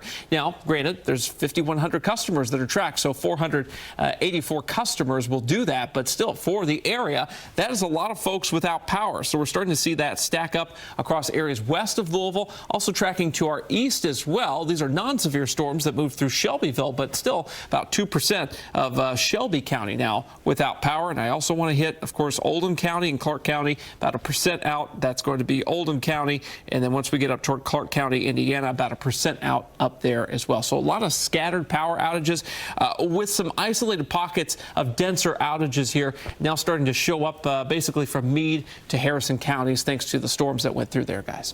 Okay, thanks, Ryan. Keep on that. It's one of the good tools we have when you see some problems develop is when the counties really escalate on power outages. It gives us a good storyline. We haven't seen anything spiking overly high yet. That's good. Right as you say that, yeah, they're upgrading the severe for Bullitt and Hardin to 70-mile-per-hour winds with a considerable threat. I saw that considerable pop up now. I didn't know if that was previous. I saw it continues on there. So yeah, they're saying 60-knot winds right pretty close to the ground, right over the radar at Fort Knox. Yeah, we'll have to go to the terminal, I think. I know it's not easy to look at to really see a lot of this. Let me see. I think we have that on here. I can't remember where that was placed at. We may have to put it in manually on that to see the terminal. I want to keep an eye on that. It may not be easy to show on there anyway, but still, that's the best way to really keep an eye on these winds as they move in across areas right over the radar beam. Really tough to see there, but just southwest of Valley Station. So this is where, notice this yellow box has got more of a black outline to it. That indicates that it's been an upgrade to the tornado possible and or a considerable tag on that, which will include the straight line of wind. And that's where we're getting that straight line of wind potential up to 70 as the reason for that trigger on that. So there it is, just east of Laconia and southeast corner, really, of Harrison County, Indiana itself. This is going to graze right over Dixie Highway, just south of the Gene Snyder. This is obviously Jefferson Memorial Forest region here, so this is going to be a very wooded area as it passes over, but it will pass right over West Point and Radcliffe, I mean, directly over it.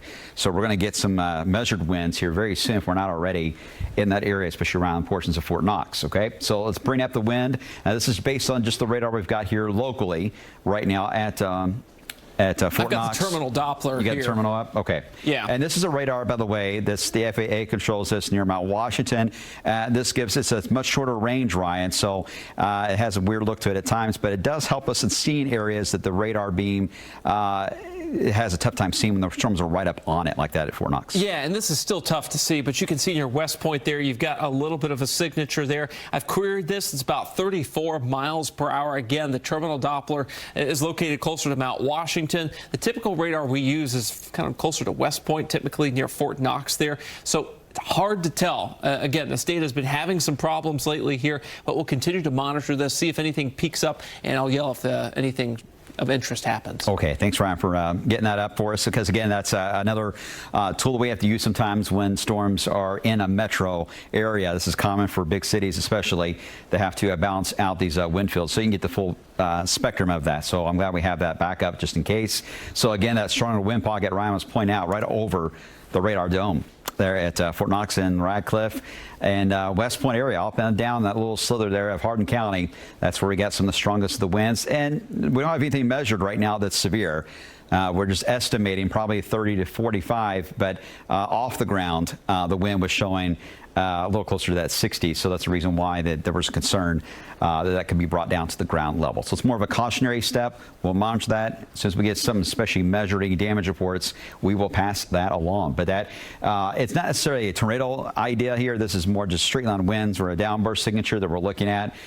So we'll see what happens with the tornado warning, because it's just about out of the warning. It's about to expire, so okay. It'll be off the map here in just a few seconds. All right. And then we'll have just the considerable severe thunderstorm warning tag here on this severe thunderstorm for Bullitt County and northern part there of Hardin County. And that will take us, so what time is that one? Is that 11:45? Yes, and we still have that tornado warning for Perry. Yeah. The rotation's there. It's not as intense as it was, like you were talking about earlier, but the rotation's still there, so we'll watch it for 15 more minutes. Okay, I'll let you keep an eye on that one as we monitor that, move it into our western side. And really, we got to keep an eye, too, I guess, all the way back into Evansville, because everything's been flowing in from Evansville. So if Evansville continues to tame down, that will help us out and tame things down locally. But there's another tornado warning for the northern northern suburbs of Evansville. So Carson, I was looking for some good news. I'm trying, Brian. I'm trying.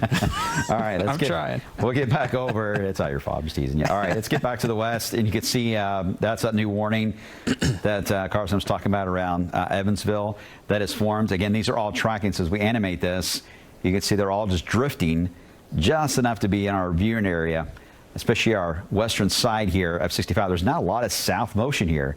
You would want these to dive way south and be done. That's not happening.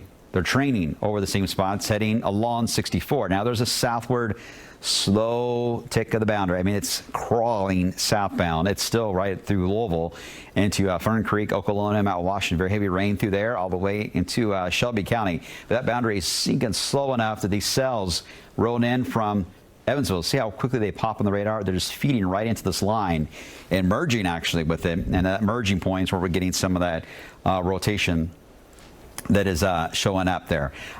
Do we have Corey Trent still? Is he still out spotting in that area? Okay.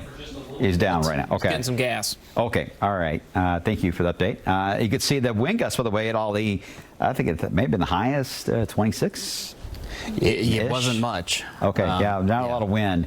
That coming through. We did drop a good 10 degrees, though. 51 gusts at the mesonet with that storm in Hancock County that's about to cross into Perry. Okay. So if it's not a tornadic wind, it's still strong winds. Okay. All right. And that's the one that's right there near Hawesville, actually, is the area we're looking at for that potential strong wind gusts. I mean, close to being at severe limits, but not quite there yet. But still, either way, it's a little bit of a distance.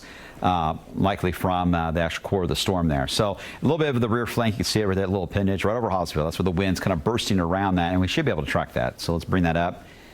As it's getting a little closer to our area now, moving into the southern part of Perry County, and eventually we'll be talking about Breenridge here coming up. Right over Hawesville, that's where that surge of wind comes in, and that's where you got that general rotation, but that surge of wind, at least now we know it's measured at least 50 miles per hour, maybe even higher in spots. Whether or not it continues all the way across Perry, I don't know. I don't know yet. It's something we're just taking scan by scan here. I know it's painstakingly slow, but that's kind of what we're dealing with on these setups here. And really, the slower it is, the better we're going to be on the severe side here. But as we mentioned before, we're going to be more of the threat on flash flooding. All right, so as we look at the radar trends, so I got that little bit of appendage located there, moving into southern Harris. It's right along the Ohio River. The Ohio River has been in quite the zone here lately. A lot of these cells tracking right along that. But the river has an odd shape in this region here, so it kind of bounces around between Kentucky and Indiana, back and forth, as it moves along into northern areas of Breenridge County. So heads up in Breenridge, southeast Perry, you may be next. They may issue another warning, at least a severe thunderstorm warning at the least, may come out for that just because of that strong wind over 50 being measured now on a mesonet. That may be enough to continue a downstream severe thunderstorm warning. They seem to believe that this might be trending a little weaker, this storm, so I wouldn't be shocked if they went severe with a torr possible. Yeah.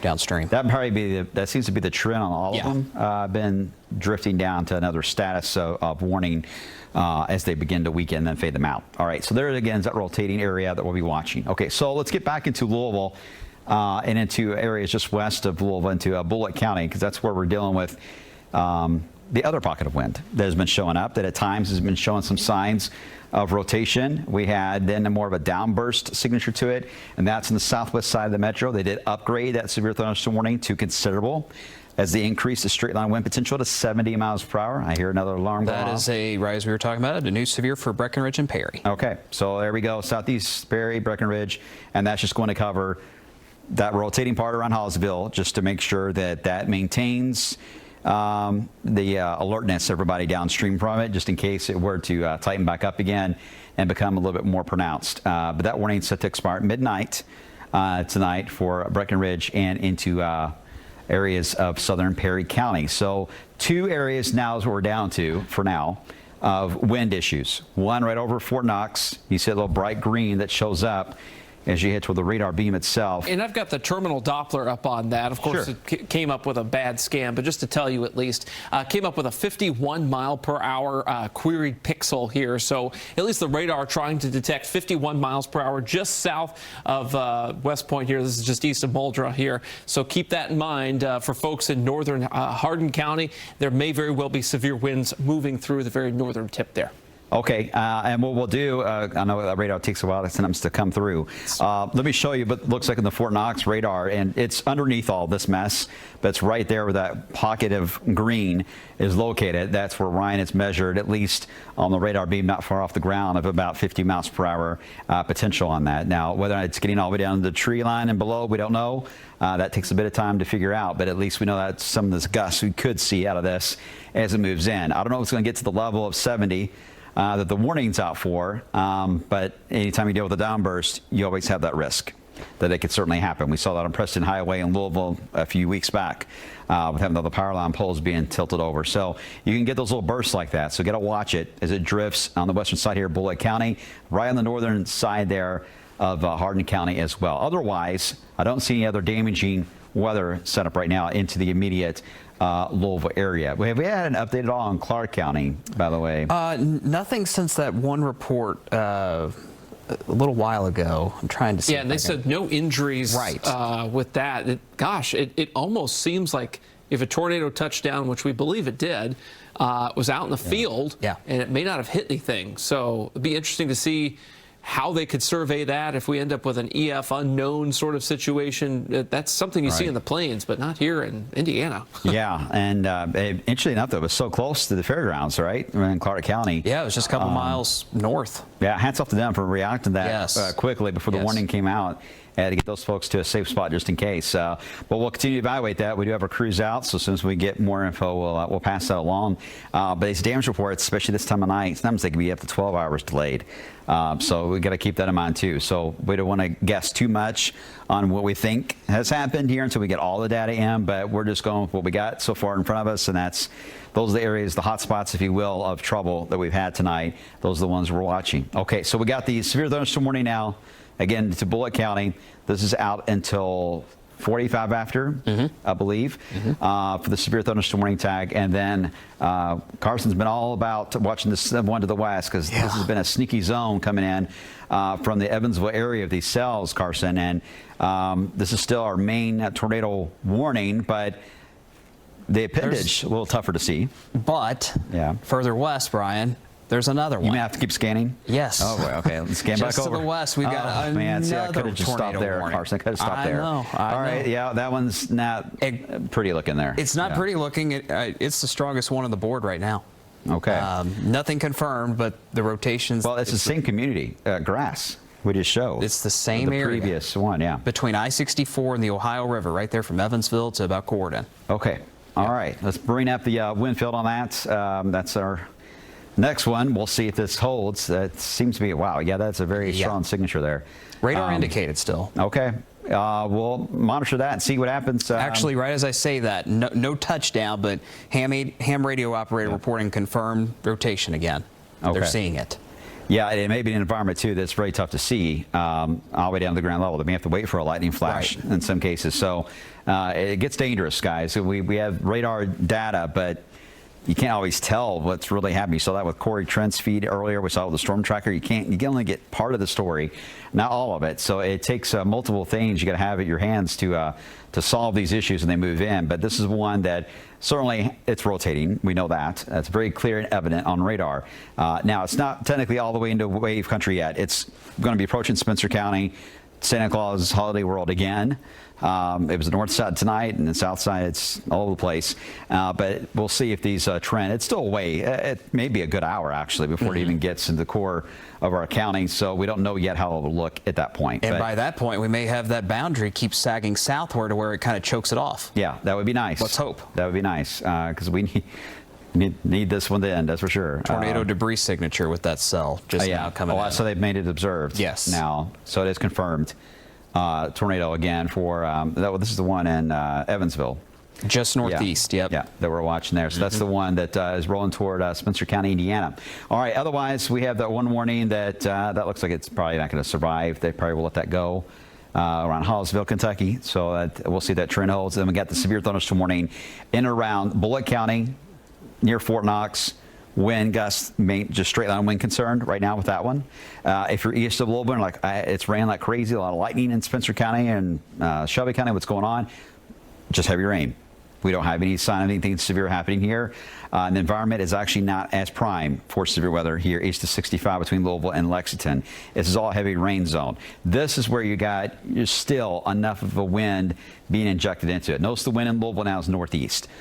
That's not a severe weather direction on that, so that's going to help us out on preventing that for a while. But you still got more of a south and southeast wind at times between Louisville and Evansville, and that's the reason why these just keep rotating. Keep on as they roll in from Evansville to run into that environment. And then notice the rain redeveloping here as we head into the overnight. And you know what? I was going to show you. Let's see if it's still up. Hold on one second.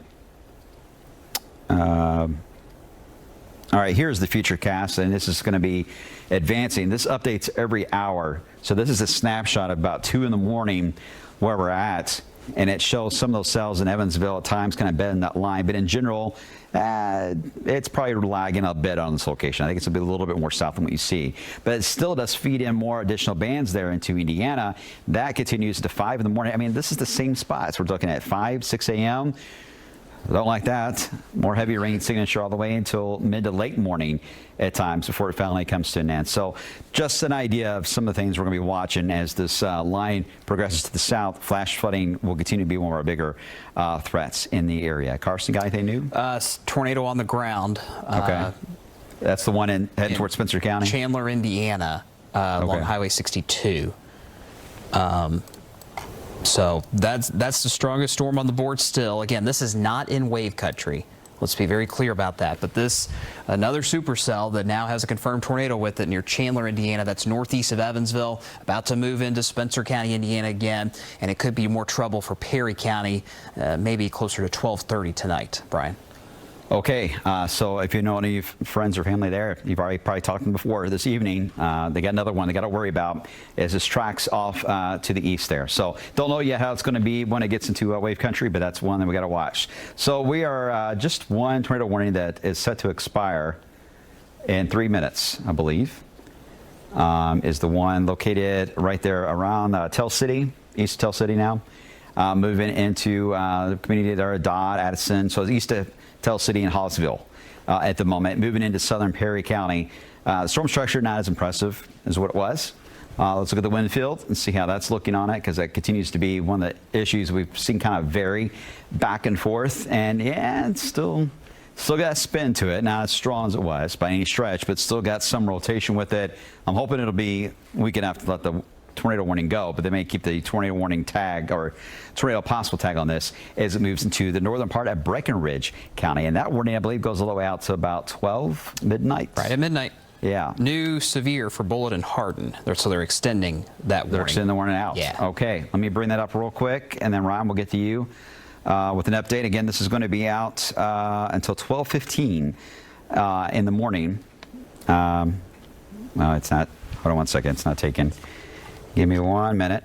Again, it's going to be for the rest of Bullitt County. So this is going to get you a bit more to the east and southeast of the current location. This is going to include a little bit more of, well, hold on. I'm sorry about that. It's kind of going haywire on me. Let's see. Hold on one second. Apologize. This is going to be right into the southern part of Bullitt County. Mount Washington's going to be included on this one as well as we head into the overnight hours. 12:15.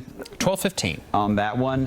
This, I don't think this is a tour pass, is it? I think it's a regular severe thunderstorm. It is a regular severe thunderstorm warning. Yes. Yeah, that'll be out again. We'll get rid of the board here so you can see that. 12:15, Lebanon Junction, Shepherdsville, Mount Washington. 60 is the wind tag on that one as it heads toward the Claremont Bardstown exit, Veterans Parkway, heading down toward Lebanon Junction. So very heavy rainfall moving into Mount Washington, but the potential for the stronger wind gusts to move out from Fort Knox into southern Bullitt County will still be possible. Sorry, Ryan, had made you delay there for a second. What you got for us? Yeah, quickly, since we're coming up on that tornado warning expiration, just want to go over rainfall real quick. Jasper, Huntingburg, there over 2 inches of rain. The Clark County Airport, 1.16 inches. These streaks of rain have been kind of going between some of the rain gauges here. That's why it doesn't look super impressive on some of the mapping here. 0.85 up in Prospect there, about 3/4 of an inch down near Valley Station in the PRP area. How much additional rainfall could we see overnight tonight? Well, some folks could receive another inch here, but notice the model trying not to douse central Kentucky quite as much. These storms may break apart and be less of a heavy rainfall threat. Let's see if that happens. Fingers crossed, guys, but fortunately, we're starting to see things wind down tornado-wise, at least. Okay, as that tornado warning, I got Ray Country there, sorry. As that tornado warning expires, now it's 45 minutes after the hour. We're going to do at least a bit of news, an update on how things are trending from what we know so far that has evolved throughout the Sunday night as we wrap up some of the tornado warning coverage of things. And again, we can't rule out additional tornado warnings that could get issued as we head into the overnight hours and isolated cases here, at least for the next hour or two, especially for anything that rolls in out of Evansville. That's something we're going to be monitoring carefully on that. But what we're going to do is we're going to do just a quick update. Do we need to go to break at all first? Okay, we're going to go to break, and when we come back from break, a quick update on the radar trends, your news of the day as well, but also the latest from our reporters out in the field on this Sunday night. Stay with us. We're back in about 3 minutes.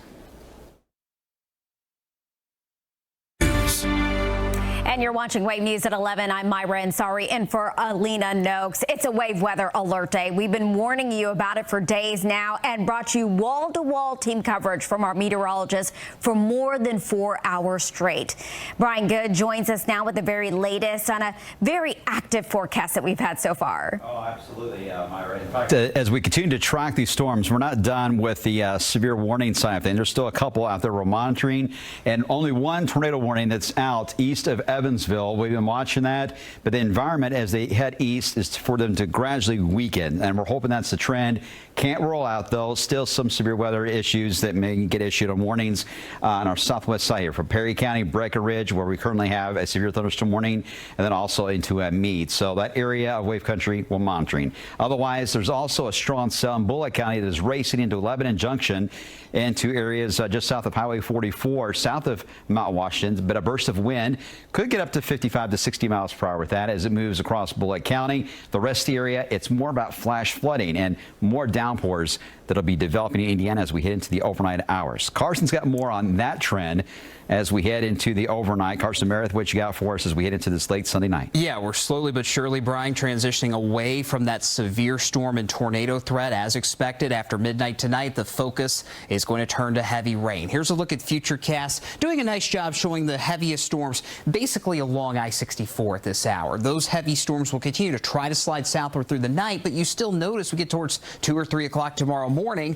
additional downpours are still firing up to our north and west because the cold front hasn't moved through yet. So we still carry that chance for heavy downpours, a few thunderstorms through the overnight hours tonight over the same spots that have seen upwards of 2 to 4 inches of rain just so far this evening. We've had many reports of water over roadways. There's numerous flash flood warnings still in place. And as we go through the day tomorrow, right now we're hopeful to end the alert day at 6 o'clock in the morning, but there could still be additional downpours firing up through the rest of the day tomorrow. That flood watch continues until 8 a.m. tomorrow morning for all of our Indiana counties where the flooding issues have been at their worst so far tonight. Ryan Hoke now has some viewer photos and an update on power outages across the region. Ryan? Yeah, you viewers at home have been very helpful to us tonight. You are our eyes on the ground here. Jenny Lind believes she may have caught part of this storm up here near Tisco, Indiana. We believe a tornado touched down north of Charlestown, Indiana, in eastern Clark County. This is potentially part of that. You can't see the bottom of it, so we don't know if that's the tornado or not. But what you can tell is that from Matt here near Bromer, Indiana, was able to see another one of these lowerings here, possible wall cloud out that way. Now, power outages. Let's get you the latest on what we know. And that is, of course, Meade County with 352 customers now without power. It's a pretty decent power outage there. Hello to folks out in Harrison County. You now have 7.6% without power. That's over 2,000 customers, about 2,173. Bullitt County now signing on for the first time tonight with a color on the county. They were indicating about 1% without power, about 332. The Louisville area here, Jefferson County, we were spared 400 customers without power. That's about 0.1%. Let's get you finally up to Clark County. That's where you've got about 1% without power. So these power outages pretty scattered across the area. You can see some of the wind damage reports sent in by our viewers, and of course all of the storm damage reports to our west. Guys, the tornado reports were mainly west of our area tonight, but of course our news crews are going to be investigating a little bit more some of that damage as daylight breaks. Myra. All right, thank you so much, Ryan. And we are following severe weather across Indiana. So this is video from Posey County, Indiana. Our sister station in Evansville is reporting that there have been confirmed tornadoes and severe weather through the tri-state area of Indiana. So far, no serious injuries have been reported. And take a look at this video from storm chaser Corey Trent. You've heard us mention his name several times tonight. He traveled throughout Indiana, Illinois, and Kentucky all night long, keeping track of the conditions and the storms to warn neighbors. You can see that lightning there and the danger that may have been headed their way. A big thank you to Corey for sharing his stream with us. We thank him for letting us also monitor his feed and share this video with our viewers tonight. Let's go in the basement. Yeah. If you're just now tuning in, this is a live shot of And weather also had people closer in our area seeking shelter. This is viewer video from Marysville in Clark County, Indiana. The video you can see is from Tunnel Mill and Marion Martin Road, and the lightning there as well. And here's another viewer video from Brandenburg. You can see the lightning illuminating the sky as the storms move through our area. We want to thank Carrie Ann and all of the viewers who send us videos and pictures when it's safe to do so.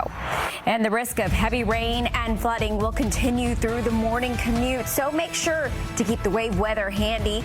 And our app, Andy, will bring you the most up-to-date forecast there on air and on wave3.com. In other news today, benefiting the large. Good morning, Carson Meredith back with you. Back on the air now with the new tornado warning in effect for southern Perry County. We've been watching this supercell for the last hour or so as it made its way through Evansville, and it's still holding its rotation long enough to where we now have a new tornado warning for the southern half of Perry County. So this is going to include Tell City once again. This is going to include Lilydale, the Dodd community, right there closer to Cloverport there on the Ohio River in Breckenridge County. So this tornado warning is now with us until midnight tonight. It's the only tornado warning we have. We still have that severe thunderstorm warning for Bullitt in Nelson County, also a severe thunderstorm warning for Meade in Breckenridge County. But let's zoom in on this new tornado warning that's going to be with us for another 35 minutes or so. This is a severe thunderstorm capable of producing a tornado near Grandview, Indiana, which is in Spencer County. And earlier tonight, we did get a report from Spencer County EMA, Spencer County, Indiana, not Kentucky, of some tree damage from a possible tornado with a cell that moved through earlier this evening. And now we're dealing with this again. So we'll check the rotation on this storm. Again, tornado warning up now for southern Perry County until 1 a.m. Eastern time, but for Perry County, it's Central Time, so until midnight tonight. And you still see that rotation. It's not as intense as it was making its way through the northern parts of Evansville about an hour ago, but that rotation is still there. So possible tornado near Grandview, Indiana. This is south of Holiday World. Here's Santa Claus. Here's Interstate 64. This is well south of I-64. It's basically right along the Ohio River right now. And this possible tornado is moving east at about 35 miles per hour. So we'll do a storm track very quickly on this particular tornado warning. Again, this is going to be with us until about midnight Central Time, 1 o'clock Eastern Time. And you'll notice this is mainly an issue for southern Perry County. So Tell City, you were under the gun with a tornado warning about an hour and a half ago. Time to head back to your safe place once again. We'll see this possible tornado in about 10 minutes in Tell City around 11:35 local time. Candleton, 11:38. Dodd, 11:44. Then down towards Addison as we get towards 11:50 on this now Monday morning, I suppose. So we're still watching this possible tornado basically about to cross the Ohio River. And this is a radar indicated tornado, so we haven't had any confirmed touchdowns with this particular storm. The debris tracker, what you're looking for, some of those brighter greens and blues tightly packed together, basically saying that what's going up in the sky or what the radar's picking up in the sky isn't rain, and we don't see that at this point. So very likely this is still rotation just spinning above the ground, but could quickly drop a tornado at any time. And these supercells, I suppose, they've been just south of a rain-cooled boundary from all the heavy rain and the severe storms we saw further north of I-64 earlier tonight. So there's still just enough instability to work with to where we have this tornado warning now up once again for southern Perry County. And this is going to go until 1 a.m., so another 34 minutes or so on this tornado warning. We'll pan the radar just to the east, and you notice just to the east, we've got another storm we're still keeping an eye on, moving out of Breenridge County and crossing into Meade County, right over Irvington at this point. This particular storm has also showed signs of rotation. In fact, Ryan Hoke and I, if you were watching our live streaming coverage just a few minutes ago, we were watching this particular storm very closely because the rotation was persistent on it as well. So let's check the rotation on this storm. Still some gusty winds, no doubt, but nothing too terribly concerning when you're talking about a possible tornado touchdown, at least in the near future. So we're really going to focus now as we get towards Perry County here over the next few minutes. Another 33 minutes or so on this tornado warning for southern Perry County. Let's go over to Ryan Hoke. Got more info for us, Ryan? Okay, yeah, that storm, by the way, near Irvington earlier, that may have been what's called side lobe contamination in there that we saw some of that rotation with. So I don't think anything's made it to the ground there. And of course, I don't want to forget about folks who are in Nelson County, the Bardstown area. You guys have a severe thunderstorm warning with a tornado possible tag on it here. We call that like a junior tornado warning almost, not quite rising to the occasion of a tornado warning with the rotation, but the rotation is definitely still there. You see that moving now toward Cox's Creek, toward Bardstown. 1 a.m. expiration on that at the moment. Let's put a little bit of velocity on that so you can see what we're talking about here. And as you zoom in, this is near Scuffletown at this point. Some very broad, sort of not terribly strong rotation on this, which makes sense given the environment the storm is flowing into, Carson, because as these storms move east of I-65, they start to weaken. There's just not as many ingredients. The air is just not as unstable in that east of I-65 zone. And we still expect the tornado threat to wind down within the next, hopefully, 1 to 2 hours as we get cooler air coming in from the rain-cooled air from the north. That'll kind of settle things down just a bit the further south we go, but we still have enough, just enough instability rather for at least these severe storms and this one tornado warning to continue. No reports yet as far as any damage with this particular supercell. We mentioned there was some damage near Grandview, Indiana with another storm earlier in the night. That's where this possible tornado is now. About to move out of Spencer County, Indiana, crossing into southern Perry County. For Perry County, this is what, Ryan, the third or fourth tornado warning of the night for them? It feels like it. I'm telling you, it's been right between I-64 and the Ohio River where we've had numerous severe thunderstorm and tornado warnings throughout the night. Another check of the velocities. We keep an eye on this particular storm. You notice we got another view of the radar on the right side of your screen, and that bottom right box you see, that's a live look at our Cord and SkyTrack camera. Obviously, coordinates right here. It's pretty far away to be looking at this tornado warned storm, but that lightning you see from our coordinate camera, that's pointing due south, maybe south-southwest towards that severe thunderstorm in Meade and Breckenridge County. But as far as the rotation is concerned with this tornado warning, it's been persistent. It's not too terribly strong, but it's still in a good enough environment to where there's just enough spin in the atmosphere to where we could have a quick spin-up tornado near Tell City. This also includes northern Hancock County, Kentucky. That's just outside of wave country, but if you know anybody that lives in that part of the world, might want to give them a call, let them know a tornado warning is out for northern Hancock County, southern half Perry County. If you live along I-64 in Perry County, this is not a problem for you. Still have rain, you still have thunder, nothing tornadic though. This is really an issue for those of you south of Lilydale in southern Perry County. Tell City, of course, under that warning, Candleton as well. So we keep that possible rotation crossing the Ohio River right now. It's out of Spencer County, Indiana. It's crossing into northern Hancock County, Kentucky.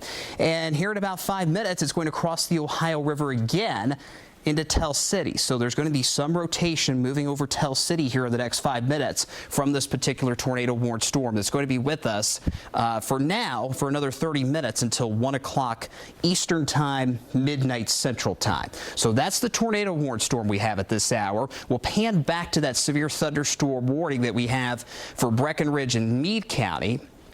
And you notice this storm not looking quite as intense as it did earlier. Ryan mentioned we had a little radar contamination when we were looking at that particular storm. So maybe not necessarily the strongest rotation, but there were still some there earlier. We'll check the velocities again. Yeah, nothing too terribly concerning when it comes to a possible tornado, but there could still be some gusty winds certainly along Highway 60 right on that Meade-Breenridge County line. That severe thunderstorm warning goes until 12:45 this morning, so another 13, 14 minutes on that particular warning. So severe thunderstorm warning for Breenridge and Meade. We've got the tornado warning for Perry that we're going to go back to next. But I do want to mention one more time that severe thunderstorm warning we still have for Bullitt and Nelson County. And it's actually just for Nelson County now. This goes until 1 o'clock on this Monday morning for 60-mile-per-hour winds as well. Ryan, do they still have a tornado possible tag for this Nelson storm? So they do have a tornado possible tag on that. Again, that's until 1 o'clock in the morning. And in fact, I can kind of break down just a little bit here. There's a little burst of wind near Cox's Creek. Exactly, just north and west of there. I don't think the rotation's anything significant. It's kind of in the wrong part of the storm as well. But we will continue to monitor that, especially for Cox's Creek, for Bourbon Springs. This is going to be central Nelson County. We'll have, when you see that 4 box up on the screen again, you'll see the Bardstown SkyTrack camera is now up there facing to the north and west, so we can see that storm moving in to Bardstown proper here. So we haven't forgotten about you folks in Nelson County. Your environment is just not as volatile as what's going on to the west with that, of course, tornado warning that's out in southern Perry County. Yeah, and that's where the action's been all night, right? West of I-65, basically in southwestern Indiana. That's where the dynamics were at their best today. That's where we had the most amount of instability while it was still daylight, of course. Now that the sun's gone down, we've lost a lot of that instability, but we still have enough spin to keep that one tornado warning in place for southern Perry County. So we'll zoom right back into that severe thunderstorm or tornado warning, I should say. Got another 27 minutes on this. Haven't received any reports of, still no reports of damage or anything of that nature with this storm. But Tell City, time to head to your safe place again. We know you're getting tired of it. The kids probably just went down for the night trying to sleep. Now you got to wake them up, take them to the basement. It's been a long night for sure, but we're going to ask you one last time, hopefully, to go to your safe place as this possible tornado is about to cross the Ohio River, back into Tell City, back into southern Perry County. That rotation still there. It might be a tiny bit stronger on this latest radar scan, but it's still there. So we keep the tornado warning in place. It's in northern Hancock County right now. It's going to be crossing the Ohio River in the next 2 or 3 minutes. So I would imagine if we have any kind of trouble in Tell City, we'll know about it pretty quickly. Candleton, you're also under this tornado warning. Again, this is not an issue for those of you up towards I-64 in Perry County at the moment. Check I'm the picking debris. up about, looks like 50 to 60, maybe even 70 miles per hour of gate-to-gate shear, but it's really tough because that's in the very upper reaches of the storm. We're so far from the radar site here. Numbers too much. It's also very noisy. All these rotation signatures have been very noisy tonight just because of that distance from the radar that we've been here. Yeah, the radar beams go in a straight line up into the sky. The Earth curves, so the further you get away from a radar, the harder it is to tell where that rotation is, whether it's high up in the sky or further down low. And, you know, it just gets really messy as you get further away from a radar when you're trying to point out rotations or any kind of debris. Speaking of debris, this just looks like noise at this point. Again, when we're looking for possible tornado debris, you want a concentrated area of a lot of greens and blues. That's basically the radar saying, hey, I'm picking up on something in the sky that's not rain or it's not hail. But in the case tonight, it's mainly just not rain. And so far, we're not seeing that concentrated debris signature just yet with this particular storm. But we keep the tornado warning in place. That's with us for another 25 minutes until 1 o'clock Eastern Time, midnight Central Time.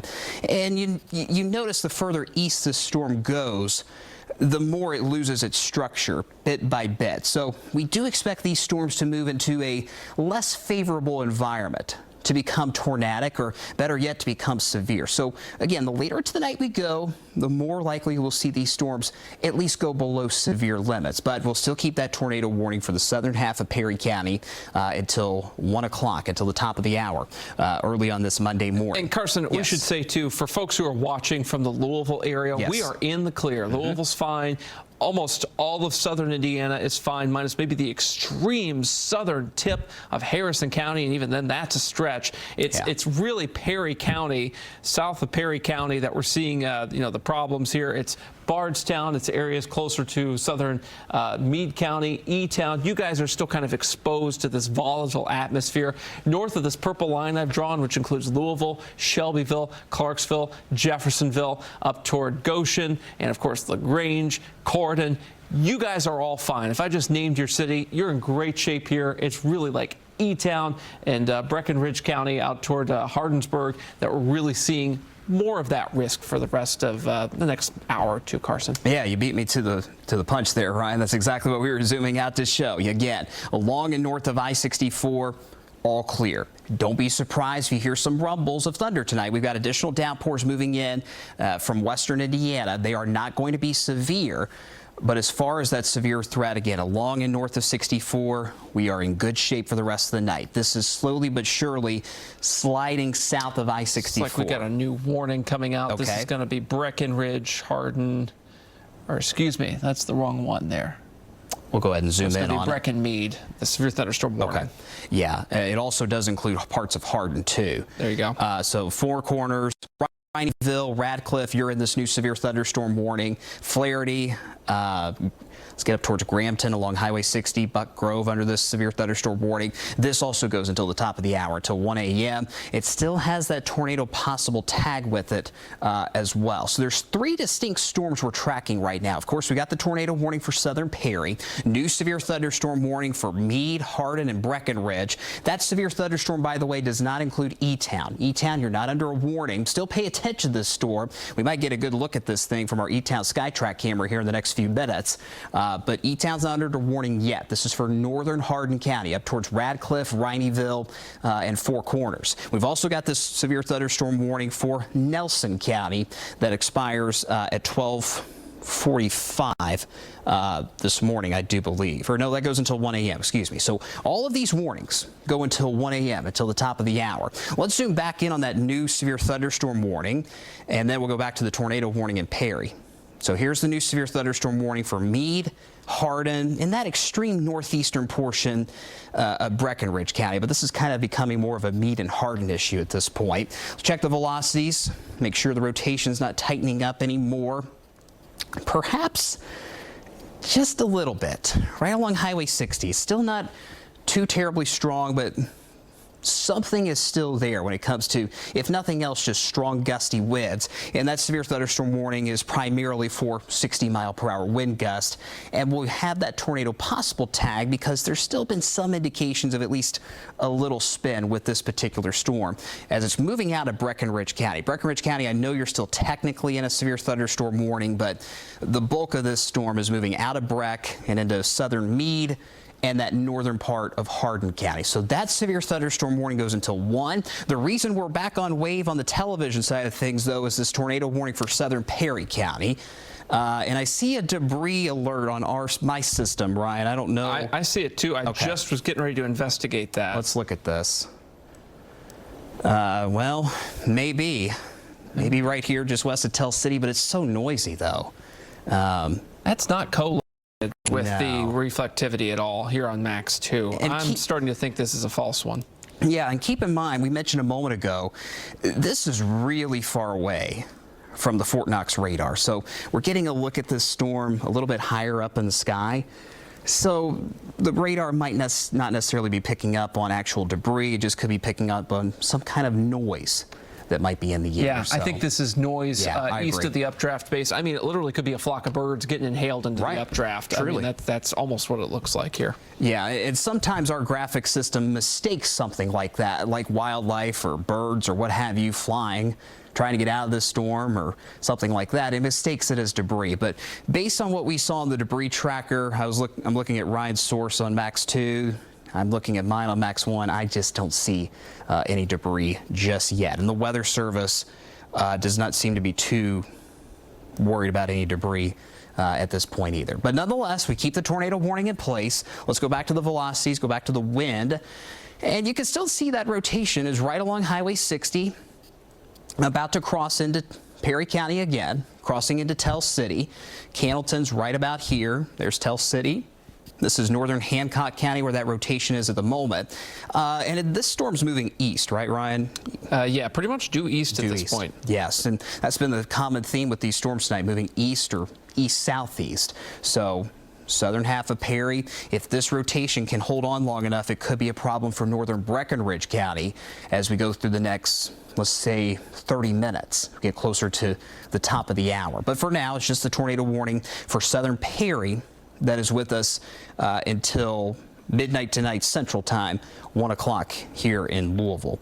Just updating the warning, kind of trimming it up just a little bit, but you still see Tell City. We need you in your safe spot now. Candleton, same story. Still tracking the potential tornado over Tell City, moving east at 30 miles per hour. And Ryan, I see you're doing a storm track on this. Yeah, so there's that 30 to 35 mile per hour speed on this guy here, and that's going to put it into the following communities at the following times. This is going to be Candleton at 11:48. This is going to be Dodd at 11:58. These times are all central, since we're in central daylight time here in this part of the world. Addison, 12:04 a.m., and this is going to be Ammons, Kentucky at 12:11 a.m. So this is tracking almost due east at this time. Clifton Mills is in this. This will likely just skirt north of Hardinsburg. So if you are in Hardinsburg, this is not a U problem right now. However, these storms, these supercell storms, have been known to make right turns. Some of these have tonight, and then it would become a U problem in Hardinsburg. So stay alert there in Hardinsburg. You guys aren't in this yet. And in fact, we don't have anybody in Breckinridge County under a tornado warning at this time, but this is kind of your earliest alert to the potential for this tornado warned supercell storm to potentially continue its warnings all the way through Breckinridge County. A new report just came in from Kevin Harnett, who's working remotely tonight, still working with us, and we appreciate all the reports. Du Bois, Indiana, flooding on the roads completely underwater between Ferdinand, or County Road 1100 South between Ferdinand and Highway 50. And that's going to be the storyline as we go through the rest of tonight. Once we get rid of these severe thunderstorm and tornado warnings, it's going to be about the flash flooding. So if you absolutely have to be out tonight, whether you're working a third shift, whatever the case might be, please, especially in southern Indiana, use extreme caution. If you encounter floodwaters, you don't know how deep it is, and it's hard to see floodwaters in the middle of the night. So just turn around. Don't even risk it. But if at all possible, you don't have to be out tonight, just lay low. It's 12:43 on a Monday morning in the middle of June. Hopefully everybody's just staying safe at home this evening. Notice those flash flood warnings still continue across much of southern Indiana at this point. But the reason we are here on the TV side of things is this tornado warning that is now in effect for Perry County until the top of the hour. So another 17 minutes on this. We'll zoom back in on this rotation, on this storm. Still has that supercell look to it. In fact, the structure is looking a little bit better on the last scan. And I would imagine that means the rotation is still there. And sure enough, Ryan, I think that looks a little bit stronger, at least on this one scan. It does. I do want to caution, because Kevin was talking about 77 mile per hour, winds on this thing. I'm looking at a different display here, and some of that is outside of the reflectivity on the exact same time scan. So we need to be cautious about that particular part of this here at this time. Yeah, we've been dealing with this kind of contamination with the radars throughout much of the night. We don't want to get too deep in the weeds on it, but sometimes the rotation or potential rotation may look really intense when in fact the radar is just kind of getting a lot of interference from various other factors, so it may not be quite as intense as what it looks like. And something to keep in mind too, Carson, is red is going toward the radar in Tell City.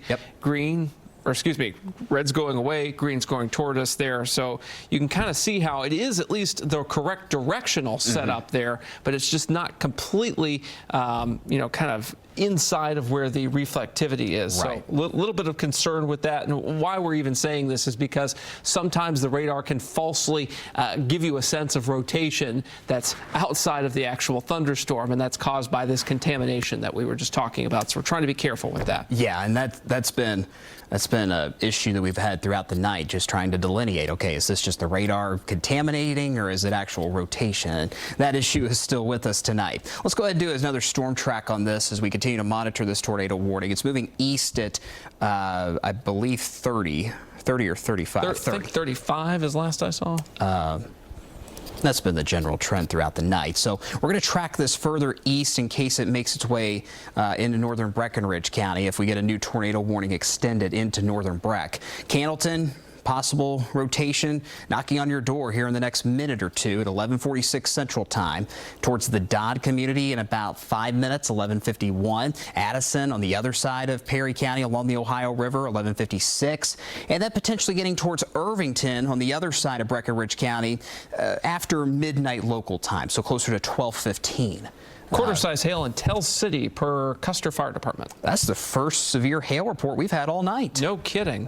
We've had a lot of pea and sometimes nickel-size hail, mainly just pea-size hail throughout the night. So, yeah, this supercell still holding strong as it makes its way through southern Perry County. And we'll keep that tornado warning in place. Still some rotation. It's going to be persistent. It has been persistent for the last couple of hours, and it keeps doing so as it slides eastward, crossing the Ohio River now, crossing into Tell City, near Hawesville, Kentucky once again. And we'll wait and see if the Weather Service decides to extend this warning into Breckenridge County or if they just decide to maybe go with a severe thunderstorm warning.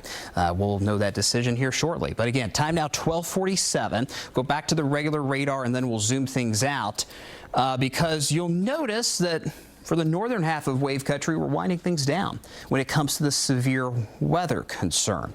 North of I-64, got some heavy downpours moving back into Lawrence and Orange County, Du Bois County too, Jackson County, right there along the Scott-Jefferson County line in Indiana. Yes, we have heavy downpours sticking around, but the severe weather threat continues to dwindle, especially north of I-64. Here in the metro, we're severe clear. Can't run a few more thunderstorms through the night, but the severe weather threat is starting to wind down. We're really focused on these areas just south of I-64, so basically between 64 and the parkways. And these storms continue to move into an environment where they're just not going to be able to maintain their strength long term. How long will it take for these storms to finally weaken? We think by about 2 o'clock in the morning, these should start to fade when it comes to the severe weather potential. But they're still staying severe at the moment. 3 warnings in effect, 2 severe thunderstorm warnings and that 1 tornado in Perry County. All of these warnings set to expire at 1 a.m. or midnight Central Time. Let's zoom in on that Nelson County storm real quick. We don't want to forget those of you down in Bardstown. This is just a severe thunderstorm warning. And it has that tornado possible tag. We had that little bit of wind punch near Cox's Creek a few moments ago, last time we looked at this storm. And you can still see a little punch of wind just southwest of Bloomfield, kind of straddling along the Bluegrass Parkway and Highway 62. Nothing screams anything imminent when it comes to tornado potential right now in Nelson County. So just a severe thunderstorm warning at this point. We've got very heavy rain moving through the northern half of Nelson County. But again, there's nothing immediately concerning when it comes to a possible tornado. Heaviest rain certainly moving through Bloomfield right now. Heavy rain continues in Cox's Creek and Bardstown with this severe thunderstorm warning. We'll pan over to the west. We'll talk about the severe thunderstorm warning for Meade and Breckenridge County, or Meade and Hardin County, I should say. And then I'll go to Ryan for an update on the tornado warning we have. You see this severe thunderstorm warning? Southern Meade, not an issue for Brandenburg. This is more of an issue for Flaherty, also down towards Radcliffe in northern Hardin County. Rhineyville, Four Corners, this storm may just barely miss you to the north. It'll be a close call. Definitely a light show with this storm, no doubt. Let's check the velocities on this. You can still see a little punch of gusty winds basically right over Flaherty, about to move out of southern Meade County towards Radcliffe, right there along Dixie Highway in Hardin County. So that's the situation with the 2 severe thunderstorm warnings we have. Ryan, you got an update on the tornado warning we have? Yeah, so near Hawesville, this is going to be right on the Ohio River here between Tell City and Hawesville. We continue to see this rotation. The radar, of course, trying to pick up 70-mile-per-hour wind shear, or basically, rotation within the storm here. So we're concerned about that for certain here. That's a little bit better located with the actual reflectivity here, which is a bit more of a sign that we may have a problem. Thankfully, not seeing debris or anything like that just yet, but this is right on the Ohio River. Let's zoom on in. Got a new tornado warning for Breenridge. All right, new tornado warning downstream for Breenridge. This is a good call. This is starting to look a little bit more organized. This is right on Cannleton. Cannleton, you need to be in your tornado safe place right now. 70-mile-per-hour rotation right overhead. That's going to be a big problem for northern Breenridge County there. Looks like this is going to be for the Hardinsburg area. We were talking to you guys about how this could start to make a bit of a right turn.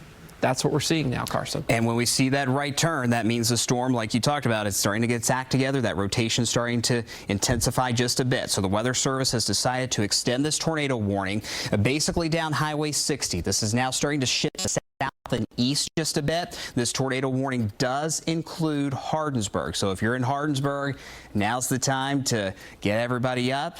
Head down to that safe place. Small room, lowest floor, near the center, and away from windows. This technically does not include Irvington just yet, but Irvington, you need to watch this closely as the storm keeps trekking eastward. This tornado warning goes until 1:30 Eastern Time, 12:30 Central Time for those of you watching us tonight in Hardinsburg, also in Cloverport in Breckinridge County. If you live anywhere along Highway 60, west of Hardinsburg in Breckinridge County, you are now under a tornado warning until 1:30. This is still a radar indicated tornado, so that means we don't have a confirmed tornado on the ground, but there is a potential that we could have one here in the next few minutes. So let's zoom back in on that storm one more time. We're going to look at the velocities, and then we're going to check our debris tracker once again, because this storm is still holding on as it continues to make its way eastward. So you see that possible rotation. It's basically right along the Ohio River. The worst of the rotation is now east of Tell City, southeast of Tell City. It's right along the Ohio River between Tell City and Dot. Cloverport, get to your safe place now. You probably got another 5 to 7 minutes before this possible tornado moves overhead. Hardinsburg, time to get to your safe place as well. We'll check the velocities one more time. There you still see that rotation right along the Ohio River. Reds, winds moving away from the radar. Greens, winds moving towards the radar. That's where you get that twisting of the wind. That's where you have that possible tornado. Ryan, do I see a 70-mile-an-hour gate-to-gate shear there? Yeah, it's been showing that there for the last couple of scans, and that is in the right part of the storm, so that is very concerning. Again, this is going to be the Cannleton area, trying to cross back across the Ohio River once again, heading down toward Breckinridge County here, so this is a big problem. Okay, so no reports of a tornado touchdown just yet. No reports of damage with this particular storm. Still not seeing a pronounced debris signature, so let's hope that trend continues. So this is perhaps just a rotating funnel cloud or a wall cloud overhead, but we're going to keep that tornado warning around for at least another 35 minutes or so until 1:30 our time here in Louisville, 12:30 for those of you watching us tonight in Perry and Breckinridge County. Again, this is a rather strong storm that's just held on for several hours. And this is, if there's any good news with this setup tonight, with this severe weather, this is the last severe supercell that we have to track, at least as it stands. Once we get these last 3 severe storms out of our area, or once they start to weaken, then we'll see that risk for severe weather fade, and we can just focus on that threat for heavy rain and flooding through the rest of this overnight period and into tomorrow morning. Zoom back out on the full view. We don't want to forget those of you with those severe thunderstorm warnings further to the east. We still have this warning for southern Meade and that far northern portion of Hardin County until about 1. So another 6 minutes on that severe thunderstorm warning. And we got a severe thunderstorm warning for northern Nelson County up towards Bloomfield Creek, mainly north of Bardstown. That also goes until 1 o'clock this morning. But we're really going to hammer in now on this tornado warning for Perry and Breckinridge because the storm continues to strengthen. That rotation still It's pronounced. It's tightening up just a little bit. And while these storms are still moving into an environment that's not as favorable for tornadoes, that risk is still going to be there. Part of the reason why there is nothing happening south of this tornado warning. So the good inflow winds with this storm, they can just keep feeding right into it and keep that tornado risk going for quite some time. So we'll check the velocities once again. You still see those reds and greens, those bright reds, bright greens right there between Tell City. Here's Dodd, small little community right there along the Ohio River in Perry County. New update just came in. Notice that rotation still hanging on right over the Dodd community in Perry County. This is going right along the Ohio River. Here's Highway 60. Here's Tobinsport, Cloverport, right across the river from Tobinsport as well. And this tornado, if we've got one, is moving south and east at about 30 miles per hour. And this warning is still with us until 1:30 this morning here in Louisville, 12:30 in Breenridge County. No updates from the Weather Service, so that's a good sign. Ryan, do you have any new information? No new info here. We haven't heard anything, which is some good news. It does, like the overall trend of this has been to weaken it, which is good. The overall presentation here on reflectivity is still pretty impressive, but under the hood, if you will, when you try to query the velocity, definitely still some rotation there, but when you actually look at what the values are, you know, we've come down from 70 to 65 miles per hour, so that's an improvement, not much of one, but at least trying to very slowly weaken this a little bit as it moves into Breenridge County.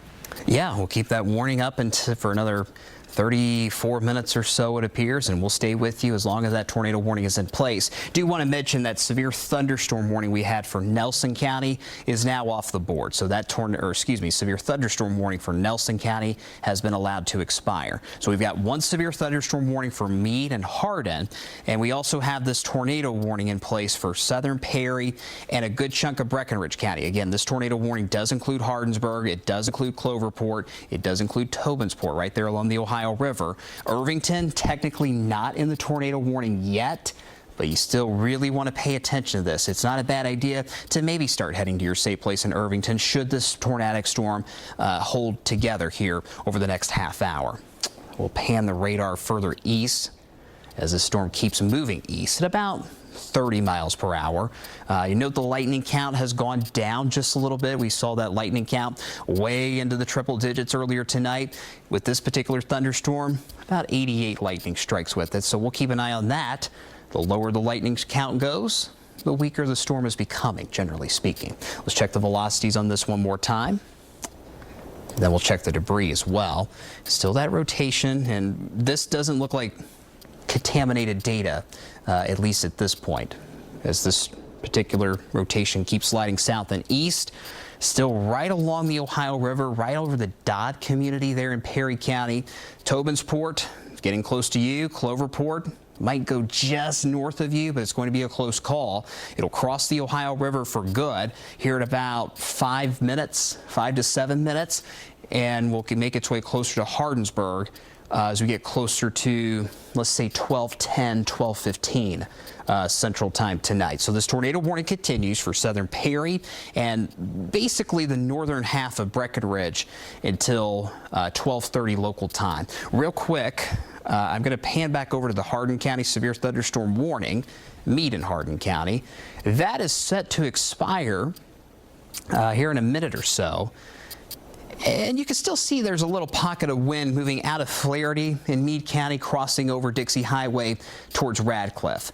But we'll see if the Weather Service decides to keep this warning. Haven't gotten any reports of wind damage or power outages or things of that nature, unless I've missed something, Ryan. But hopefully we can get this severe thunderstorm warning off the board here momentarily. Yeah, it'd be nice to at least kind of pare this down into just the tornado warning that we currently have there in northern Breckinridge County. I've been checking for reports from our partners at the National Weather Service, and so far not seeing much in the way from them. It's hard because we're so late at night. I mean, it's 1 o'clock in the morning Eastern, 12 midnight Central Time here, and it's hard to get these reports in because you can't see a whole lot because it's dark. Folks may not be up, they may not be paying attention, and that's kind of what we're here to do is try to get everybody woken up and say, hey, look over here. We've got the tornado warning, and we have to make sure that folks, especially Cloverport, Tobinsport, out toward Hardinsburg, Clifton Mills, know that this is the time to be paying attention. Give those folks a call if you happen to know anybody there. Hardinsburg, if you know anybody in Addison, if you know anybody in Cloverport, they need to be up and paying attention to the Wave Weather Now live stream, Wave News, and of course the Wave Weather app, Carson. Yeah, we've had almost 40 warnings tonight, Ryan, between severe thunderstorm and tornado warnings. 20 severe thunderstorms, 17 tornado warnings. This has been a long night, and wow. Again, we were able to get that little reprieve there for about 30 minutes between 11:45 and 12:15 without any tornado warnings, but now we've had this tornado warning with us in Perry and Breckenridge County for another half hour now. So let's zoom back in on that tornado warning. Again, if you're just now joining us, it's 1 a.m. You're watching Wave News coverage of severe weather. Tornado warning in place for southern Perry County, Indiana, as well as Breckenridge County in Kentucky. This warning is with us for another half hour until 12:30 Central Time. Perry and Breckenridge County are in Central Time. The storm structure does not look quite as impressive as it did a few moments ago, but let's check that rotation. Again, Tell City will give you an all clear. The rotation has passed east of Tell City, and the severe weather threat is fading. Still some showers out there, but the severe weather threat is cleared Tell City. So we can give you guys an all clear in Tell City. Let's check the velocities near Tobinsport. That's where that possible rotation might be. This is an older radar scan, so I'd imagine the possible rotation is right here, just northeast of Tobinsport at this point. I think any tornado potential is going to stay just barely north of the heart of Cloverport. But if you're in Cloverport, we still want you to stay in your safe place. This tornado warning continues until 1:30, and it's moving to the east at about 30 miles per hour. Looking at an update from our friends at the Weather Service office here in Louisville, just kind of talking about the that we have right now, and as we expected, the instability is really starting to go down, especially as you get closer to I-65. So hopefully, Ryan, once these last two storms get closer to 65, they really start to run out of gas, and we can start to see the severe weather threat of this alert day finally come to an end. Yeah, running out of gas is a great analogy for this because the fuel is really just lacking. In fact, there's the latest scan near Tobinsport. There's just not a whole lot left of that rotation. It's still there. Probably still merits the warning for at least a little bit longer. Give it a few scans to see if it pulses back up again. But that's 22 miles per hour. Remember, we were querying about 70 miles per hour of rotation a little bit earlier with this storm when it started to get its act together, really start to tighten in on itself and get a little bit more impressive here. So far, we've had no debris. We've had no reports of tornadoes touching down here. And some of this, with this particular storm, by the way, no reports of tornadoes touching down with it. Some of this may be attributed to the overall stabilization of the atmosphere that's starting to take place. You may be getting a little bit of a stable layer underneath some of these storms. Fingers crossed that's maybe what's happening here. But you get the idea that we're literally kind of at the last little gasp of this severe weather event from a tornado standpoint here, probably within the next 20 minutes or so. Just reading more of that discussion from our friends at the Weather Service, they're mentioning how the best shear, the best spin in the wind, and the best instability or storm fuel, it's in Perry and Hancock counties in our coverage area, or at least nearby. So as these storms keep sliding eastward away from those better storm ingredients, we would naturally expect these storms to weaken just a bit. Speaking of, that severe thunderstorm warning we had for Hardin and Meade County is now off the board. So no more severe thunderstorm warning for Meade or Hardin County. This is the only show in town, friends. Here at 103 on a Monday morning, we've got a tornado warning up for parts of Breckenridge and southern Perry County. And I will tell you, this particular storm, it wanted to go more southeast, down Highway 60 towards Hardinsburg as it was trying to ramp up a few minutes ago. But now that it's starting to weaken just a bit, it looks as though we're going to see more of an easterly track with this storm. So if you're in Hardinsburg, I still want you to stay in your safe place, but the data continues to trend that this might be more of an issue north of Hardinsburg. We'll keep an eye on that closely. Let's zoom in and do some street tracking street level tracking there in far northern Breenridge County. Of course, this is a pretty rural part of wave country, but every life is precious. So if you're here's Sample, here's Highway 259, here's Freimeyer. There's 376, takes you to Addison. There's the Amons community. Here's Cloverport. Again, that rotation going to go just north of Cloverport. Here's Highway 60. Warning coming out for Nelson and Washington counties in Kentucky. We'll check on that. And I would imagine that is the storm near Bloomfield. Yeah, it is. So this is the severe thunderstorm warning now up for, let's see, northern Washington County and that far northeastern corner of Nelson. This also includes Anderson and Mercer counties. Those communities are covered by our sister station in Lexington. But for us, we keep that severe thunderstorm warning now out for northern Washington and northeastern Nelson counties. That goes until 1:45 this morning. We'll pan the radar so you can see that storm in full. And this is a classic severe thunderstorm warning, 60-mile-per-hour winds, but you'll note that tornado possible tag, or is that's another warning, excuse me. That's for another warning further to the east. For Nelson and Washington County, this is indeed just a typical 60-mile-per-hour wind and quarter-size hail severe thunderstorm warning. And you notice Bloomfield isn't even in the severe thunderstorm warning. So this is really for that extreme northeastern corner of Nelson. Bardstown, this is not an issue for you. Bardstown's way down here. Here's the Bluegrass Parkway. So just that far northeast corner of Nelson, northern Washington County. This includes Willisburg. We keep that severe thunderstorm warning up until 1:45 this morning. So we got two warnings now, one severe thunderstorm warning. And of course, the reason we're on the television side of things is this tornado warning for Breenridge and Perry counties. There you see that tornado warning still in place. So we'll go zoom back in on it, check the velocities, check if we see any debris. I doubt we do at this point. But we'll keep an eye on it because the tornado warning is still in effect. Yeah, no debris at this point. The velocity is just... It's not there. It's hard to see anything at all at this point. You know, we did have some impressive scans before with this storm, and if we kind of pair it back in time here, and I'll move this over so you can see what we've been tracking here. When it was near Tell City, you know, there were some questions about right here, west of Tell City, like what were we seeing? What part of the storm was this in? But by the time it got to Tell City, it became a little bit more impressive here. And, you know, just for a few scans looked like it was something, and now we're back to a whole lot of nothing. It seems at this point the rotation has likely fallen out of this storm. We'll see if it tries to pulse back up again. But when you compare it to what the actual storm structure looks like, it's still pretty impressive when it comes to the actual, like, you know, reflectivity on here. We've still got that hook shape on there. So this is not to be discarded just yet. It is just at this current moment.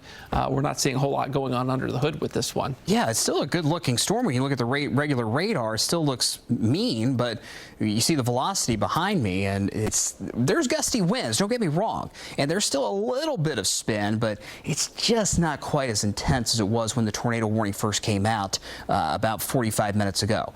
Nonetheless, we keep the tornado warning in place until 12:30 local time for those of you in Perry and Breenridge County. No new information yet from the National Weather Service. Let's see. Just a little bit of lightning with this particular storm as it makes its way northwest of Hardinsburg. So if we've got any rotation, it's near the Addison community right there along the Ohio River. It's going just north of Cloverport at this point. And speaking of that area, we do have Corey Trent, by the way, in Irvington. If the control room can get that, you know, spun up for us so that we can show that feed, that would be great. But Corey Trent, our storm chaser tonight, who's been gracious to us here in Irvington, will be able to provide us with a little bit of video, perhaps. So there's that rotation. Thank you, Ryan. I didn't realize Corey was still out there for us tonight. He's been tracking a lot of these supercells. They move through one after another throughout the night. And we had some interesting looks earlier tonight, Ryan. I think that was in Harrison County along 135. Yeah, that was, we're starting to see some lowerings, and that was a problem. That's typically kind of indicative that you've got some rotation in a storm like that. And you're pointing out the rotation out near Addison. Yeah, it's still there. You've mentioned the regular radar which you have behind you there. It still has a good look to it. The rotation's just not as intense as it was earlier, but it is still there. So we'll keep the tornado tornado warning in place for another 22 minutes, 21 minutes now as we hit 9 minutes after the hour. Here's Highway 144 in Breckenridge County, kind of wraps around the Ohio River north of Highway 60 up towards Addison. Here's Sample. Here's Highway 259. Here's US 60. Cloverport right here. You go, I don't know, 3-4 miles north of Cloverport, if that. That's where we may have some of that rotation still holding on. It does not look as impressive as it did when the tornado warning came out. It doesn't look as impressive as it did 15 minutes ago, but there is still that possibility for maybe a quick spin up here as this storm eventually crosses the Ohio River for the last time in its life cycle into northern Breckenridge County and out of Perry County. Check the debris. There's nothing there. So we don't believe there's a tornado on the ground at this time. Could there be a quick spin up? Sure, but when we're looking at the debris tracker, there's nothing that screams right now we have a tornado on the ground. You see the red box, the red tornado warning box, getting adjusted just a little bit.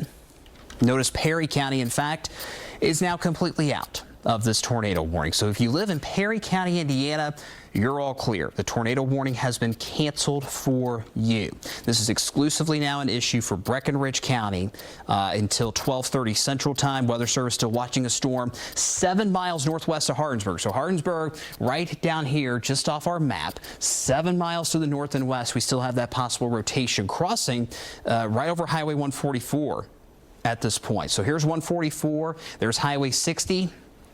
If we've got a possible tornado, it's about a mile north of that intersection between 144 and Highway 60. Cloverport, you are now all clear from this tornado warning. That rotation has gone just to the north and east of town as expected. Check the velocities once again. This is an outdated velocity scan. We'll get a new update here momentarily, but nothing overly alarming at this stage of the game. So that's the only tornado warning that we have in wave country. Do want to mention again as we take the map full real quick, still have that severe thunderstorm warning for Nelson and Washington counties in Kentucky. That too goes until 1:45 this Monday morning. And you notice all these flash flood warnings right along and just north of 64. This is where we saw buckets of rain earlier tonight. The rainfall rates were off the charts, Ryan, with these storms earlier tonight, and that's the main issue now north of 64. Okay, we've got Corey Trent's live stream up in this middle box just under me here. He is headed west on Highway 60 toward Hardinsburg at this time. You can see all the lightning there. Again, this is a live view of the tornado warned storm that we're now taking full on your screen here. This is Highway 60 in central Breckenridge County heading into the Hardinsburg area. We're still a bit away from the storm. If I have to, you know, kind of estimate here how far he is away, it looks like if I can kind of measure here by the distance here, he's probably a good maybe 10 miles away from the storm at this time. Okay. So maybe 10, 15 miles away. So he can certainly see the lightning, but it's going to be hard to see some structure until he gets a little closer in. But as that storm moves east and he moves west, he'll intercept it pretty quickly here. So probably in the next 5-10 minutes. Yeah, so he's going to be able, you said, about 10 miles from the storm? Somewhere around there. Okay. Give or take. So he's got a really good vantage point as he's driving up Highway 60 on this thing as it's going to the north, by and large, of Highway 60. So hopefully we can get some good views of that. You can see all the lightning with this storm still holding on. But again, Corey Trent, thankful for having his live shots throughout the evening. It's come in handy, there's no doubt. Even in the darkest of night, when you can only rely on lightning to see anything that might be fishy going on in the atmosphere, we're still watching it, and we appreciate Corey being out with us so late tonight. So again, he's down along Highway 60 near Hardinsburg, looking north and west into this possible tornado. Let's go back to the velocities. And again, this tornado warning is exclusively now for Breckenridge County for another 17 minutes until 12:30 Central Time. The rotation's still there. It's very noisy, which means there's nothing overly tight. There's nothing that indicates a tornado is occurring at the moment, but that rotation is still there. And like we mentioned, the further east these storms are going to go tonight, they're going to move in a less favorable environment, not only to be producing tornadoes, but to even be severe. So we're going to get to a point, hopefully within the next hour, to where we're just talking about some loud thunderstorms for the rest of your Sunday night and into Monday morning. But for now, we keep that tornado warning up until 12:30. Possible tornado just south of Addison, just crossed Highway 144. It's going to be moving through those northern parts of Breckenridge County here at this late hour. Let's zoom in. I'm going to do another street level view of some of the neighborhood streets that are in the path of this possible tornado. And then, Ryan, I'm going to go to you for an update on that Nelson and Washington storm here in just a second. Can do. Here's Highway 259. Here's Sample, Mystic. We haven't called out you guys tonight. If you're in Mystic, we still want you in your safe place. There's Highway 86 that goes through Mystic. Lodiburg, forgive me if I'm mispronouncing that. Clifton Mills right here just off the map to the east. If you live in those parts of Breckenridge County, you've got very heavy rain. You're probably hearing a ton of thunder, seeing a lot of lightning.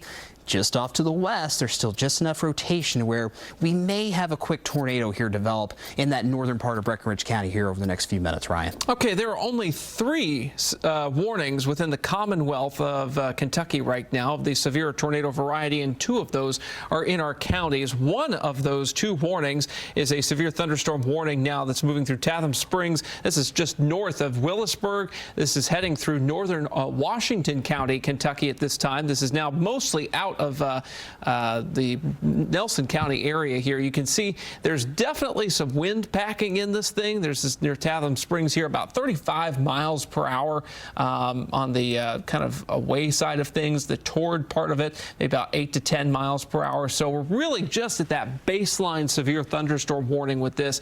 This is the least impressive of the 2 warnings that we're monitoring here. Lightning, small hail, gusty winds up to 60 miles per hour, probably going to be more commonly 30 to 50 miles per hour. Now moving toward Cardwell. This is Hardesty is in the warning, but I think it's going to miss you just to the north. Willisburg, you guys might take this on the chin. So hello, Willisburg, Kentucky. It's getting ready to get pretty loud and very heavy rain outside your window here in just a few minutes, Carson. All right, good stuff, Ryan. Thanks. That warning is until 1:45. The Weather Service is watching maybe a little downburst moving over Fort Knox. Nobody lives in that part of wave country because it is on the installation, of course, but we're watching that one thunderstorm crossing out of Hardin into western Bullitt County, southern Bullitt County. Maybe some gusty winds for those of you near Shepherdsville, Bernheim Forest, Lebanon Junction. That's southern half of Bullitt County. Not a severe storm, but something we're still watching. We keep the tornado warning in place for Breckenridge County until 1:30 Eastern Time, 12:30 Central Time for those of you in Breckenridge County. Now, before I zoom back in on the tornado warning, I want to draw your attention to additional heavy thunderstorms that continue to develop to our north and west, as we have expected. Leading up to this alert day, as the night was going to go on, we would slowly shift away from the wind and tornado concern more into a risk for flooding. You note flash flood warnings continue for Crawford, Harrison, parts of Floyd, Clark, Scott, Washington, and Jefferson counties in southern Indiana. As we go through the rest of this night, the severe weather threat will be winding down, but with these heavy storms moving over areas that have already seen several inches of rain just tonight alone, it's not going to take much more rain to cause new flooding concerns. And that's really the big reason why we keep our wave weather alert day in place until at least 6 o'clock Monday morning. And we could still have more downpours to deal with after 6 o'clock Monday morning. So slowly but surely we are shifting to a flooding threat, but we still got the tornado warning. So let's zoom back in on that tornado warning for Breckenridge County, northern Breckenridge County especially, until 1:30. And it still has a decent structure to it when you're talking about could it be potentially producing, or does it have that capability to produce a tornado? Let's go to the radar view, or the velocity I should say. And, oops, that was the debris. I don't see much debris. Yeah, there's still some rotation. But you see, that's the thing, Ryan. It's hard to tell if it's rotation or if it's contamination, especially as it gets closer to Fort Knox. It can be tough. Yeah, I think in this particular instance, this does line up okay. Yeah. It's not perfect, but nothing ever is, right? And you may have the radar scans being taken at slightly different times. That can sometimes happen in our system here. So I would say certainly this storm still bears watching. It is just not like it was earlier. But boy, that reflectivity presentation here with that hook on it, that is not what you want to see at 1:18 a.m. Heading into central Breenridge County here when folks are trying to sleep. So again, if you happen to know anybody, Hardinsburg, Clifton Mills, anywhere south of Sample, I think Cloverport's kind of in the clear now, so they're in good shape. But if you know anybody in those other areas, give them a call. Say, hey, it's time to make sure you're up and at them. Yeah, we got that possible rotation right here. This is just south of Addison, just southwest of Sample. Irvington, Garfield, that eastern part of Breenridge County, you're technically not in the tornado warning yet, but the National Weather Service has been rather cautious tonight, understandably so, with potential tornado warnings. So we'll have to wait and see if they decide to extend this warning further east, because like Ryan mentioned, this storm still has a decent looking structure with it. Let's take Corey Trent's live stream full here if we want to. He's kind of stopped at a position looking straight into the updraft face of the storm. It looks like if my kind of headspace is correct on where he is and what he's looking at. But you'll see a lot of lightning. It's kind of hard with the bright lights of what looks like a radio tower nearby in the distance there. But you can certainly see, turned off his headlights, so it makes it a little easier to see with some of those lightning flashes. Maybe a little bit of a lowering there. I was wondering that. Like kind of the top right-hand side of your screen a bit over the tree line. You can only see at night these lowerings in these storms and the potential for any funnel clouds when you have lightning. And the lightning is what illuminates the base of the cloud. It's what shows, kind of what we're seeing in real time there, but you only get snapshots of that. He's turned on his headlights again there. It looks like he's on a farm road toward a farmstead there. Yeah, so, and that's the hard part of nighttime storm chasing, as you and I know very well, Ryan, especially chasing out in the plains. Yeah. Ooh, good lightning strikes there. Wow. But also, the big difference with us here in wave country versus storm chasing in the plains is we have a lot of hills and trees. And that makes it very difficult to chase any kinds of storms between around Irvington and Hardinsburg right now. Okay, between Irvington and Hardinsburg. So yeah, he's got a good view of this looking west-northwest, I suppose, somewhere along Highway 60, I'd imagine, in that part of Breenridge County. So we appreciate Corey. He's been showing us his live stream throughout the night. It's been incredibly helpful, especially with that supercell we had in southern Harrison County earlier tonight, which same story with that one earlier, Ryan. It had such good structure with it for quite some time, but it was just never able to really produce a long-lasting tornado. And don't get me wrong, I'm not complaining about that at all, but these storms have been rather impressive throughout the night. Anything of concern with that severe storm for Washington? No, not at this time. Okay. The structure looked a little better, kind of more of that, I don't even want to call it symmetrical, but it just kind of had more of that signature looking shape to it, that kind of kidney shape that we look for in a severe thunderstorm for any sort of rotation. But if you look under the hood, everything's pretty slow when it comes to wind speed. Willisburg, you guys are getting it right now, as we said you would. That is now moving in. The spot that we're watching on this storm, if there is to be a spot, is this little nub right here. It's kind of that hook shape at the bottom edge of it. That is a new radar scan here, so we'll see if there's a new velocity scan that comes with it. Not really. So this is a storm that continues to have our interest, but it doesn't have, as much oomph as the storm to our west with the tornado warning on it. And we still also continue to watch the downpour, really, that's over the Fort Knox area. This is parts of Bullitt and Hardin counties, and you'll see that things are not all that impressive there either. So we are in pretty good shape with those two storms. I think we'll be able to escape any major consequences with those. It's just this guy out here in northern Breck is just not wanting to completely go away just yet. Now, as it stands, the Weather Service does not believe they're going to extend this tornado warning east. Okay, so which makes sense. We just haven't had any reports out of it. The velocity has fallen out of it. You can have a good-looking storm on regular radar all day, but if it doesn't have that rotation with it, if it hasn't produced any damage, if there's been no confirmed reports of any touchdowns, then at some point those tornado warnings will be allowed to expire. So as it stands, hopefully we can drop this tornado warning in about 10 minutes, or 7 minutes, I should say. Although I say that, Ryan, do you see that newest report in the chat maybe we can confirm that before we address it, but there's still some rotation here. So we're going to keep an eye on it. In the middle box, you see Corey Trent's live shot. He is between Hardinsburg and Irvington. They're in eastern Breckinridge County, and he's probably looking west-northwest into this rotation in Breckinridge County. The bottom right, I'm trying to see which SkyTrack camera that is we have punched up. I think it's Bardstown. Yeah, we got Bardstown punched up for that. So what you're seeing in the bottom right box here is our Bardstown SkyTrack camera looking towards that severe thunderstorm in Washington County, Kentucky, north of Willisburg. But go ahead, Ryan. Yeah, so at this point, you know, there was a report of sort of a lowering in this storm, perhaps, from just a few minutes ago, not long ago. Hard to say. Again, we're at night. Visibility is low. The storm structure itself, while looks impressive on the reflectivity, the velocity just doesn't really owe to any sort of like actual continued tornado threat, which is why NWS Louisville doesn't believe they're going to go tornado downstream.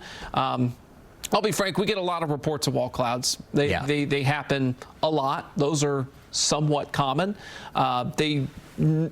Not saying this is a false report or anything like that, but often you'll see at night that, you know, sometimes you'll get scud that arranges into a structure that kind of looks like a wall cloud. Sometimes you can see other types of clouds within the storm that may look like a wall cloud. It's hard with the visibility here. So, you know, we don't want to discount the report, certainly don't want to, but at this time, it just doesn't match up with what we're seeing on the radar at this point and what the National Weather Service is also thinking too. All right, so we're about 5 minutes away from the expiration of this tornado warning, hopefully at about 12:30 Breckinridge County time, Central Time, of course. Let's do a big picture view. We'll zoom things out all the way, kind of give you that wide view of where we're heading for the rest of this Monday morning now, I suppose. One severe thunderstorm warning for northern Washington County. Technically still includes that northeastern corner of Nelson, but the storm is out of Nelson. It's into northern Washington. And even then, it'll be out of Washington County momentarily. So that one severe thunderstorm warning is with us until 1:45. We've got the tornado warning for Breckinridge County until 12:30 Central Time.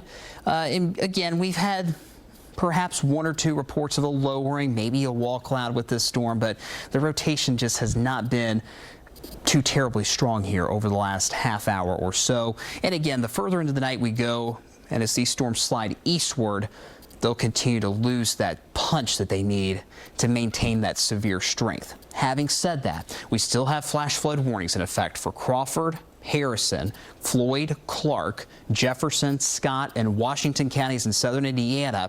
All of those flash flood warnings continue through about 2 o'clock this morning, but you still notice to our west and northwest, more showers and thunderstorms keep firing up. Again, the cold front is still to our north and west, so it's going to be a loud night for some of you. You're going to have more rounds of heavy rain, not necessarily severe weather, not necessarily tornadoes, but additional showers and storms will continue to move in from the north and west throughout the night. And especially if you saw several inches of rain earlier this evening with those severe storms that we were tracking, it's not going to take much more heavy rain to cause additional flooding. So if you don't have to be out at 1:30 on a Monday morning, just lay low. Try to get some rest for the rest of this night. And if you do have to be out, be extremely, extremely careful. It's so tough. It's almost impossible to see floodwaters this time of night. So the tornado warning for Breckinridge County just expired is going to be allowed to expire. So no new tornado warnings.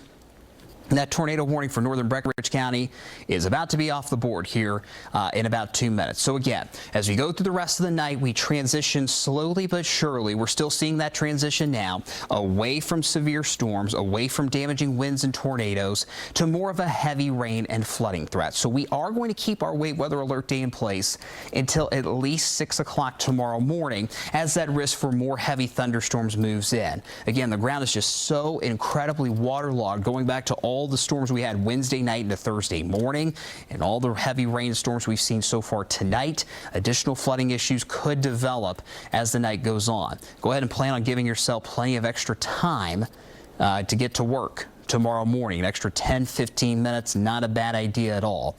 But we'll keep these scattered showers and storms with us through the rest of the overnight hours. Tawana Andrew will be here on Wave News Sunrise here in about 3 hours or so with the latest updates on recapping the storms that we've seen so far tonight, as well as the latest on the heavy rain threat that we'll continue to see through the rest of this overnight and into parts of your Monday morning. We'll start to wrap things up, hopefully go back to regular programming right at 1:30 if we can. Go back to Ryan as we have some final thoughts. We hopefully wind down our coverage for the night, Ryan. Yeah, we're going to be winding down our coverage here probably right at 1:30 just because of the warning being able to expire here. And that's where we are going to find the potential of course, for continued thunderstorm action with this thing as it moves into parts of Meade County, as it moves into Hardin County. But I think the tornado threat has largely subsided with this. So I really think that we're kind of at the tail end of the worst of this here. And our plan for the rest of the evening, by the way, because this tornado warning is getting ready to completely fall off the board here at 1:30, despite NWS trying to expire that early here. We will continue on our live stream if there is a tornado warning.